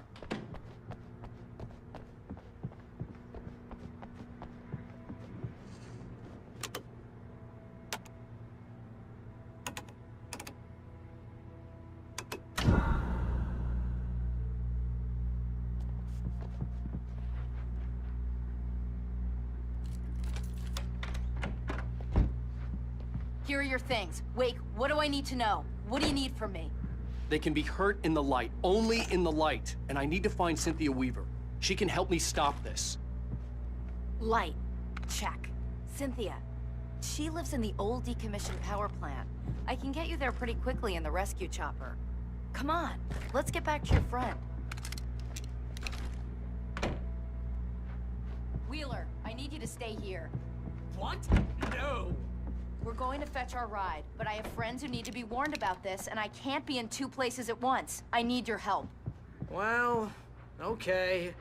Here's a list of people and phone numbers. I need you to call them and tell them you have a message from me. Night Springs, okay? They'll know what to do. Night Springs? Like the TV show? Gotcha. Oh, hey, that radio guy is on the list. Maine. Who's Frank Breaker? He related to you? My dad.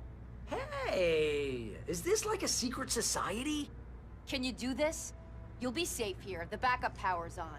These guys need to be alerted, just in case we don't come back.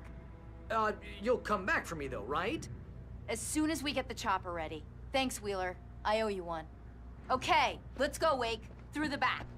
My hangover wants a pizza. You think there's any way I could order one, Al?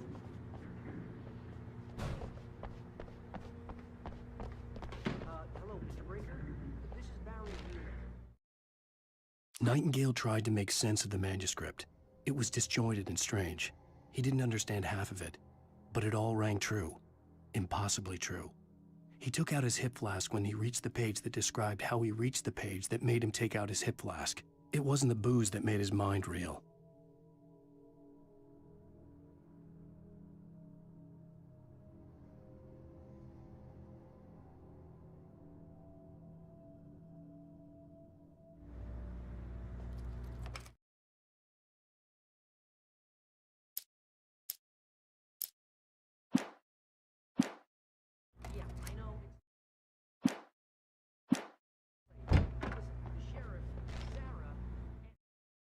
Nightingale felt the situation veering out of his control, but the gun at least felt steady in his hands.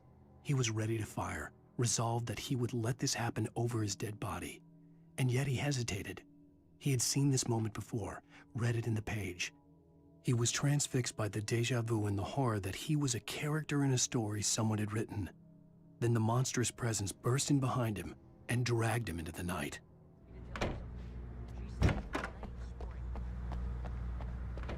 Oh, hell. Whatever took Nightingale must have broken the gate controls. We can't reach the gate's control box from here. We need to get to the other side over the rooftop. I'll go. I'll open the gate for you once I'm across. You stay here in the light and cover me, Sheriff, okay?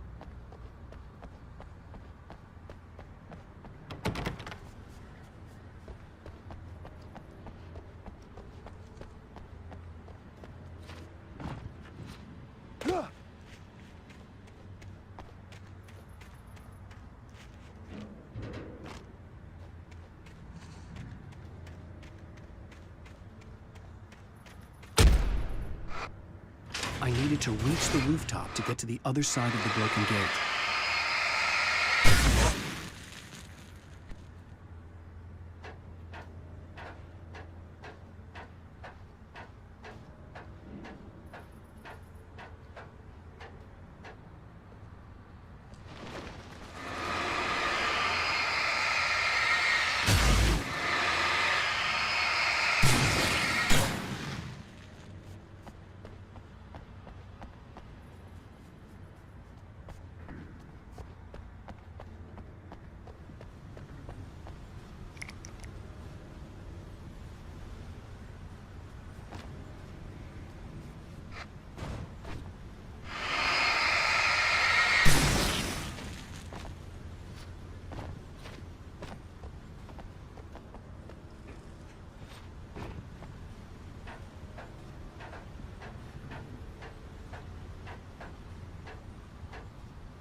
Hey, Sheriff! Your password. Night Springs? What's that all about? It's a stupid joke we have. That Bright Falls is the original inspiration for the TV show. This town can get weird at times. Never this weird, though. You need to bypass the damaged control box. What am I, an electrician? Hold on!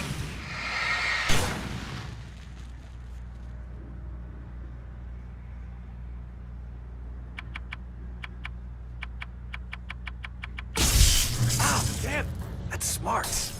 Good job, Wake. Okay, stick close. Our first stop is the town hall. The keys to the chopper are there.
New Yorkers were rude.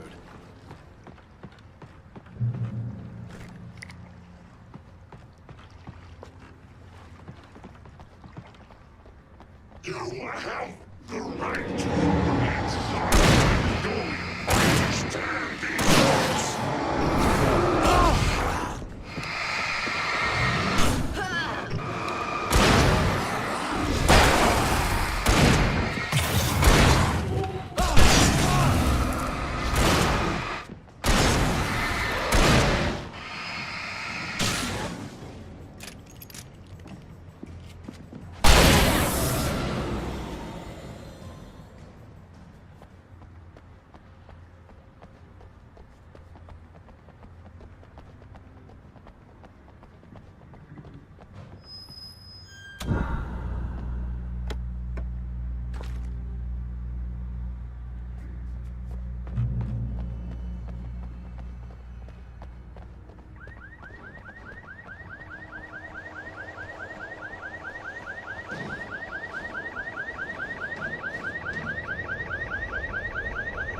Over here! There's light!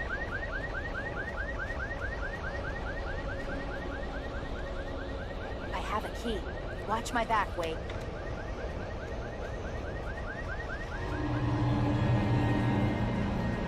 It's an ambush.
Let's go, Wake.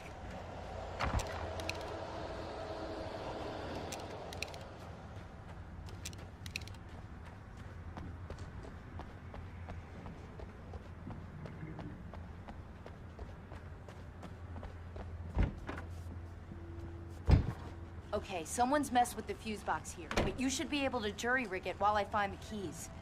I already got electrocuted once today. How about I look for the keys and you get burned for a change? Fine. They should be in the clerk's office on the other side of the building, near the main entrance. Gotcha.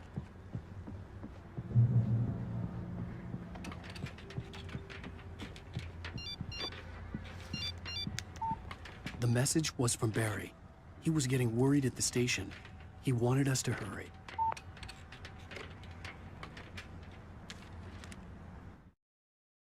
The darkness that wore Barbara Jagger's face was furious.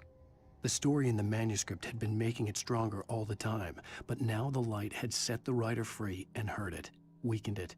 It was only a matter of days before the dark presence would be strong again, but meanwhile, it would be difficult to recapture the writer.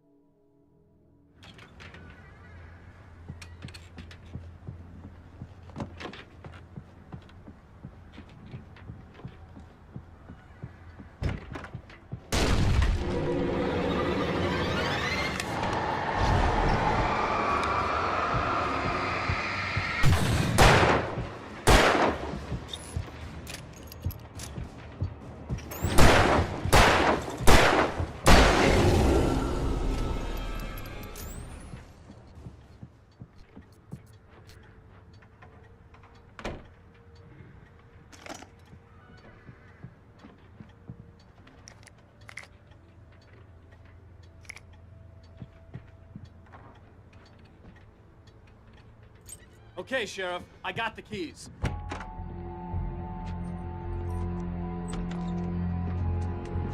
Barry? Why isn't he inside? Oh, God! Oh, God!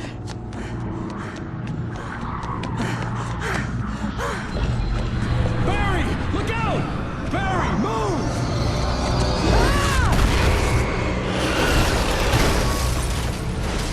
Barry! He made it inside, Wake. He's okay. The storefront's blocked. Come on, Wake, let's go around. We can meet him in the back.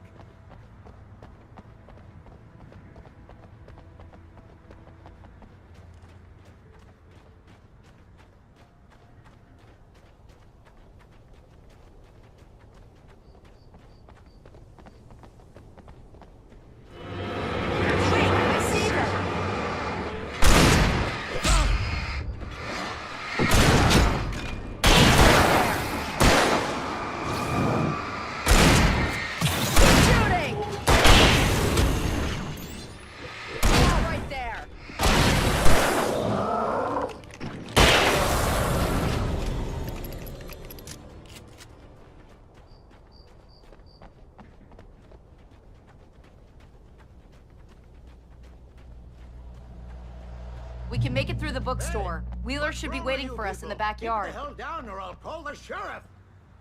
Oh, hi, Doc. I've got it. Don't worry about it. Sarah, about time somebody showed up. All this shooting in the air is idiotic. One of these days they'll kill somebody. And over Deerfest. I know. Go back to bed. He's got a point, Wake. Look, this town can't take this.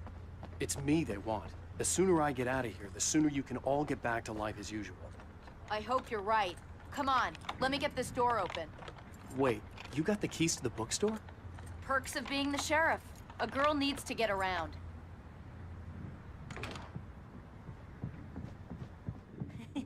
They're really taking advantage of your presence here, Wake. I heard they're selling a lot of your Alex Casey books. Cynthia Weaver worked hard, following her obsessive rituals, sometimes fighting them, always giving in to them in the end. She haunted the halls of Bright Falls' abandoned power plant. She marked her caches with light-sensitive paint that could only be seen by eyes that had been touched by darkness and saved by light like she'd been. She was preparing defenses and supply lines for the war she knew would come. The war between the forces of light and darkness. Right now, I'm not a big fan of my own writing.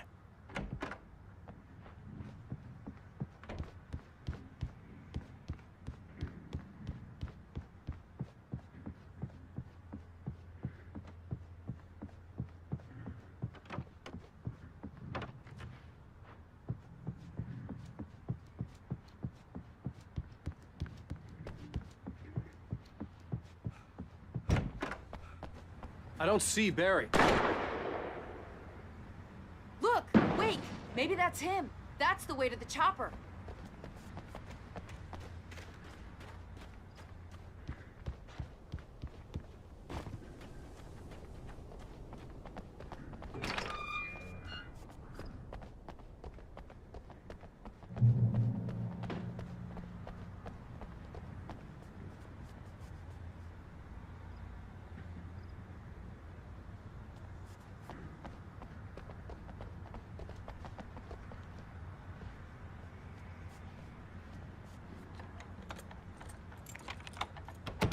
I'm gonna give Pastor Howard a piece of my mind about this lock. Ugh, I told him to get it fixed. Here they come. Labor. Let's take a break.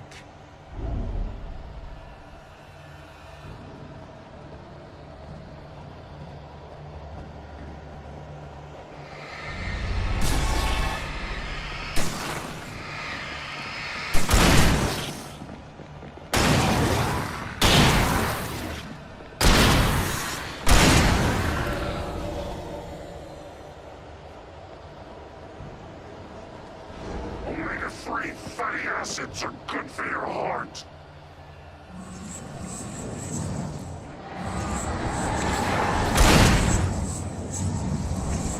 Keep an eye out! They're moving!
Okay, it's open. Let's go, Wake.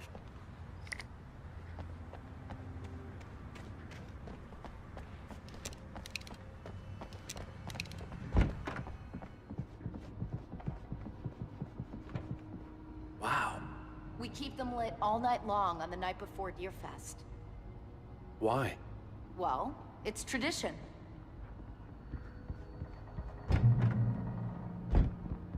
We're almost there. We'll have to go through the basement to get to the parking lot. Yeah, there's no way going through the crypt will turn out to be a bad idea.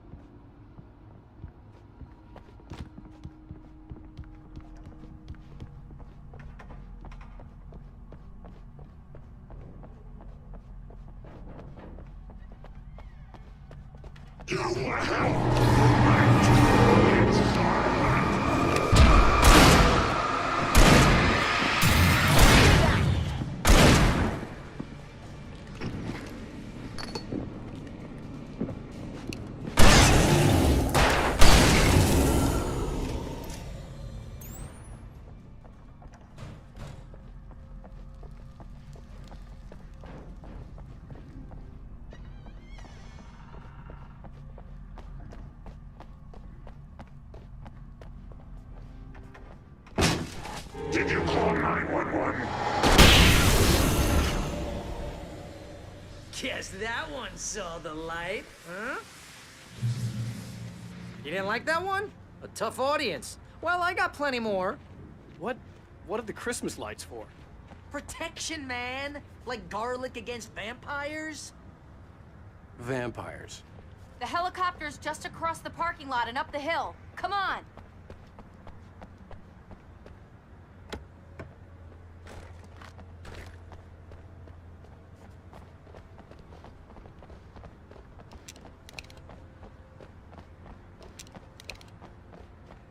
Bright Falls General Store is now my favorite place in the entire world. See this headlamp?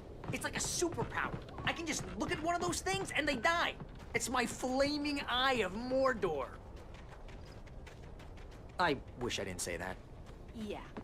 Hey, I want a headlamp. Last one. Bastard.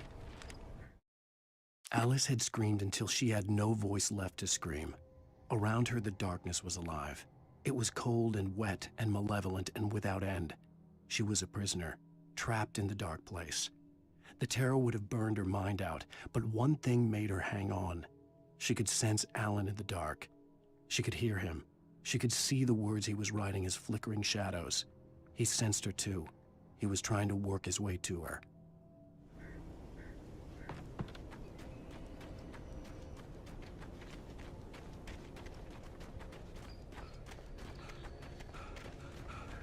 When someone throws a damn school bus at your head and you're about to take a helicopter ride with someone who may or may not have a pilot's license, you're cleared for departure to Night Springs. No offense, Sheriff.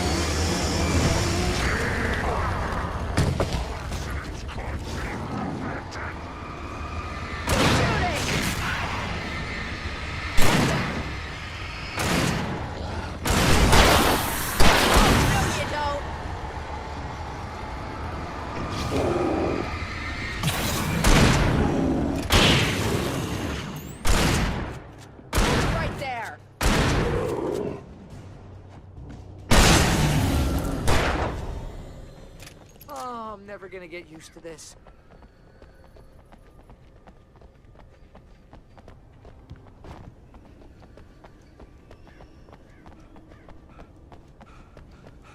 The helicopter's just up ahead. I'll need a while to prep for takeoff. Don't take too long. I want to get out of here.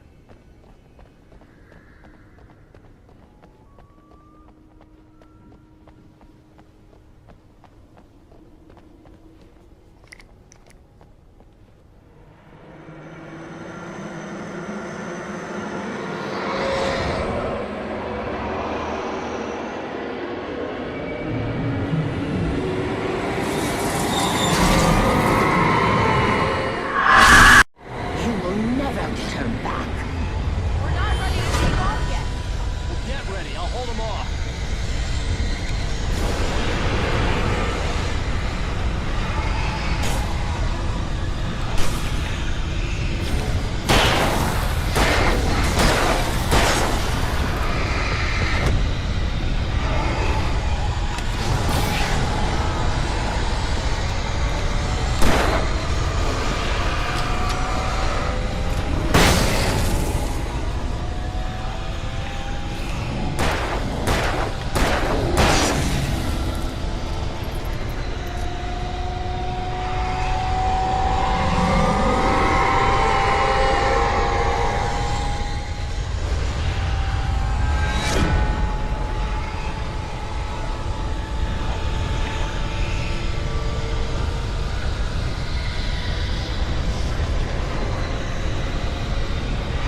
taking a big chance on a local crazy lady, Al.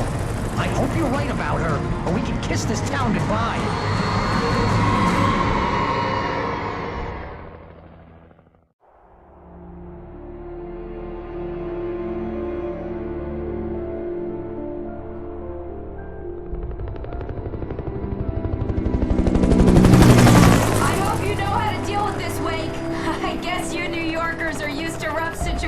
Like this. Right. The city's a war zone. King Kong, mutant alligators, and Alex Casey shoots the place up every weekend. Look, I never even carried a gun until a couple of days ago. Well, my dad used to be a cop there. Tells some pretty wild stories. Stuff like this? No, just normal bad stuff. Kinda like your books, Wake.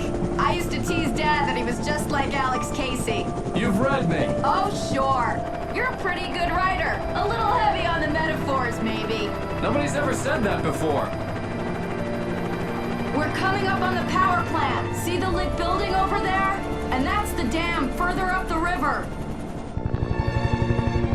I can't land here. I'll take her down the road across the river. Just get me there, Sheriff.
I had to do something about the chain for the door to open.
that glowed in the night. It was close, but I had to find a way across.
Making her way through the water pipe alone, Cynthia was angry at the writer. Foolish young man, taking unnecessary risks. And the way he broke the rules. Didn't he understand what was at stake? Since the terrible days in the 70s, she hadn't wavered once, as hard as it had been. She was tired of protecting the town all these long years, and now only wanted to rest.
The story I had written in the cabin had come true. Touched by the dark presence, I had written a horror story, but the end was still missing. The story was incomplete, and the last unfinished page of the manuscript still sat in the typewriter in the cabin study. If I could get back there, if I could read the page, then I could write my own ending to this story and save Alice.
butterflies or butterflies that dream of being men?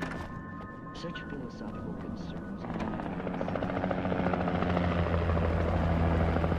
We managed to lose the flock. You're almost at the power plant. Keep going. We'll give you support.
I recognized the logo on the power plant sign. I'd seen a version of it painted all over the area, signifying hidden caches of supplies.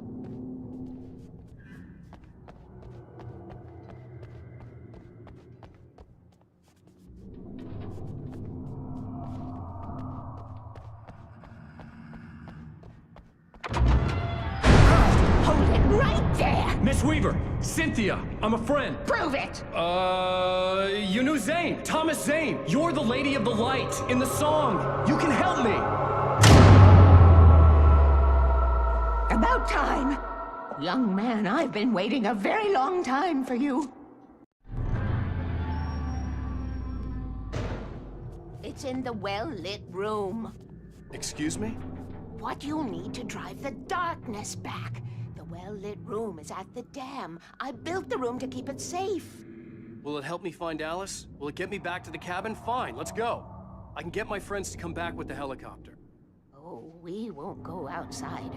Never at night. That's rule number 1. You've been breaking the rules, young man, and where has that gotten us, No, I have a secret route, a lit route, an old water pipe. Something was damaged at the transformer yard.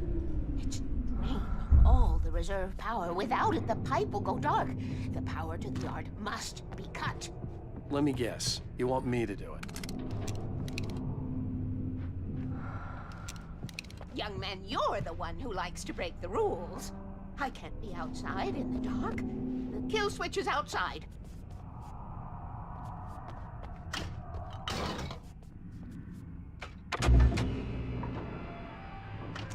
I have been preparing for these times, the dark tides. You have found my caches, haven't you? You can see the signs. Very few people can. Yes, please. Take what you need. This is all for you, for the likes of us. We do Tom's work, don't we? Hurry! The switch is on the wall facing the shore.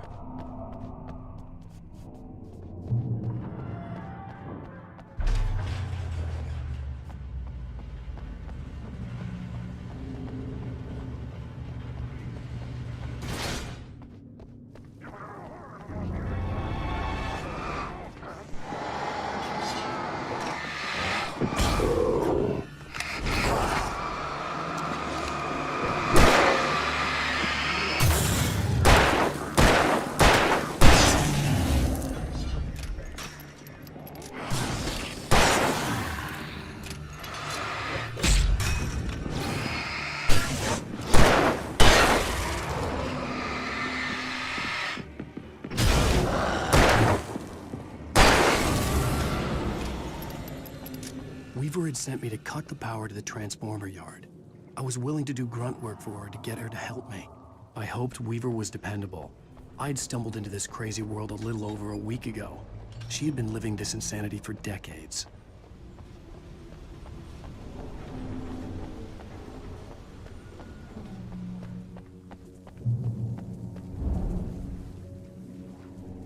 I could see the kill switch that would cut the power to the transformer yard. Now I had to find a way to reach it.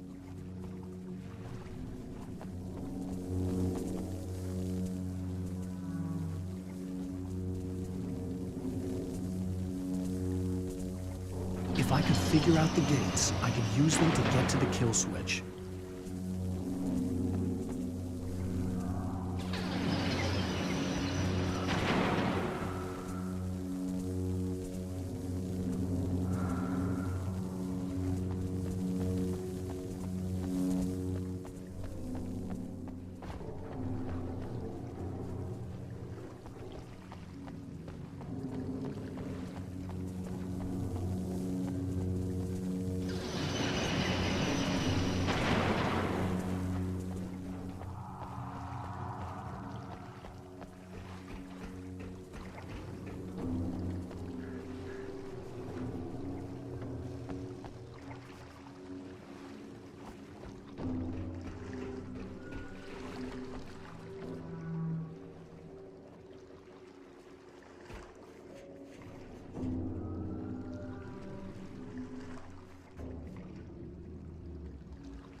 designs these things?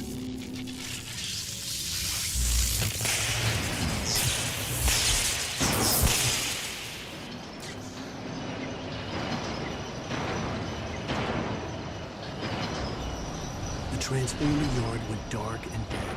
Weaver's water pipe passage should now be good to go.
This way, young man. Follow me. Come, come. The pipe's empty now. We're ready to go.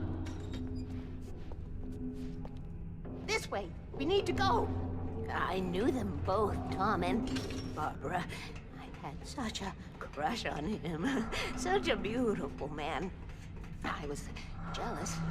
There was a part of me that was maybe a little glad when she had the accident. And then Tom started writing and woke the darkness up. He tried to bring her back, but you can't do that. There are no free rides like that. I'm starting to realize that. In that case, young man, perhaps you're a smarter man than Tom was. The witch looked like her, but it wasn't.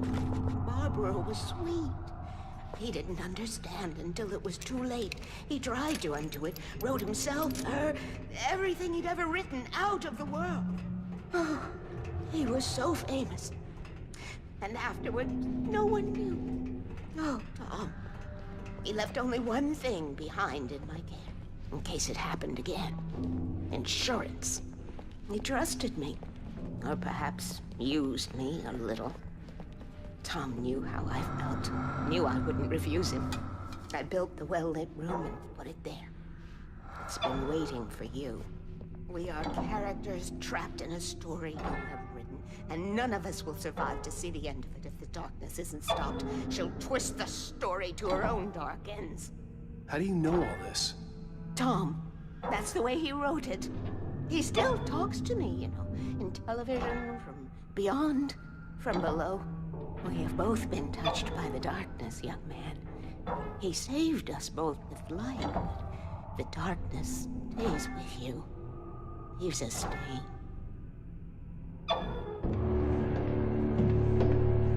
This pipe will take us directly to the well-lit room. Okay, I need to call my friends, tell them where we're going. Hello? Al! Barry, we're headed to the dam in one of the pipes. Meet us there. Okay, I'll tell Sarah. It's Sarah now? Whoa! No! Sweet little... Barry! Barry! We gotta go see if they're okay. They're probably dead. You must reach the well-lit room. This is no time to be a selfish idiot. That's my best friend!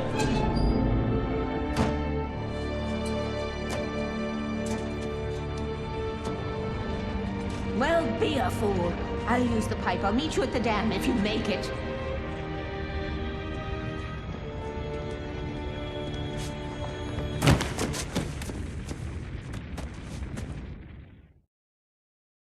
At least I didn't have to worry about her. She knew how to stay safe.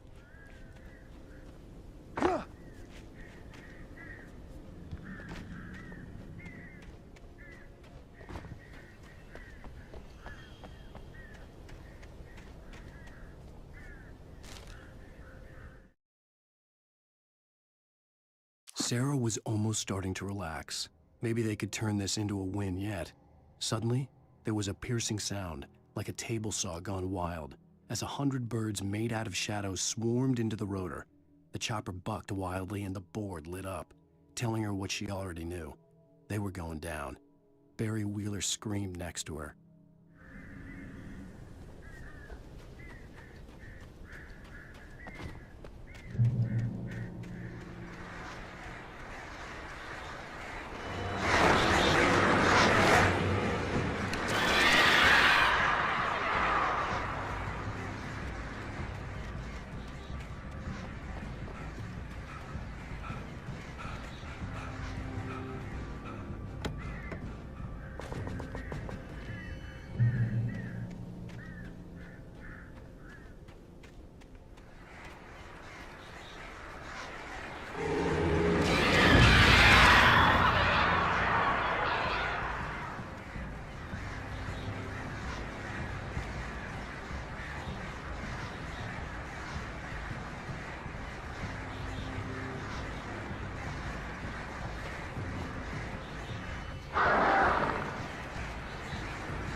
Sheriff Baker! Sarah! The crash site looked bad, but as far as I could tell, the wreck was empty.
You know when to make an entrance, Wake.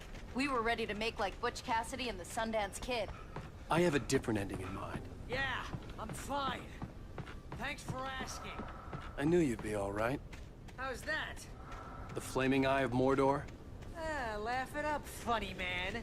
Didn't we have somewhere to go? Weaver will meet us at the dam.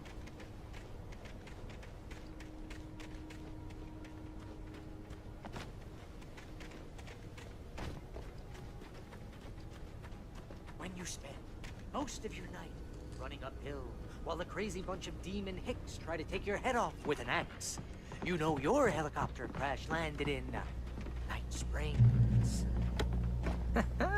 Oh god! Oh god! Oh god! I can't believe we made it! Oh, I should have kept that gym You membership. see those lights? That's the elevator we need to take.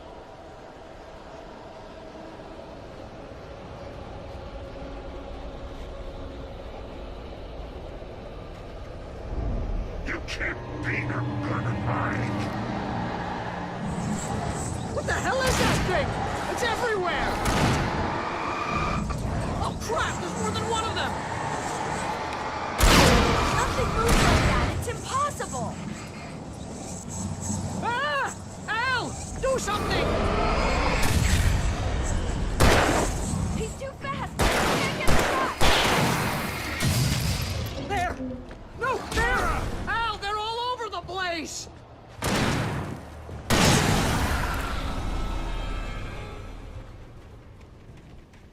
Was that it?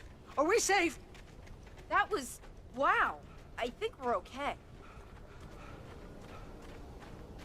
Hey, Al, I got a bad feeling. Let's keep our eyes open. Oh! We made it! We're not dead! Wait, call the elevator. I'm keeping watch. I think I hear something moving around.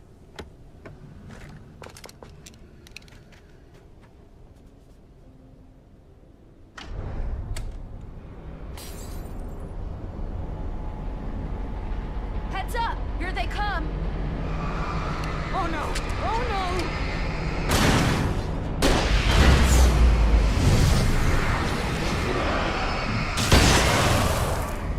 They're coming! We have to hold them off!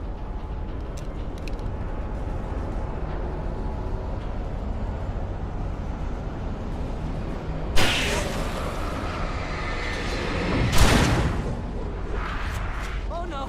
Oh no! Shooting!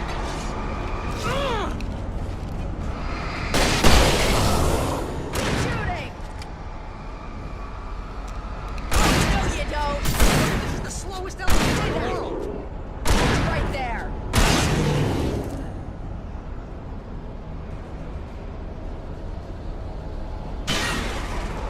It's almost here, Wake. Just hold on. We're hitting her.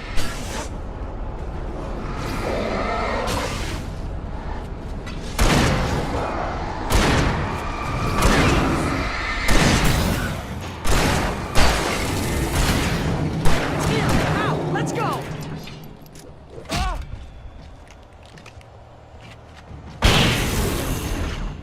Al, hit the button.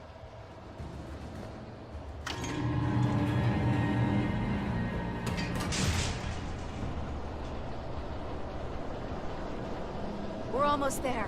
There's an entrance into the dam at the top. What's the plan, Wake? Well, Weaver's crazy, but she's got something Zane left behind. Something to fix this. Gee, could you be a little more vague? Thomas Zane? Seriously? Might as well be Paul Bunyan or Bigfoot. Yeah, well, he was real.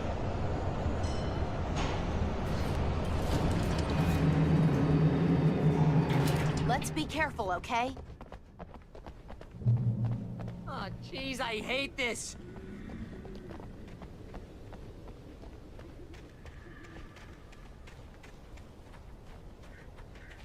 Okay, Wake. There's a button over there that opens the door. I think something's broken. Hold the button down so we can get in.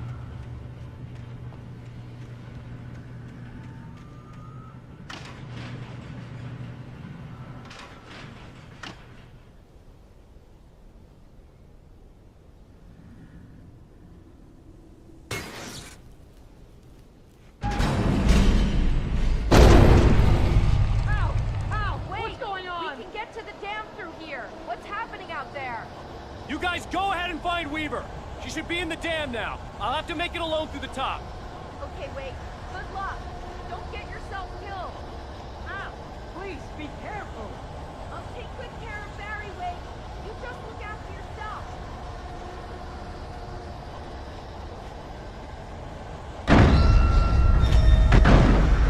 You gotta be kidding me.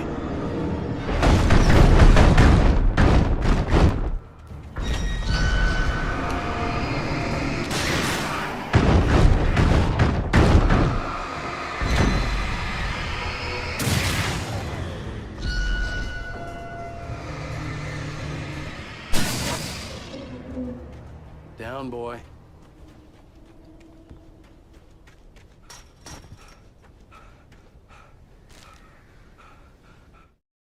Thomas Zane knew he had to remove all that had made this horror possible, including himself. That was the only way to banish the dark presence he had unleashed and now looked at him through the eyes of his dead love. But he also knew that despite his best efforts, it might someday return. So even as he wrote himself and his work out of existence, he added a loophole as insurance, an exception to the rule. Anything of his stored in a shoebox would remain.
Writing can be a hobby or a job. I was ridiculously outnumbered. The searchlight could even the odds.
You will go no further.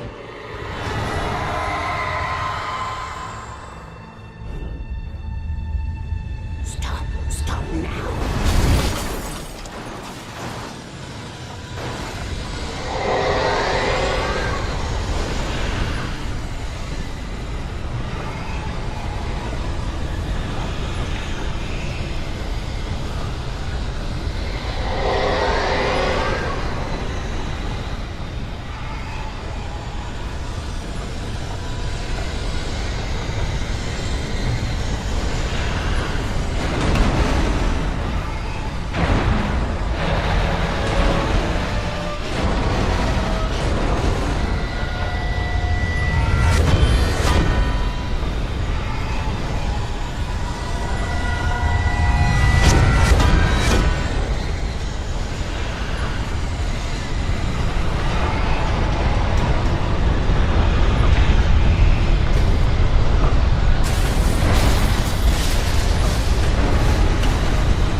Don't worry about the noise. We're safe here. I have looked after the well-lit room for many, many years now. There's no shadow in the well-lit room. Our is fail-safe, and all the bulbs are numbered and changed regularly based on their make and model. Right.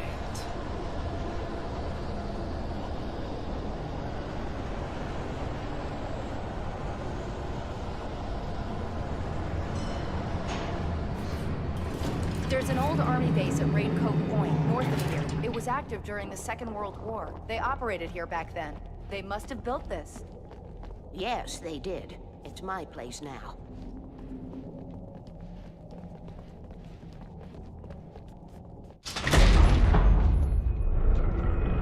Take it, and I won't need to worry about the room anymore, because 6 and 33 and 118 need changing soon, and I don't want to climb up the ladder to change them because it's very late, and I'm tired. And if you take it, I won't have to do that anymore. The page was autobiographical, a memory from my childhood. But I didn't write this. It was a page written by Thomas Zane. None of them were supposed to exist anymore. Alan, 7 years old, would fight sleep to the bitter end. When he did sleep, he soon woke up, screaming, the nightmares fresh in his mind.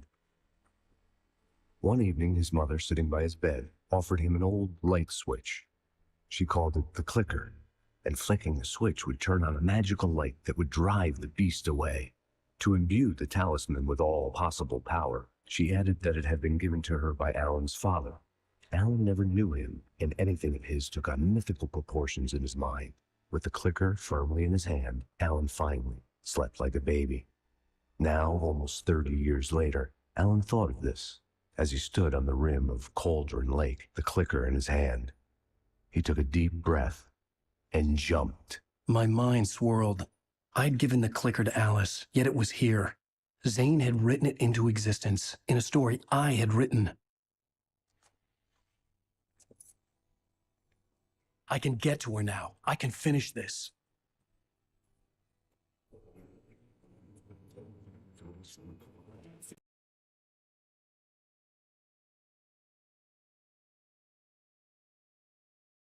Previously on Alan Wake, I wrote a horror story that has come true. Thomas Zane did the same in the 70s. You will go no further. If I continue like the Dark Presence wants me to, the story I'm writing won't save Alice.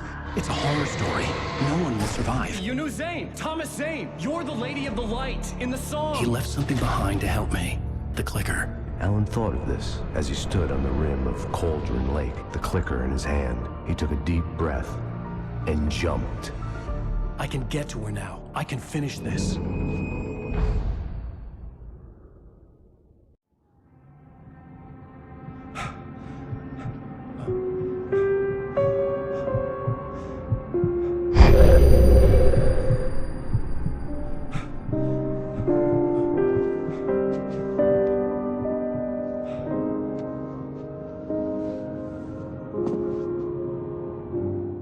I had a hangover. My head was about to explode and the light hurt my eyes. I needed my sunglasses and painkillers to dull the pain. In one of my finer moments of self-deception, I swore to quit drinking.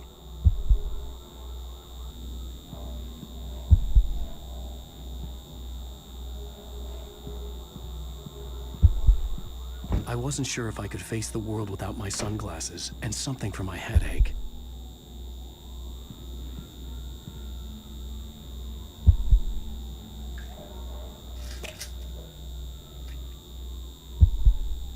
The pills worked fast. The prospect of being awake started to seem bearable again.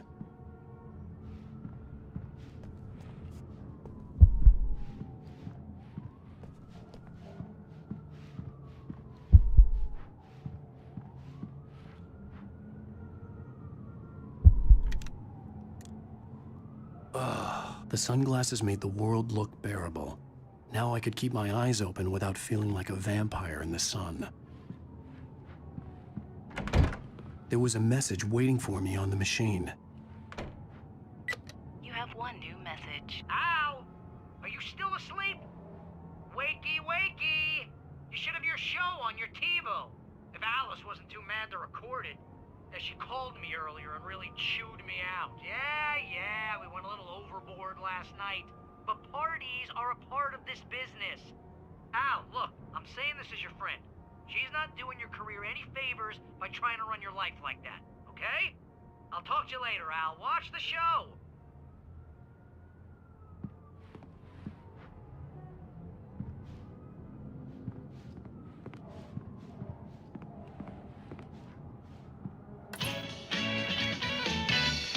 Ladies and gentlemen, welcome back to the Harry Dalit Show. Thank you. Thank you, everybody. We have a great show tonight. I've been talking with the best-selling author Alan Wake about his new book, The Sudden Stop. Yeah, good read. Go buy it. No, it is a good read. Look, I'm gonna be honest here. Is that wise? No, but I'm gonna do it anyway. I got people who give me the lowdown on books. I'm a busy guy. But this one, I actually read from cover to cover. I mean, I'm a big fan. Wow, thanks. Now, this might be a spoiler for those who haven't read the book yet. Based on the sales figures, the 2 people out there who haven't read the book yet. But this last book is all about the death of the main character, the hard-boiled New York detective, Alex Casey. Now, there's been a lot of outrage about this. Why the hell did you kill Casey? What the hell were you thinking, man? Good riddance. No, seriously though, 7 years and 6 books is a long time. He was a gloomy guy to spend all your working hours with, and it was a good run. But it's time to explore new things. My next book will be a departure from the old for me. You selfish bastard, always thinking of yourself. Well, you've certainly given us a lot of entertainment over the years. And now that you mention it, Casey was a gloomy guy. Never had much luck with his love life with the ladies. Was that autobiographical in any way? Yeah, no kidding. Casey's lady friends tended to die on him. With Casey, it was all about his pain. No, nothing autobiographical about that. I'm a happily married man. My wife is my muse. Well, congratulations. That's great to hear. So, how's the publicity tour been treating you? Good, great. But I gotta say, I'm glad to be back home in New York. Well, you've certainly been on the news a lot lately. Lots of parties and, you got into a fight with some paparazzi. Oh, man. Well, that guy was really in my face. I lost my temper. I know that wasn't cool. You are famous for that temper. Well, I did also write several books. Well, your latest novel is called The Sudden Stop, and it's in bookstores now. Go get it. That means the two of you out there who haven't bought it yet. Ladies and gentlemen, that's all we have for you tonight. I want to thank all our guests for the evening. Alan Wake, Sam Lake. Once more, do the face for us, Sam. And our musical guests, Poets of the Fall. Thank you. At least I'd been funny. I told myself I could live with that. Hey, honey. Did you watch the show? I didn't say anything stupid if that's what you want to know. Okay, Grumpy. You want an aspirin or something? Are you going to start with me about drinking now? You know what? I should have followed Go her back to advice, sleep, Alan. but suddenly I was angry. What? Now you can't even talk to me? Well, this morning I was angry because you said you'd be home at midnight and you showed up at 7 a.m. and passed out in mid-sentence. Now I'm over it. Are you angry? This goddamn tour. It's gotten out of hand. Oh, honey. It's almost over, right? We can get back to normal. Then you can start writing again. I'm sorry, honey. Alan, you're not thinking straight. Just take a shower and go back to bed, huh? Yeah, you're right, honey. I'm sorry. Once this is over, let's go away together.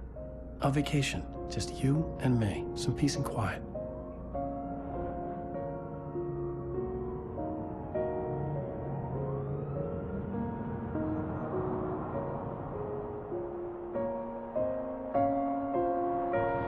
Somehow, the clicker was the key to the cabin. I had to return to Cauldron Lake to save Alice.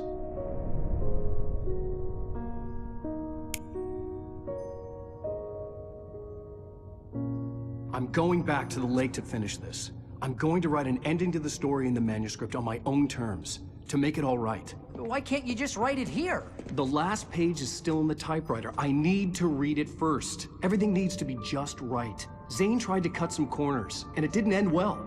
Okay, ready when you are. I'm sorry, Sarah, but I need to do this alone. Barry, take her gun. Miss Weaver, close the door when I leave.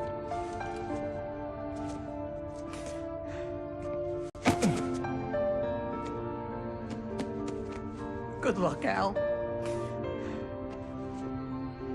See you later.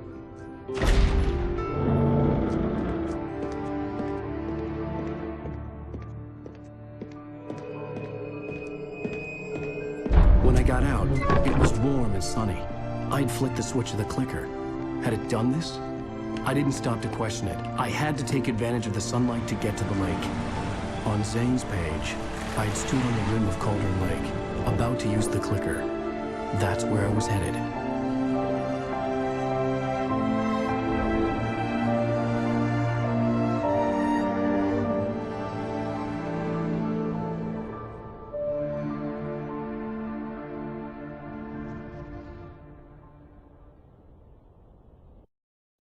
Alone, in daylight, surrounded by the beauty of the Pacific Northwest landscape. It was hard not to let doubt creep in one last time. I could still chalk everything up to a dream, a delusion. I had enough imagination to make up something like this, having been in the cabin all this time, trapped in a story inside my head, gone mad from grief over Alice's death like Hartman had claimed. There would be no way of knowing. I told myself it didn't really matter. My course was set.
There was a link between us, always would be.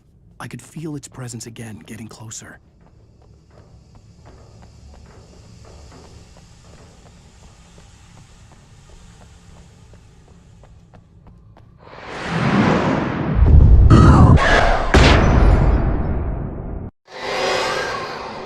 I will kill your wife.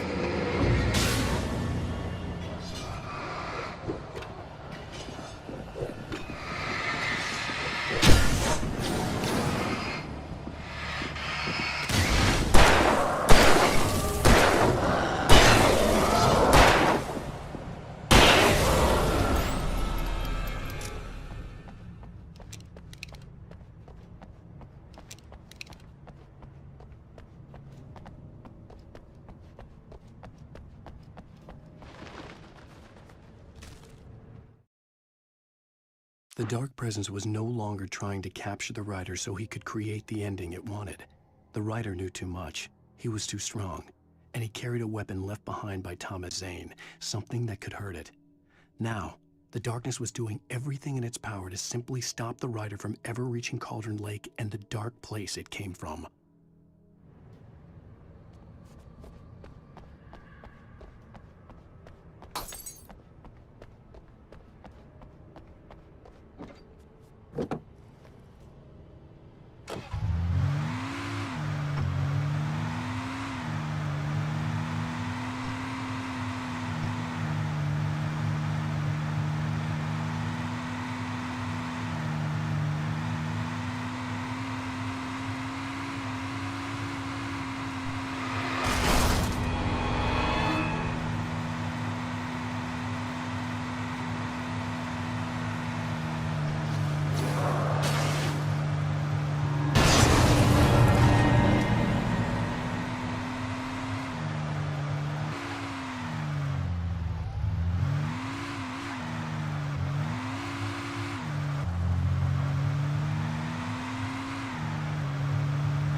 champion movement is lightweight.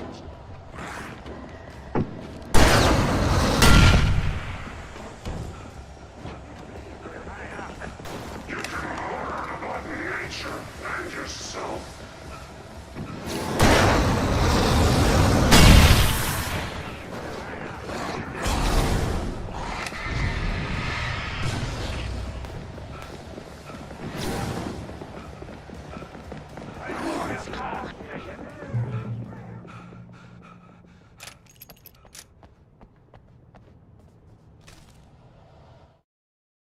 The bottom of Cauldron Lake was a graveyard of things the lake had claimed in one way or another over the decades. The Dark Presence brought them up in its wake, scattering the rotten waterlogged hull of an old boat here, the remains of a long-ago crashed airplane there, trees shattered under the impacts. The earth groaned. It didn't even notice.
I had to get the gate open.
Zane cut its heart out, but it didn't die.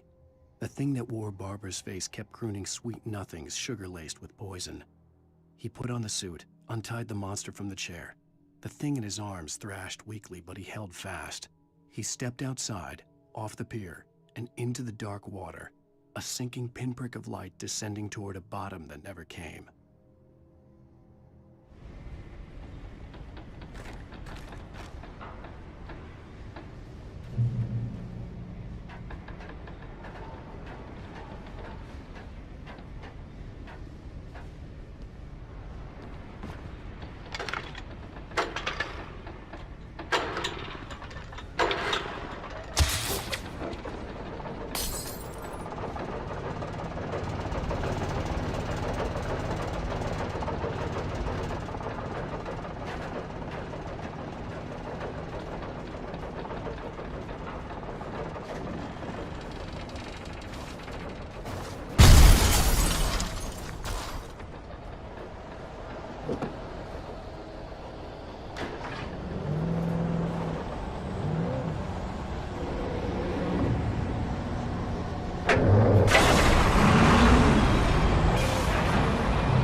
When I told Barry my plan back in the well-lit room, I'd acted as if I knew what I was doing.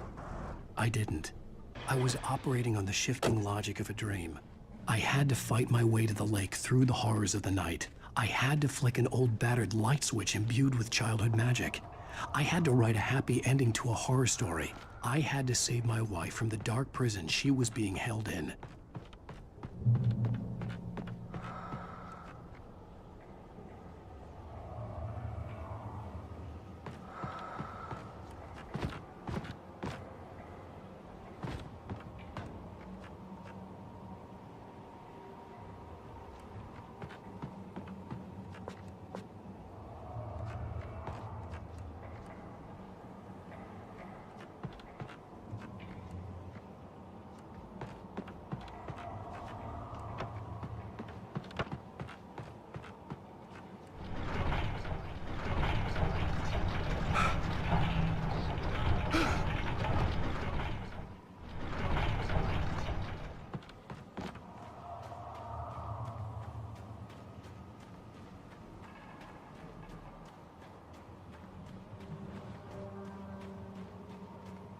I will never give her to you.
The dark place I found myself in was unlike anything I could ever have imagined. It wasn't solid. It flowed. It was conceptual and subjective.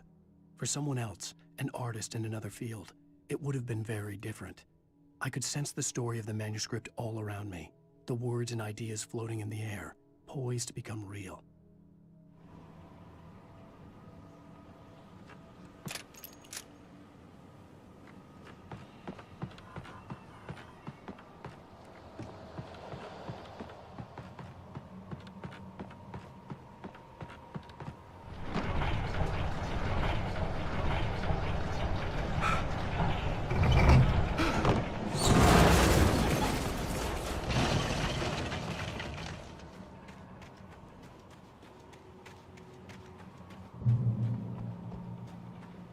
I could see Mirror Peak in the distance.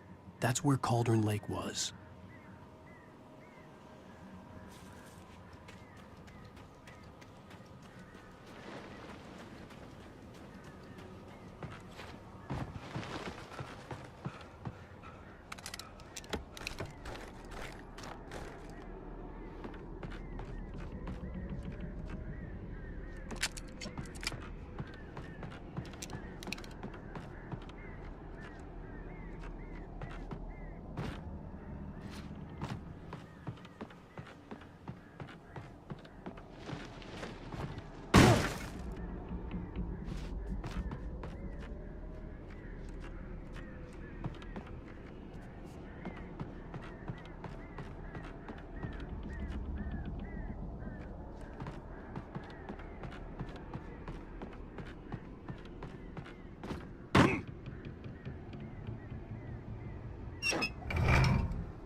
I needed to get the generator running.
After Zane had gone, I stood alone in the shifting dream that was the dark place.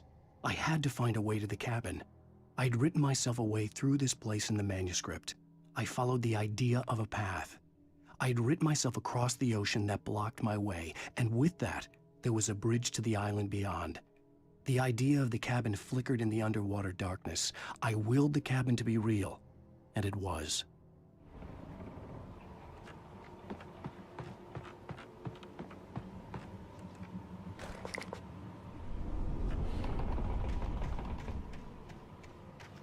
Turn back now.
Do as you're told.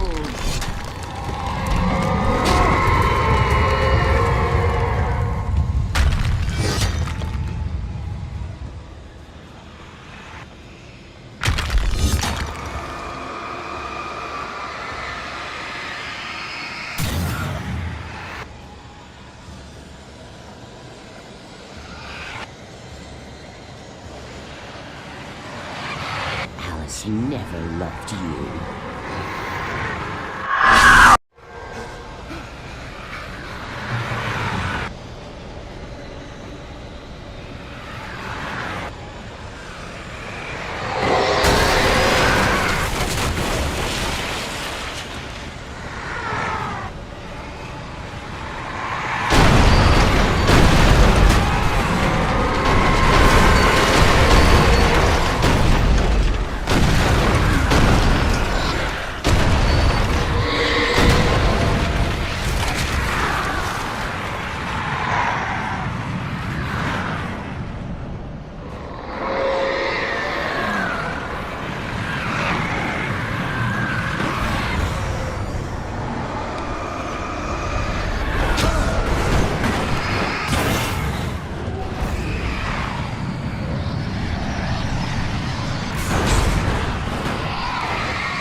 To get right into its heart to hurt it. You will fail.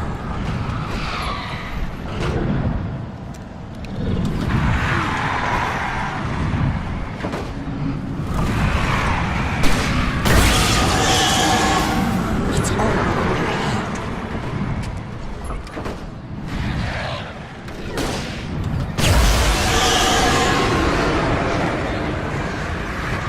You're making this up.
Baby, you were having a bad dream.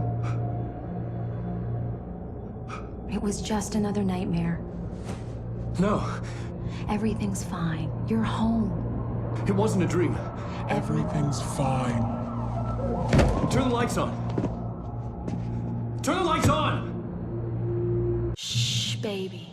The power's out. There's no light. Come back to bed and I'll make you forget all about your fear in the dark. My fear? It's your fear. Why aren't you afraid? You're not Alice. Turn the lights on now. Where's the clicker? What did you do with it? Alan, honey, you're still 1 foot in a dream. You're not making any sense. Come back to bed.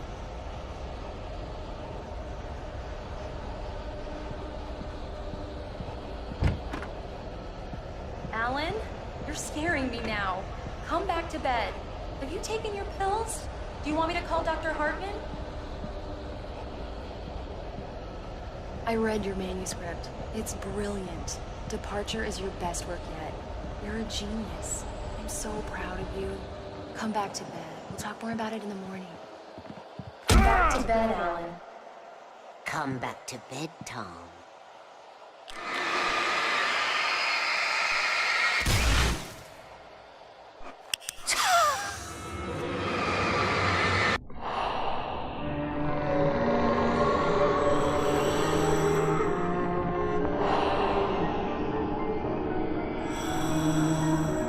You must find your way to the cabin.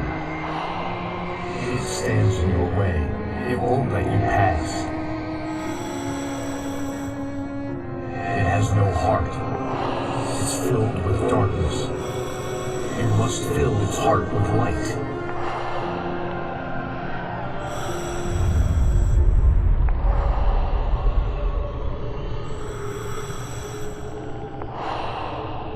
Don't mind him. He's Mr. Swift. Your friends will meet him when you're gone.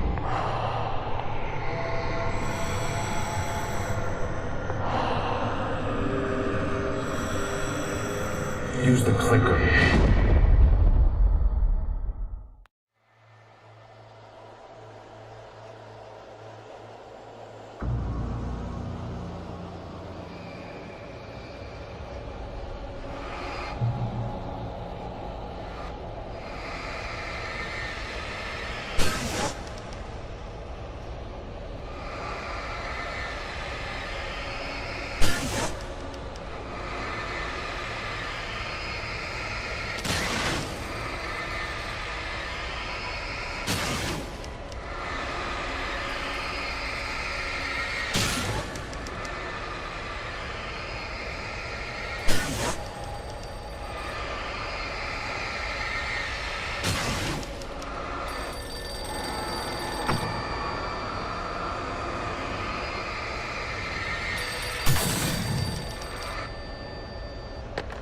The idea of a path.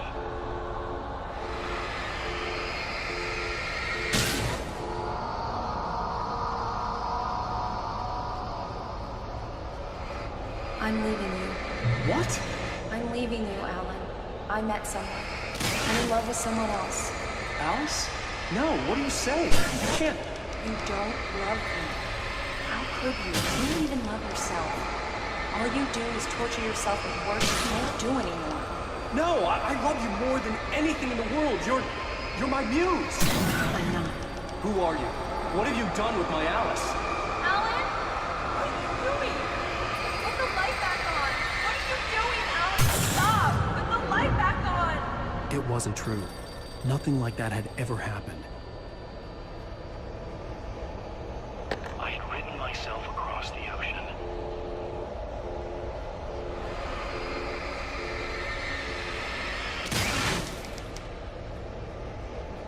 You're not my Barbara. Tom, let me go. I promise to be good. Please, untie me, you naughty boy. I will help you write your mysteries. I will love you forever. No, you're not Barbara Jagger. I made a terrible mistake. I should have never written you back. You came back wrong. Your heart is filled with darkness. Put that knife away, Thomas! Put it down! Your heart is filled with darkness. Cut it out. Take you back to the depths you came from.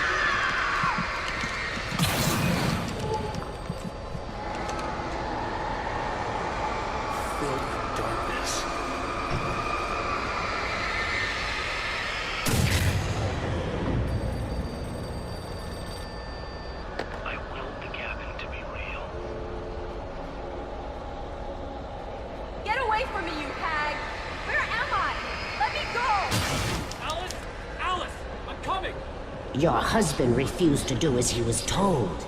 All he had to do was write what I wanted him to write. Now it's too late. It's his fault. You'll stay here forever.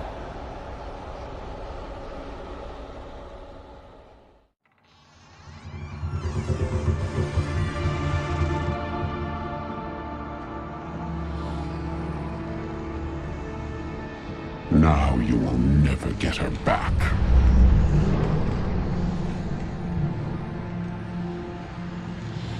I am much older than you. Older than your first work of art. I will find a new face to wear. Someone else to dream me free.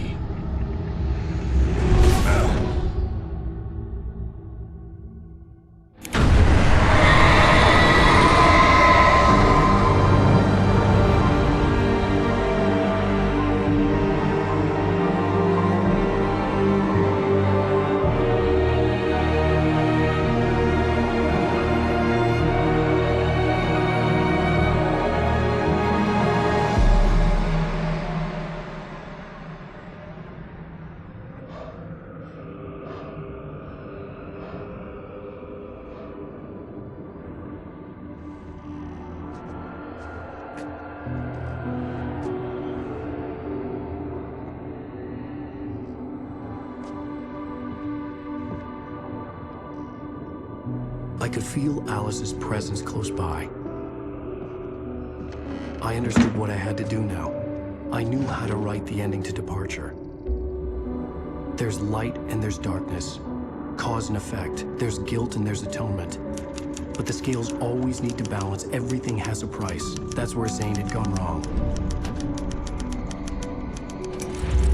There's a long journey through the night back into the light. Alice? Alice?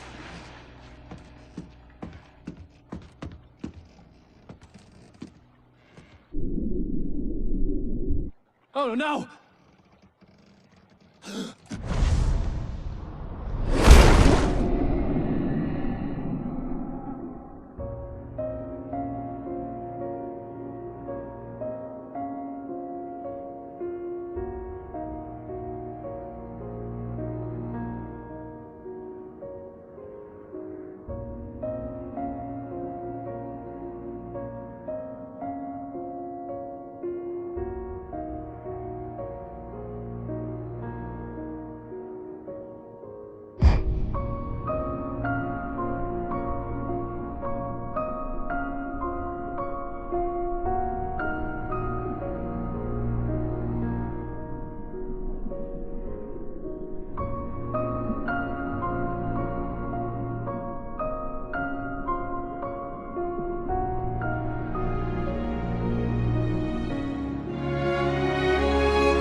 It's not a lake. It's an ocean.